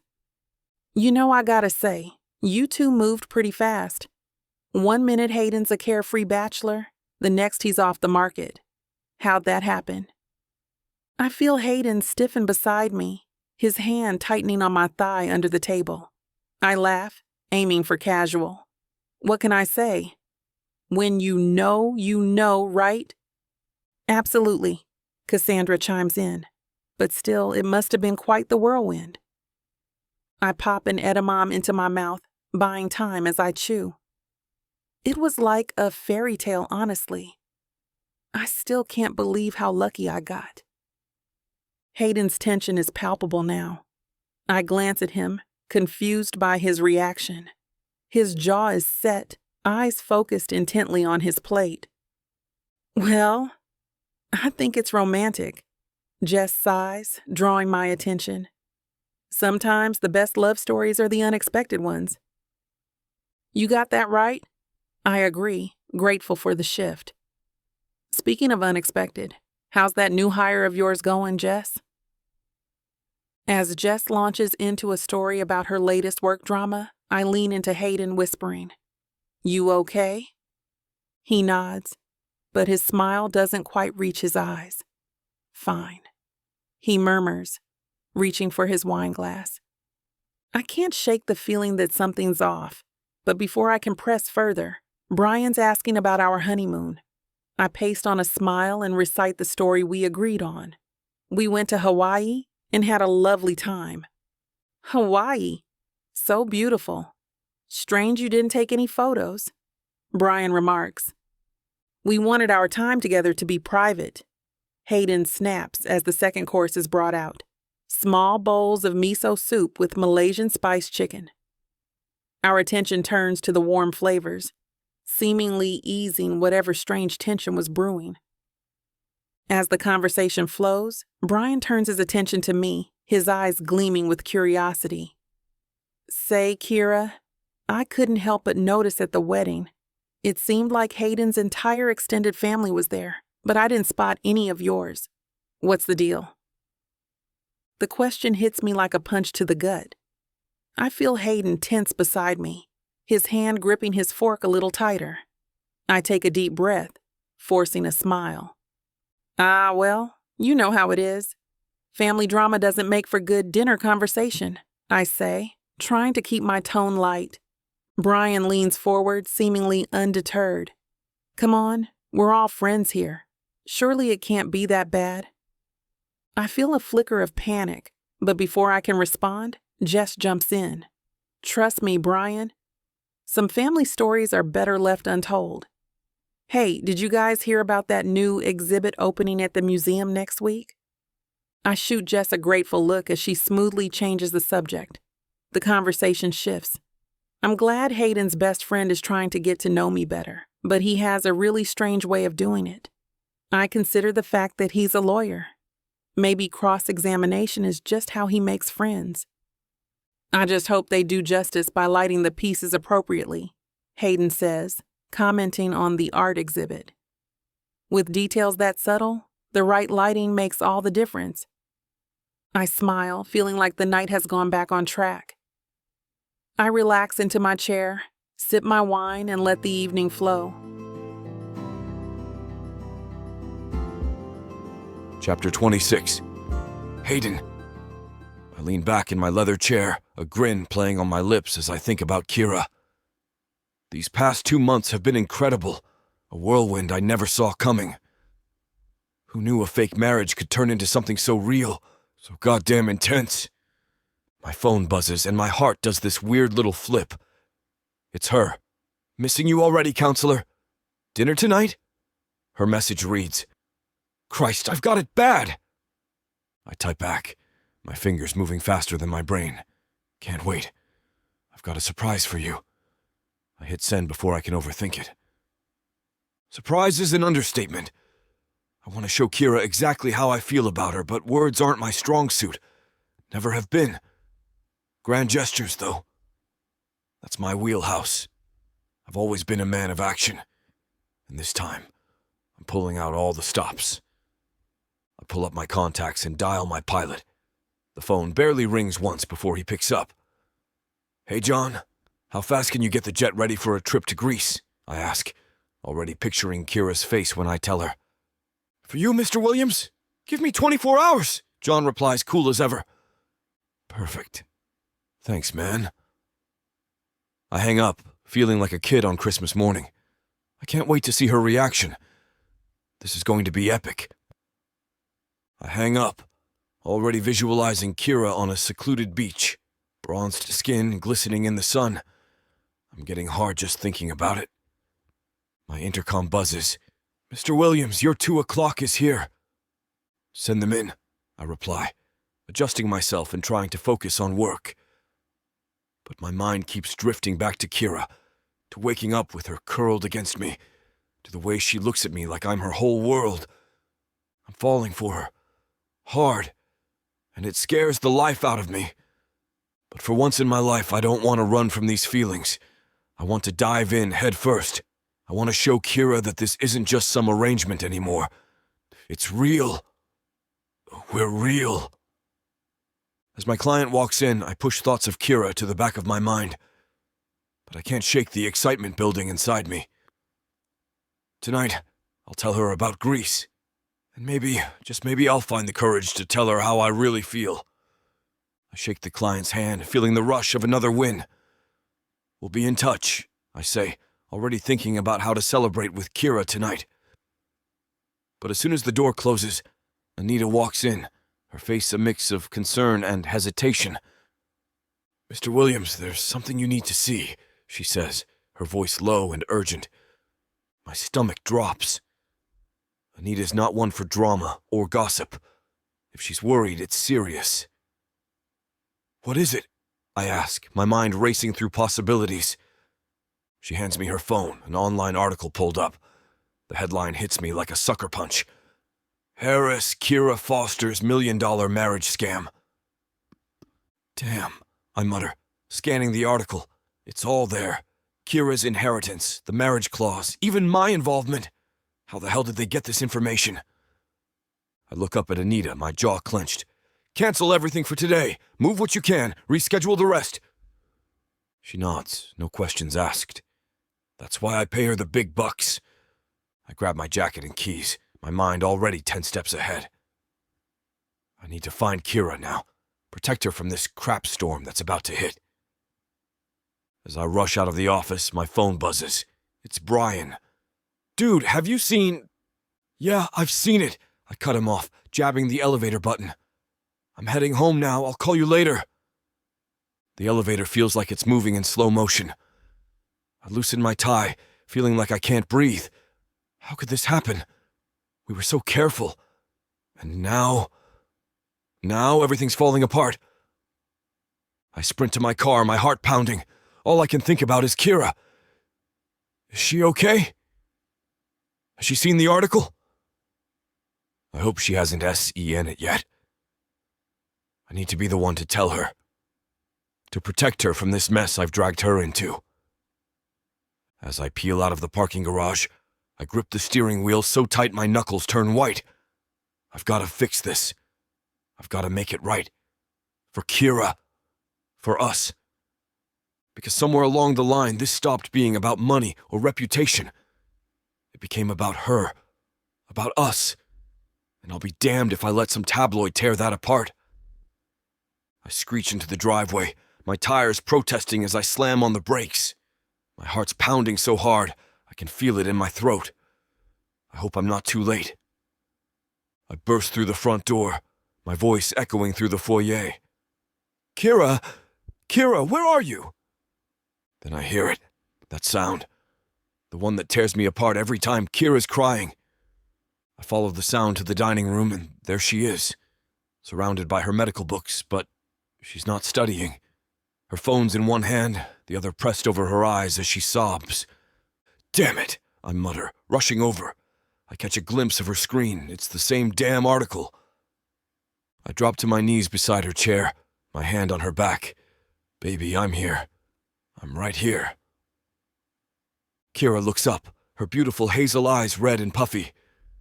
Hayden, she chokes out. A friend sent it to me. Have you seen it? I nod, pulling her close. Yeah, I've seen it. I'm so sorry, Kira, I'm so sorry. She collapses against me, her body shaking with sobs. I hold her tight, my mind racing. Who did this? How did they find out? I promise you, I whisper fiercely. I'm going to find out who did this, and I'm going to make it right. Kira pulls back, wiping her eyes. How? It's out there now. Everyone knows. She stands up, a look of panic now overtaking her. And how did they get such specifics? I cup her face in my hands, looking her straight in the eye. Listen to me. We're going to get through this, but I need you to be honest with me if we're going to figure this out. She nods, hiccuping slightly. I take a deep breath, trying to calm the storm raging inside me. Kira, I need you to be straight with me.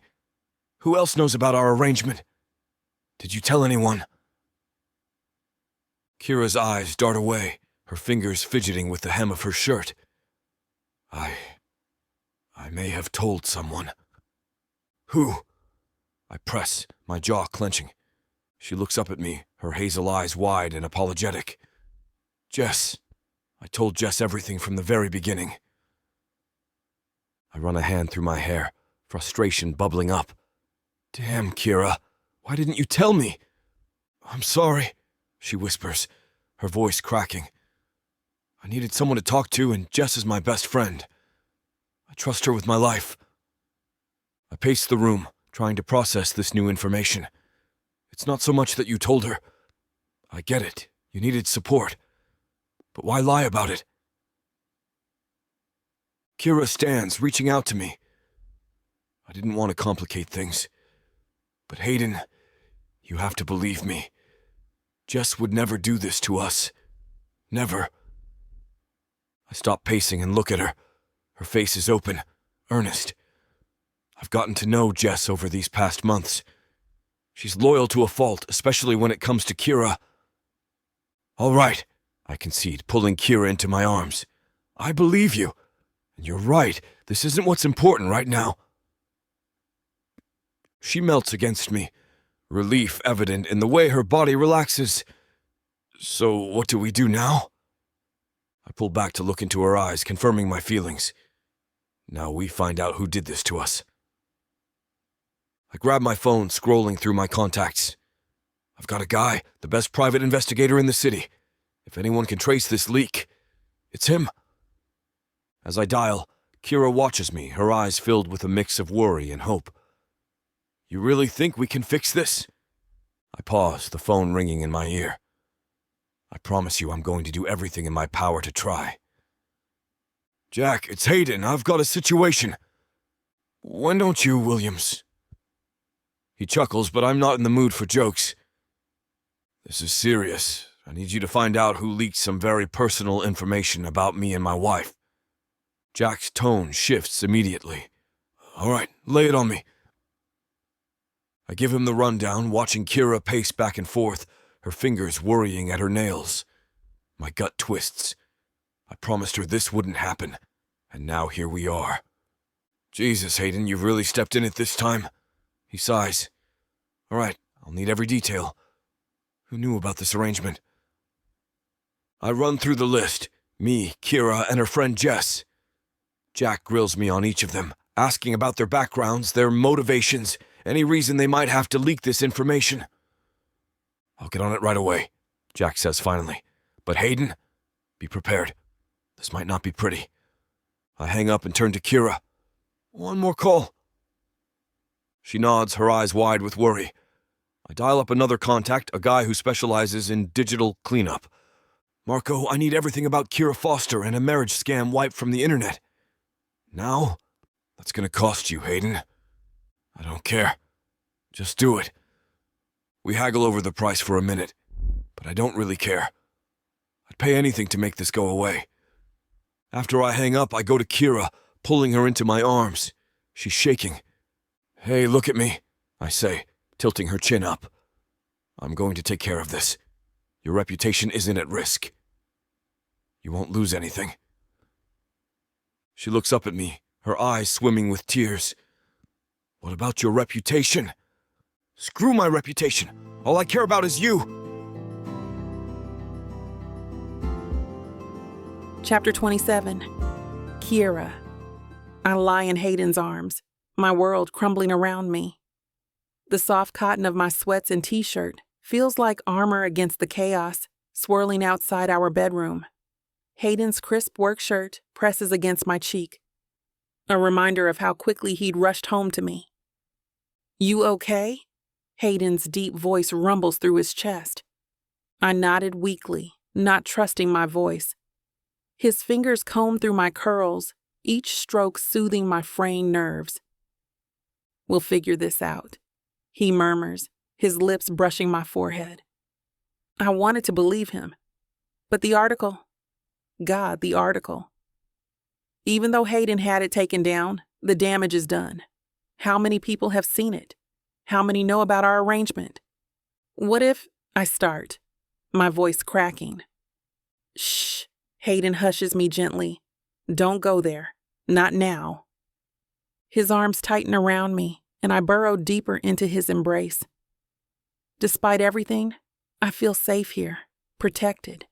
The steady rhythm of Hayden's heartbeat under my ear begins to lull me into a hazy state between waking and sleeping. Sleep, Hayden whispers, his hand running up and down my back. I've got you.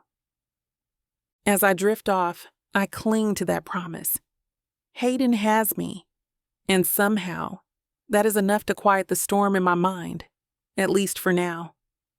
I wake with a start, my hand instinctively reaching for Hayden. The cool sheets beneath my fingers tell me he's already up. Rubbing the sleep from my eyes, I slip out of bed and pad barefoot down the hallway, checking his study first. Empty. A muffled voice drifts up from downstairs. Hayden. I descend the stairs, my feet silent against the polished wood. As I reach the bottom, I spot him pacing in the living room, phone pressed to his ear. You're absolutely certain? Hayden's voice is low, dangerous. I've never heard him sound like this before. No, I understand. Thank you for your work. He ends the call abruptly, his jaw clenched so tight I can see the muscles working beneath his skin. When he turns and sees me standing there, his expression softens slightly, but I can still see the anger simmering beneath the surface. like a pot about to boil over. Hey, I say softly, wrapping my arms around myself, suddenly feeling cold despite the warmth of the morning. What's going on? You look like you're ready to punch someone. Hayden runs a hand through his hair, mussing it in a way that would be incredibly sexy if not for the tension crackling in the air.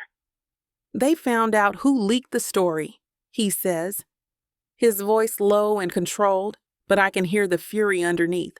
My stomach drops, twisting into knots. Who? I ask, almost afraid to hear the answer. Brian. The name hits me like a punch to the gut, knocking the air from my lungs. Brian? Your friend Brian? But why would he do that? I thought you guys were close. Hayden's eyes narrow, and for a moment, I see a flash of hurt beneath the anger. Money!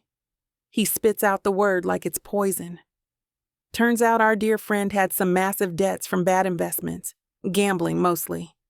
The PI traced a large payment to Brian's account right before the article was published. He sold us out for a quick payday. I feel sick. Thinking about how Brian had smiled at us at dinner just last week, all while knowing what he'd done. I shake my head, trying to process this information. But he never... when we met him, he didn't seem to know anything about our arrangement. He's a better actor than I gave him credit for, Hayden growls. He knew all along.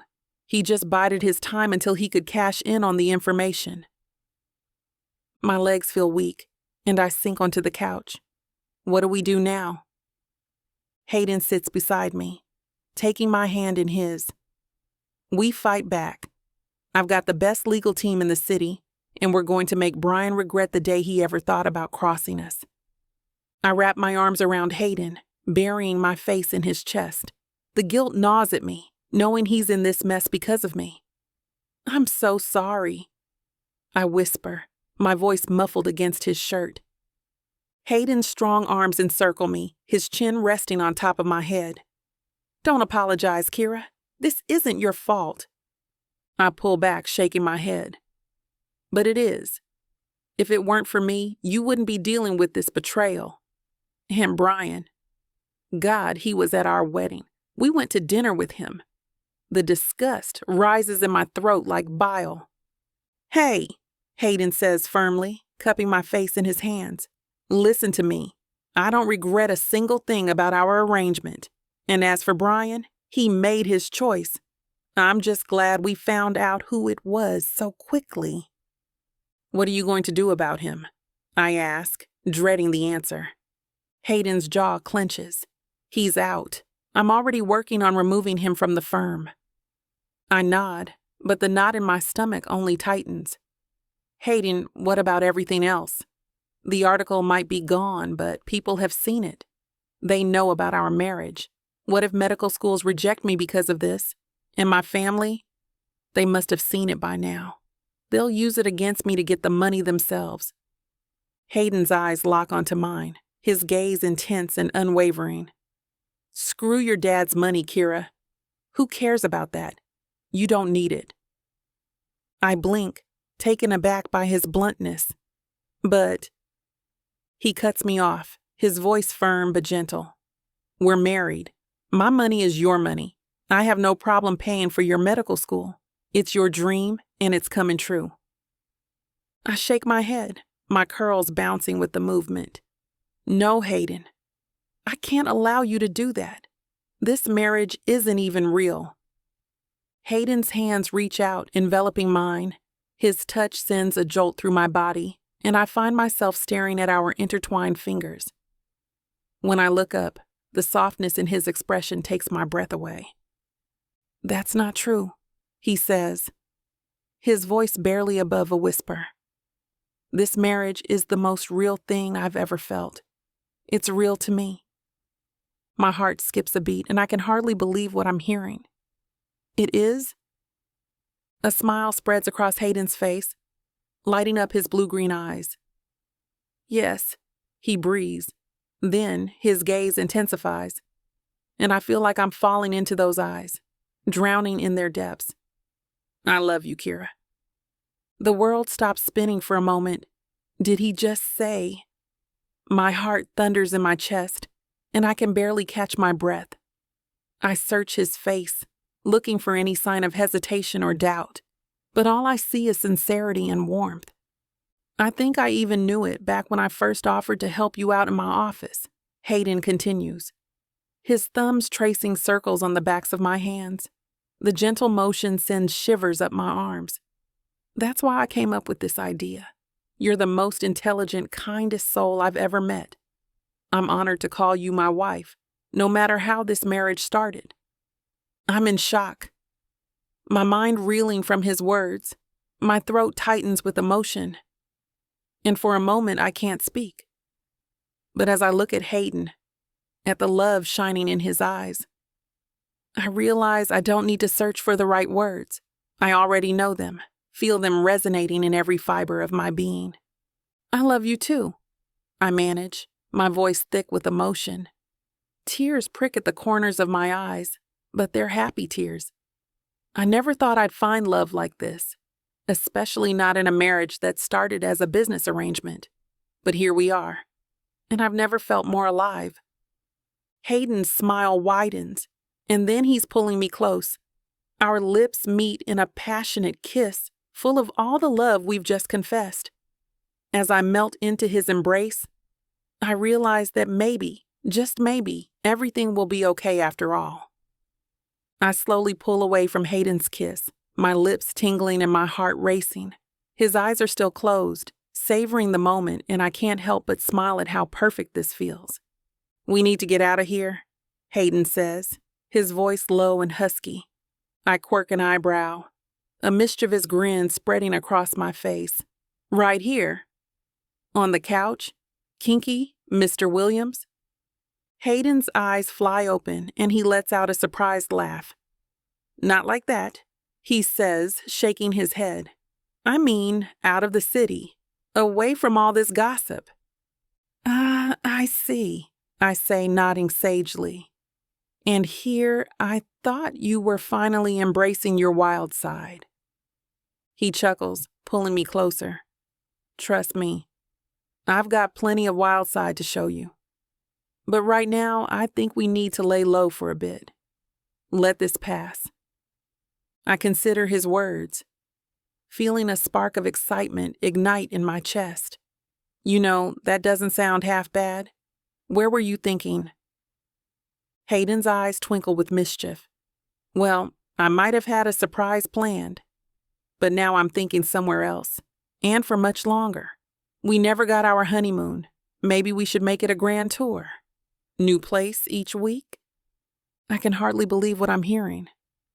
Hayden, that sounds amazing, but can we really just up and leave like that? He shrugs, looking completely nonchalant. Why not? I own the firm. You're between jobs. We've got nothing holding us here right now. I bite my lip, considering. It does sound perfect. A chance to escape. To just be us without all the drama and complications. You know what? Let's do it. Hayden's smile widens. Yeah? I nod, feeling giddy. Yeah? Let's go see the world. He pulls me in for another kiss, this one quick but full of promise. When he pulls back, there's a knowing smile on his face. So, what do you think about Europe? You won't know what hit you, baby. I'm going to take you, break you, and make you mine. And when I'm done, you're... Now hold on just a minute. What? I got something to say. What's the meaning of this? Now you may be some fine-looking white boy, Got that right, baby. It takes hard work.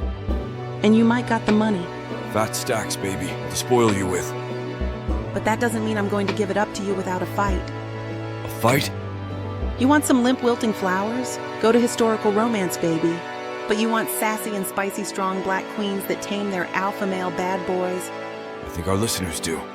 Then you go on and look at Miss Tyla's Bougie Brides and Billionaires audio bundle. 50 hours of me whispering the most romantic things in your ears. Fake marriages, alpha male billionaires, strong black women, steamy scenes that will make your eyes roll back. And everything wrapped up in a happily ever after that will put you in an afterglow. Use code SAVE40 to get 40% off this bundle and any other digital product in Miss Tyla's store. Unabridged and uncut. Just like you, You're gonna have to find out. Tyla Walker Romances. Escape your life with sassy romance.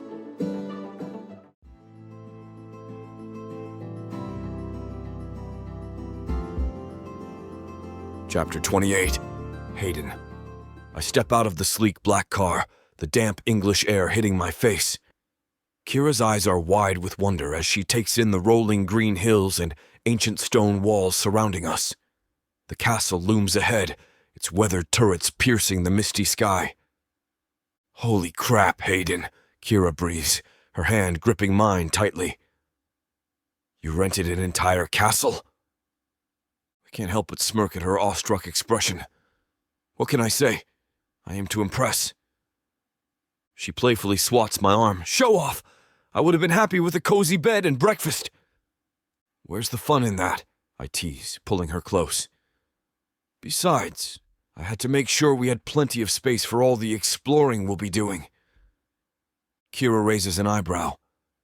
Exploring the castle grounds, you mean? I lean in, my lips brushing her ear. That too, but I was thinking more along the lines of exploring each other. She shivers, and not from the cold. Mr. Williams, are you suggesting we christen every room in this castle? Every single one, I growl, nipping at her earlobe. Kira laughs, pushing me away. Down, boy. Let's at least get inside first. We make our way up the winding path, our luggage trailing behind us. The massive wooden doors creak open, revealing a grand entryway with soaring ceilings and intricate tapestries. This place is incredible, Kira whispers, her voice echoing slightly. I watch her spin in a slow circle, taking it all in. Wait till you see our room. She turns to me, eyes sparkling. Lead the way, Mr. Tour Guide. Oh, I'll guide you all right, I say with a wink, grabbing her hand and pulling her towards the sweeping staircase. We climb higher and higher, passing countless rooms and corridors. Finally, we reach a set of ornate double doors at the end of a long hallway. Ready? I ask, my hand on the handle. Kira nods eagerly. I push the doors open, revealing a sumptuous master suite. A massive four-poster bed dominates the room, draped in rich velvet curtains. Floor-to-ceiling windows offer a breathtaking view of the misty landscape beyond. Hayden! This is... Kira trails off, at a loss for words. I wrap my arms around her from behind, pulling her against my chest. Worth the wait. She turns in my embrace, her eyes meeting mine. Definitely. I can't resist any longer. I capture her lips in a searing kiss, my hands roaming her body. Kira responds eagerly, her fingers tangling in my hair. What happened to unpacking first? She murmurs against my lips. I grin, already working on the buttons of her blouse. Change of plans. I think it's time we properly christen this room, don't you? I watch Kira fix her hair in the ornate mirror, her fingers deftly tucking stray curls back into place. The chill in the air raises goosebumps on my skin as I pull on my clothes, still warm from our recent activities. Ready to explore this labyrinth? I ask, zipping up my jeans. Kira turns, her eyes sparkling with excitement. Lead the way. We step out into the hallway, our footsteps echoing on the stone floors. Just so you know, I say. I asked for no staff during our stay. We're on our own here. Oh? Kira raises an eyebrow. Planning on some clothing-optional exploration? I chuckle, pulling her close. Maybe, but I was thinking more along the lines of privacy, and the chance to burn down the kitchen together. Hey, she swats my arm playfully. I'll have you know I make a mean grilled cheese. We descend a sweeping staircase, our laughter bouncing off the ancient walls. Kira pauses at a tapestry, her fingers tracing the intricate threads. "So, Mr. History Buff," she says, "what's the story behind this one?" I squint at the faded scene, improvising wildly. "Ah, yes.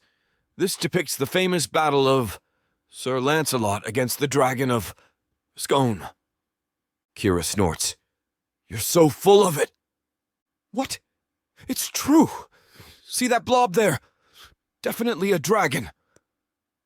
We continue our tour, trading increasingly ridiculous stories about the castle's history. At one point, Kira insists that a suit of armor is actually the ghost of a jilted lover cursed to forever guard the hallway.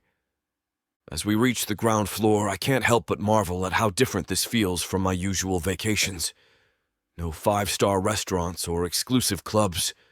Just us, laughing like kids as we race each other up and down staircases. Finally, we step outside into the sprawling gardens. The air is crisp, filled with the scent of roses and damp earth. A massive hedge maze stretches out before us, its green walls standing tall and mysterious. Kira turns to me, her eyes alight with challenge. "Race you to the center?" I grin, already backing towards the entrance. "You're on. Loser makes dinner." "Hope you're ready for that grilled cheese," she calls, darting past me into the maze. I laugh, chasing after her.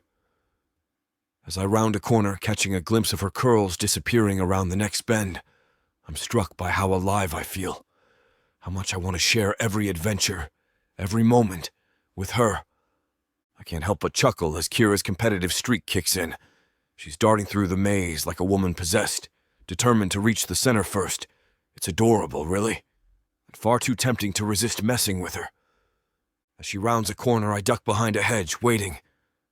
The moment she passes, I leap out with a growl. "Boo!" Kira shrieks, stumbling backward. "Hayden, you jerk!" I'm doubled over laughing, but she's already sprinting away. "Better hurry up, slowpoke," she calls over her shoulder. This cat-and-mouse game continues for a while. Each time I think I've lost her, I hear her giggle echoing off the hedges. It's intoxicating. Finally, I spot her just ahead. I creep up silently, then pounce. "Gotcha!" Kira yelps, losing her balance. As she falls, her hand shoots out, grabbing my wrist. I topple down beside her, both of us landing in a tangle of limbs on the soft grass. "You're such a jerk," she pants, but there's no heat in her words. I prop myself up on one elbow, drinking in the sight of her. Skin glistening, hair wild, eyes sparkling with mirth. God, she's beautiful. "Guilty as charged," I murmur, leaning in to capture her lips. Kira responds eagerly, her fingers threading through my hair. The kiss deepens, and soon we're fumbling with buttons and zippers, desperate to feel skin on skin. By the time we come up for air, twilight has fallen. The garden is transformed, twinkling lights illuminating the maze like a fairy wonderland. "Wow," Kira breathes, gazing around in wonder. I stand, offering her my hand. "Come on. I believe someone owes me a grilled cheese." Back in the kitchen, Kira bustles around gathering ingredients. I lean against the counter, watching her work. "So," I say, "I was thinking we could hit Paris next. There's this little bistro on the left bank that—" "Hayden," Kira interrupts, flipping a sandwich in the pan. "We don't have to go anywhere else. This place is perfect." I smirk. "You only think that because you haven't seen what else I have planned." She raises an eyebrow. "Oh? Do tell." "Well," I drawl, moving closer, "how does a private villa in Santorini sound? Or maybe a secluded beach in Bali?" Kira's eyes widen. "Are you serious?" I nod, pulling her against me. "Dead serious. I want to show you the world, Kira. Starting with this grilled cheese that's about to burn." She yelps, spinning back to the stove. As she rescues our dinner, I can't help but smile. This honeymoon is just the beginning. I crawl into bed, the sheets cool against my skin, the bathroom doors still closed, Kira's humming drifting through. My mind wanders over our whirlwind day, the laughter echoing through ancient halls, stolen kisses in hidden alcoves, the way her eyes lit up at every new discovery. Christ, how did this happen so fast? Feels like yesterday she walked into my office, all wide-eyed determination and barely concealed desperation. Now here we are, married, and damn, I'm in love with her. Really, truly in love. The realization hits me like a freight train. I've been falling since day one, haven't I? The way she challenged me, saw through my nonsense. That brilliant mind hidden behind those gorgeous eyes. It wasn't chance that brought her to me. It was fate. The bathroom door creaks open. Kira emerges, bathed in soft light. My breath catches. That slip of silk she's wearing leaves little to the imagination. See something you like, she purrs, a coy smile playing on her lips. I pat the bed beside me, not trusting my voice. She crawls in, all graceful limbs and warm skin. I pull her close, breathing in the scent of her. I love you, I murmur into her hair. The words feel right, like they've been waiting to escape for months. Kira pulls back, searching my face. I love you too, Hayden. God help me, but I do. I capture her lips in a searing kiss. She responds eagerly, her body molding against mine. My hands roam, pushing aside that flimsy excuse for a nightgown. Kira hums against my mouth. I thought you were tired. I roll us over, pinning her beneath me, suddenly feeling very awake. She laughs, the sound turning into a gasp as I trail kisses down her neck. Well then, make your case. I can feel her hardened peaks through her dress, mimicking my growing arousal. I grin wolfishly. Oh, I intend to present a very thorough argument. Chapter 29. Kira. I wake to the gentle caress of sunlight streaming through the sheer curtains of our suite at the Amman Venice. Hayden's arm is draped over my waist, his warm breath tickling the back of my neck. For a moment, I bask in the perfection of this moment, still amazed that this is my life now. Morning, beautiful, Hayden murmurs, his voice husky with sleep. I turn to face him, drinking in the sight of his tousled hair and sleepy blue-green eyes. Morning, handsome. Ready for another day in paradise? He pulls me closer, nuzzling my neck. I don't know. This bed is pretty damn close to paradise already. I laugh, playfully pushing him away. Come on, lazy. We've got a whole city to explore. As if on cue, there's a knock at the door. Room service. Hayden groans but rolls out of bed, grabbing a robe. I sit up, arranging the plush pillows behind me as he wheels in a cart laden with covered dishes. What's on the menu today? I ask, inhaling the rich aroma of coffee. Hayden lifts the lids with a flourish. Let's see. We've got some prosciutto e melone, fresh pastries, and... here we go. Your favorite. Avocado toast. I clap my hands in delight. You remembered? Of course I did, he says with a wink, pouring us both coffee. So, what's the plan for today? Art galleries? Shopping? Or are you still set on that gondola ride? I take a sip of coffee, savoring the rich flavor. At the corner of my mind, dreadful reality continues to nag at me. The thought of having to go back to that, to the drama, the scandal, the crushing pain of betrayal eats me up. But I can't let that ruin this. Not while I still have it. Definitely the gondola ride, I say, pushing my anxiety aside. I've been dreaming about it since we landed in Venice. Hayden chuckles, biting into a flaky croissant. I should have known. You and your romantic notions. Hey, you're the one who swept me off to Europe for our honeymoon, I tease. You've only got yourself to blame for indulging my romantic side. He reaches across the table, taking my hand in his. And I wouldn't have it any other way. It's not long before we finish our breakfast, get ready, and head to the canal. The gondola glides smoothly through the narrow canals of Venice, the water lapping gently against its sides. I'm nestled against Hayden's chest, his arm wrapped securely around me. Our gondolier, a charming older man with a thick mustache and twinkling eyes, serenades us with a melodious Italian love song. This is perfect, I murmur, tilting my head to look up at Hayden. He smiles down at me, his blue-green eyes sparkling in the late afternoon sun. You're perfect, he replies, pressing a soft kiss to my forehead. I close my eyes, trying to savor this moment. The warm breeze caresses my skin, carrying the scent of jasmine and sea salt. The gondolier's voice rises and falls, echoing off the ancient buildings that line the canal. But even as I attempt to lose myself in the romance of it all, my mind betrays me. Thoughts of the scandal back home creep in, unwelcome and persistent. Once again. "Hey," Hayden says softly, clearly sensing my tension. "What's going on in that beautiful head of yours?" I sigh, opening my eyes to meet his concerned gaze. "I'm sorry, I can't stop thinking about everything back home.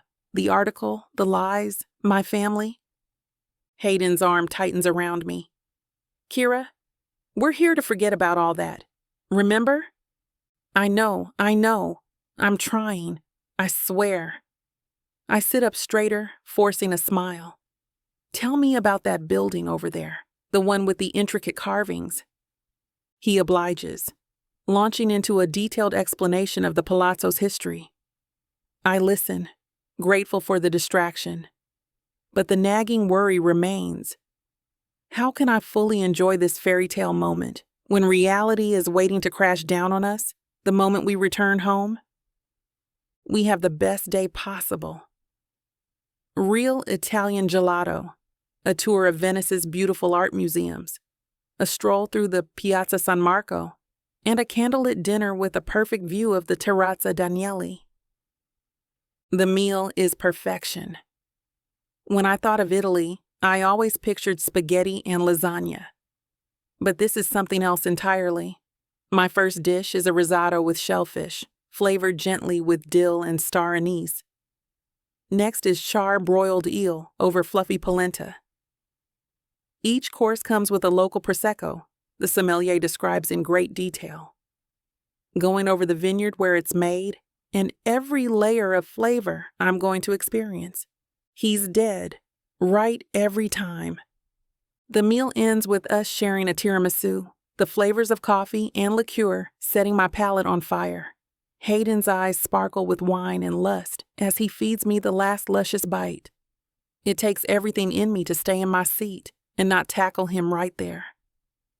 But remembering where I am, I somehow contain myself and remain composed. We can satisfy that urge very soon. As we stroll back to our hotel, hand in hand, the weight of reality settles back on my shoulders. The magic of Venice fades, replaced by the looming dread of what awaits us back in San Francisco. I can't hold it in any longer. "Hayden," I say, my voice barely above a whisper. I can't let it go. The scandal, the betrayal.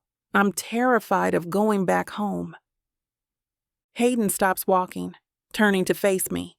His blue-green eyes search mine, filled with concern and something else I can't quite place. "Then let's not go back." I blink, sure I've misheard him. "What?" "Let's not go back," he repeats, his voice firm. "We can start fresh anywhere you want, far away from the scandal and betrayal in San Francisco." I stare at him, waiting for the punchline. When it doesn't come, I let out a nervous laugh. "You're joking, right?" Do I look like I'm joking? Hayden's expression is dead serious. "You're crazy," I say, shaking my head. "We can't just run away from our problems." "Why not?" He takes both my hands in his. "Kira, I have more money than we could spend in 10 lifetimes. We can go anywhere, do anything. Why should we go back to a place that's only going to bring you pain?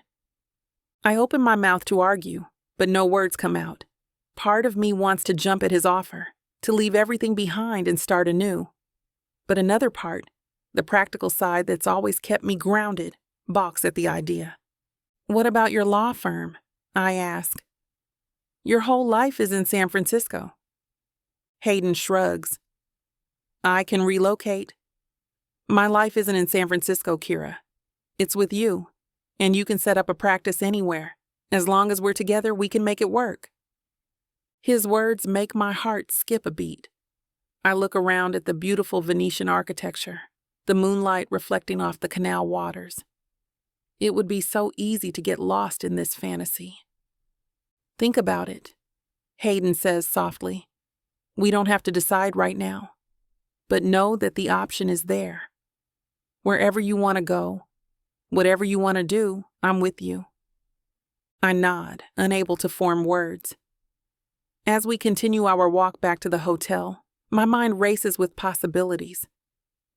Could we really just leave it all behind? Back in our room, I lean against the balcony railing, gazing out at the twinkling lights of Venice. The idea of starting fresh, anywhere in the world, is both thrilling and terrifying. My mind wanders to the prestigious medical schools in Italy and France, but something doesn't feel quite right.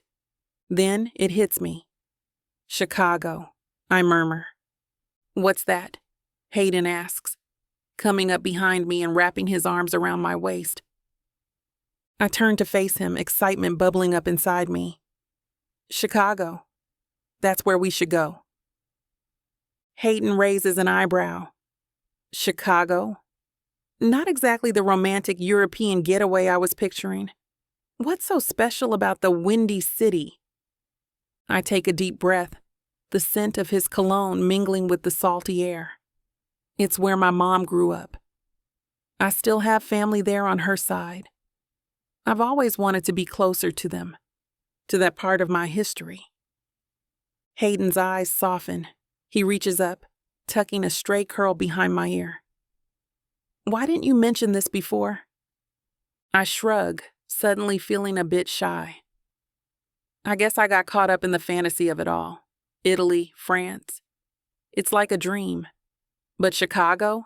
That feels real. Like somewhere I could actually build a life, you know? Hayden nods, a slow smile spreading across his face. Chicago it is then. I'll make it happen. Just like that? I ask, still not quite believing it. Just like that, he confirms. I told you, Kira. Wherever you want to go, whatever you want to do, I'm with you. The moonlight catches in his blue-green eyes, making them sparkle. I'm overwhelmed by the love I see there, by the certainty of his commitment to me. I reach up, cupping his face in my hands. I love you, I whisper. I love you too, he replies, before capturing my lips in a kiss that makes me forget about everything else. Chapter 30. Hayden, we arrived back at the villa for our last night of this whirlwind adventure we've been on. I won't lie, thinking about going back to reality and saying goodbye to this beautiful oasis is hard, yet I feel a deep sense of peace and hope for the future. It probably has something to do with the gorgeous woman smiling in front of me, in a coral bathing suit cover-up and a big floppy beach hat. She reaches for me, wrapping her arms around me tightly as if she never wants to let go, and I pray she never does. I just want you to know, she says, as she tosses her sun hat and leans her head against my chest, that this has been the best vacation/not real honeymoon I've ever been on. She finishes with a chuckle. I laugh, gently guiding her chin up to meet my eyes. Well, I hope that the next vacation/not real honeymoon we go on will be the real one. Her breath catches and I notice the look in her eye. No further words are necessary. The need to be with her becomes overwhelming. She reaches up, her fingers brushing the sunburn on my neck before cradling my face in her hands. The world seems to fade away, leaving just us in this moment.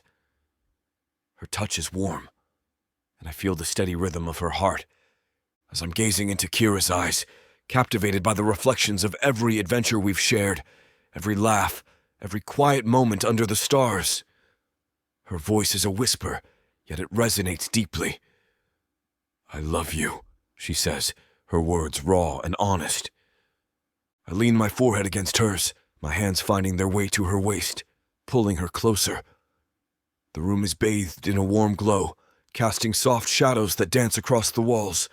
Her eyes catch the light, sparkling with warmth and something deeper, something that matches the fluttering in my chest. "I love you too, Kira," I murmur, and my words wrap around us like a warm embrace. It feels like everything falls into place, like every moment, every screwed-up scenario we faced before this was leading us here. "Now," I say, clearing my throat from pent-up emotion, "let's consummate this marriage like we should have done months ago." She giggles. "Why, husband?" "I thought you'd never ask," she says with a shy smile. Hearing her call me husband does something to me. I grab her hand and lead her to the bedroom. The bedroom is cozy, filled with the scent of the ocean and a hint of jasmine from the open window. The curtains flutter slightly in the evening breeze, casting playful shadows on the walls. Everything feels surreal, yet perfectly real, like a dream I'm fully awake in. I turn to Kira, her presence making my heart swell. I brush a stray lock of hair from her face, my fingers lingering softly on her cheek. She leans into my touch, and I feel the warmth radiate from her. "Kira," I whisper, my voice a gentle caress. "I want every moment with you to be like this, filled with love and laughter." She smiles, stepping closer, wrapping her arms around me. I can feel the steady beat of her heart against mine, a rhythm I want to carry with me, a melody of us. "Who knew I fake married such a romantic? You should write poetry," she quips as she giggles.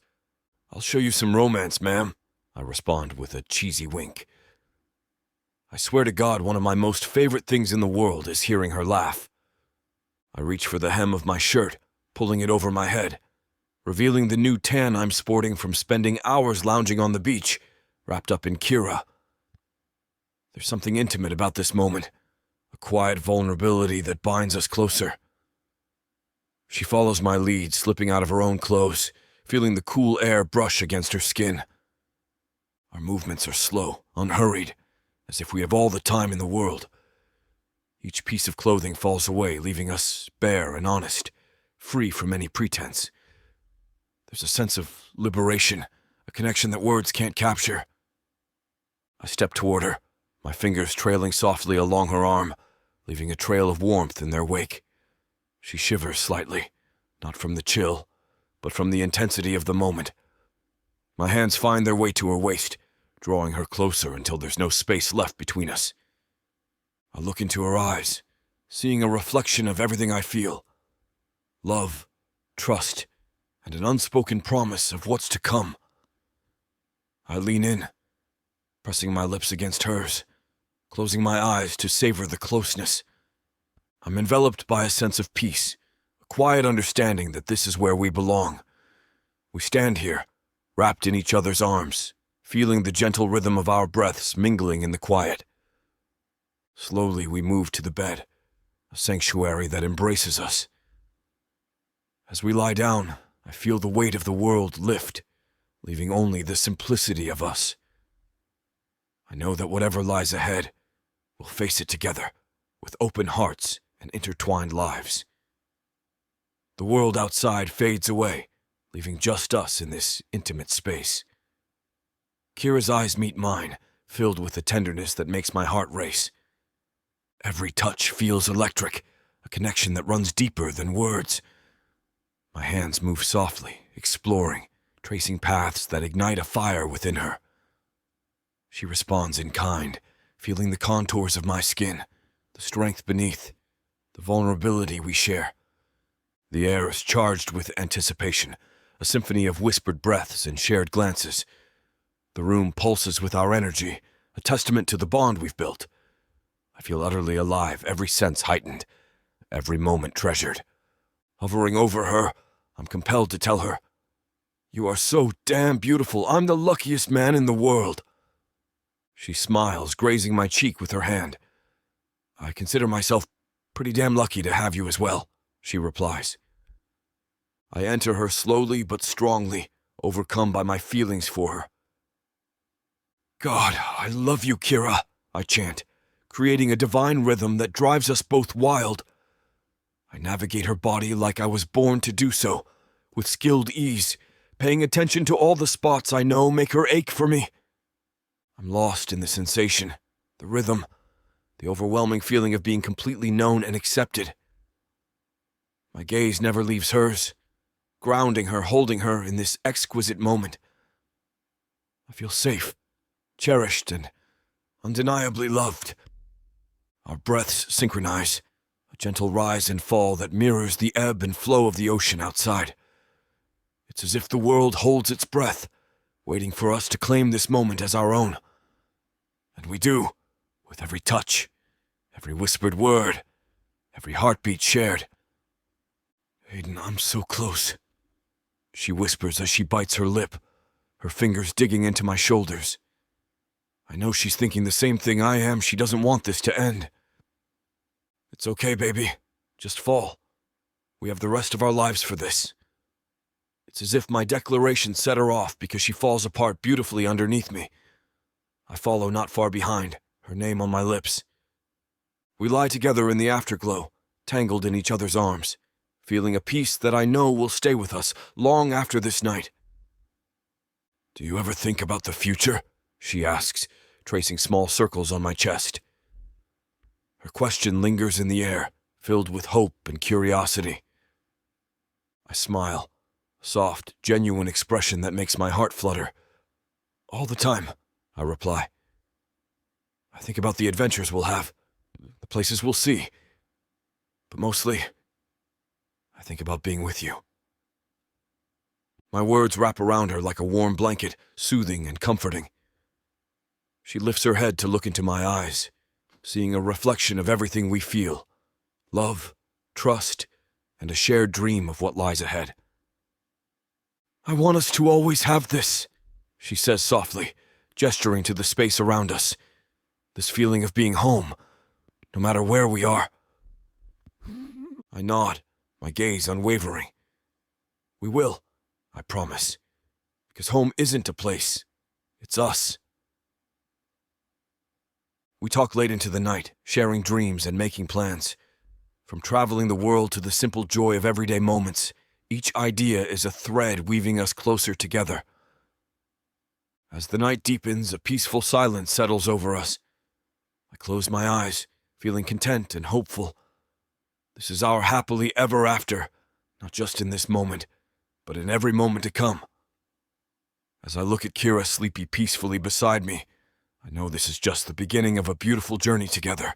And that's where we're going to put a pause on pleasure. It looks like the rest of this chapter is just too naughty to put on the air. As much as we love to share every little detail, we've got to stick to this platform's guidelines to keep these free audiobooks coming. They've got some rules about what we can show, and we wouldn't want to risk losing the chance to bring you more content. As frustrating as it is to build the tension only to be interrupted, Miss Tyla always knows how to make it up to you. You can find the full, uncut scene over at TylaWalker.com.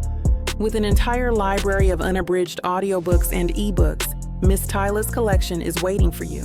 And if you use code SAVE40, you'll get 40% off any digital product, even on bundles that are already discounted. So don't let the fun stop here.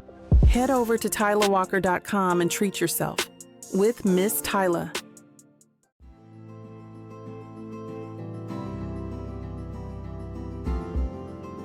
Chapter 31. Kira. I cruise down Lakeshore Drive, the Chicago skyline, a breathtaking silhouette against the setting sun. The day's lessons on chronic lung disease epidemiology swirl in my mind, a stark contrast to the beauty around me. Particulate matter, I mutter, tapping my fingers on the steering wheel. Who knew dust could be so deadly? My thoughts drift to the case studies we discussed. Miners with black lung, factory workers struggling to breathe. It hits close to home, reminding me of my mom's battle with her autoimmune disease. The entire reason I'm doing all of this. I take a deep breath, savoring the crisp lake air filtering through my cracked window. A glint of sunlight off Navy Pier catches my eye, and I smile. This city, so different from San Francisco, has become home in ways I never expected. As I turn onto our street, lined with towering elms, I can't help but feel grateful for the twist of fate that brought me here. Pulling into our driveway, I spot Hayden's car already parked. My heart does a little flip, even after a year. Coming home to him still feels like a gift. I grab my backpack, heavy with medical texts, and head inside. The scent of garlic and herbs greets me, and I follow it to the kitchen. "Honey, I'm home," I call out, grinning at the cheesy line. Hayden looks up from the stove, a dish towel slung over his shoulder. "There's my future doctor. Williams," he says, his smile warming me more than any Chicago summer. I drop my bag and wrap my arms around him from behind, pressing a kiss to his neck. What's for dinner, honey?" He chuckles, the sound rumbling through his chest. "Just a little something to celebrate your first day of advanced epidemiology." I peek around him at the bubbling pot. Looks fancy. "You didn't have to go all out." "Course I did," he says, turning to face me. His hands settle on my hips, pulling me closer. "My wife's gonna save the world one textbook at a time. That deserves some homemade gnocchi at least." I laugh, but there's a lump in my throat. Sometimes the depth of his support still overwhelms me. I reach for the wine rack, pulling out a bottle of Cabernet. "How about we open this bad boy and you tell me all about your day?" Hayden grins, stirring the gnocchi. "You read my mind." I uncork the bottle and pour 2 glasses, handing one to Hayden. "So, spill, how's the San Francisco practice doing?" He takes a sip, savoring it before answering. "It's getting easier to manage remotely. Johnson's really stepped up as interim manager." "That's great," I say, chopping herbs for the sauce. But I sense a but coming. Hayden chuckles. "You know me too well. I'm thinking it's time to shift my focus to building the practice here in Chicago." I raise an eyebrow. "Oh? Tired of the laid-back West Coast already?" "Hardly," he says, tasting the sauce. "But the competition out here is stiffer. It's a challenge I can't resist." I bump his hip playfully. "Of course you can't. Mr. Big Shot Lawyer needs to conquer new territory." He pulls me close, his voice low. "The only territory I'm interested in conquering is right here." I laugh, pushing him away. "Easy, Tiger. Don't let the gnocchi burn on my account." Hayden returns to stirring, a smirk on his face. "Wouldn't dream of it. But seriously, I'm confident we can come out on top here." "We?" I ask, surprised. He looks at me, his eyes softening. "Of course, we. You're my partner in everything, Kira. Your success is mine, and vice versa." I feel a warmth that has nothing to do with the wine. "Well then, partner, let's show Chicago what we're made of." We carry our plates to the dining room, the aroma of garlic and basil filling the air. Hayden pulls out my chair, ever the gentleman, before settling across from me. I take a sip of wine, savoring the rich flavor. "Oh," I exclaim, nearly dropping my fork. "I completely forgot to tell you. I have dinner plans with Nana and Pop Pop next week." Hayden raises an eyebrow. "Your mom's parents? That's great, babe. Need me to come along, or is this a family-only affair?" I nod, stabbing my gnocchi with my fork. "You can come if you want, but I'm confident enough to meet with them alone now." In fact, my mom's side of the family is a breath of fresh air compared to my dad's. Everything with them feels easy, loving. I can only mourn the fact I was raised so far away from them. but I'm relieved I get to have them in my life now. Speaking of family, Hayden says, a glint in his eye, Thanksgiving's coming up soon. What do you think about hosting your family here this year? I can't help but chuckle. Oh, honey, that's sweet, but there's no way. What? Why not? He looks genuinely confused. We've got plenty of space, and I have a private chef that can make a perfect roast turkey. The kids would love exploring the house. What's wrong with that? I reach across the table, patting his hand. I appreciate the offer, but it's family tradition to have Thanksgiving at Nana's. There's no budging on that one. Hayden's jaw drops. You're kidding. My chef could whip up a feast that would put any grandma to shame. No offense to Nana, of course. None taken, I'm sure. I laugh. But trust me, you're not winning this fight. Nana's house on Thanksgiving is non-negotiable. It's been that way since before I was born. He shakes his head, bemused.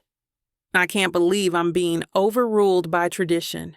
Me, Hayden Williams, losing to a little old lady's kitchen. I grin, raising my wine glass. Welcome to the family, dear. Some battles just aren't worth fighting. Hayden leans back in his chair, a mischievous glint in his eye. Fine. You win Thanksgiving. But Christmas, that's all ours. I can't help but grin. Oh, yeah? What grand plans are brewing in that devious mind of yours? He leans forward, his voice dropping to a conspiratorial whisper. Picture this. A 9-foot Christmas tree, dripping with lights and ornaments. Professional decorators turning our house into a winter wonderland. Carolers serenading guests as they arrive. And the pièce de résistance? A mountain of presents for the kids that'll make Santa jealous. Hell, we even get Santa. I feel my eyes widen, a spark of excitement igniting in my chest. Wow, you don't do anything halfway, do you? Never, he says with a wink. Go big or go home, right? I can't help but laugh. Honey, we are home. But I have to admit, it sounds magical. The kids would lose their minds. Hayden's grin widens. So, what do you say? Christmas at Casa Williams? I tap my chin, pretending to consider. Well, I suppose I could put in a good word for you at dinner next week. You know, soften them up a bit. He rolls his eyes, but I can see the victory in his smile. Oh, how generous of you. Whatever would I do without my inside woman? I reach across the table, taking his hand. Face it, babe. You'd be lost without me. Damn straight, he says, squeezing my fingers. So it's settled then? Christmas is ours? I nod, already picturing the wonderland he described. Christmas is ours. But fair warning, once my family experiences the Hayden Williams Christmas extravaganza, there's no going back. You're setting a dangerous precedent here. He shrugs, looking far too pleased with himself. I think I can handle it. After all, I managed to land you, didn't I? I throw my napkin at him, laughing. Smooth talker, now finish your gnocchi before it gets cold. As we finish our meal, still chuckling about our grandiose Christmas plans, I can't help but marvel at the journey that brought me here. I take a sip of wine, savoring its rich flavor as I gaze at Hayden across the table. His eyes crinkle with laughter, and my heart swells with an overwhelming sense of gratitude. What's that look for? Hayden asks, raising an eyebrow. I shake my head, smiling. Just thinking about how crazy life is sometimes. You know, 2 years ago, I was drowning in debt and desperation. And now, I gesture around us, at our beautiful home, at the life we've built together. Hayden reaches across the table, taking my hand. And now you're on your way to becoming Dr. Williams, future savior of the world. I roll my eyes but can't suppress my grin. Hardly. But seriously, what are the odds? Of all the law offices in San Francisco, I stumbled into yours. Luck of the draw? Hayden shrugs, but his eyes soften. Or maybe fate. Fate? I laugh. Since when did you become such a romantic? He leans back in his chair, a smirk playing on his lips. Since a certain curly-haired med student walked into my office and turned my world upside down. I feel a warmth spreading through my chest that has nothing to do with the wine. Well, Mr. Williams, I'd say you've done a pretty good job of flipping my world around too. As I help Hayden clear the dishes, I'm struck by how natural this all feels. The easy banter, the shared chores, the way we move around each other in perfect sync. It's like we've been doing this dance for years, not months. I never imagined I'd find this. Real, honest-to-God love when I first stepped into Hayden's office. I was looking for legal advice, maybe a miracle solution to my father's ridiculous will. Instead, I found a partner, a best friend, and a future brighter than anything I could have dreamed up on my own.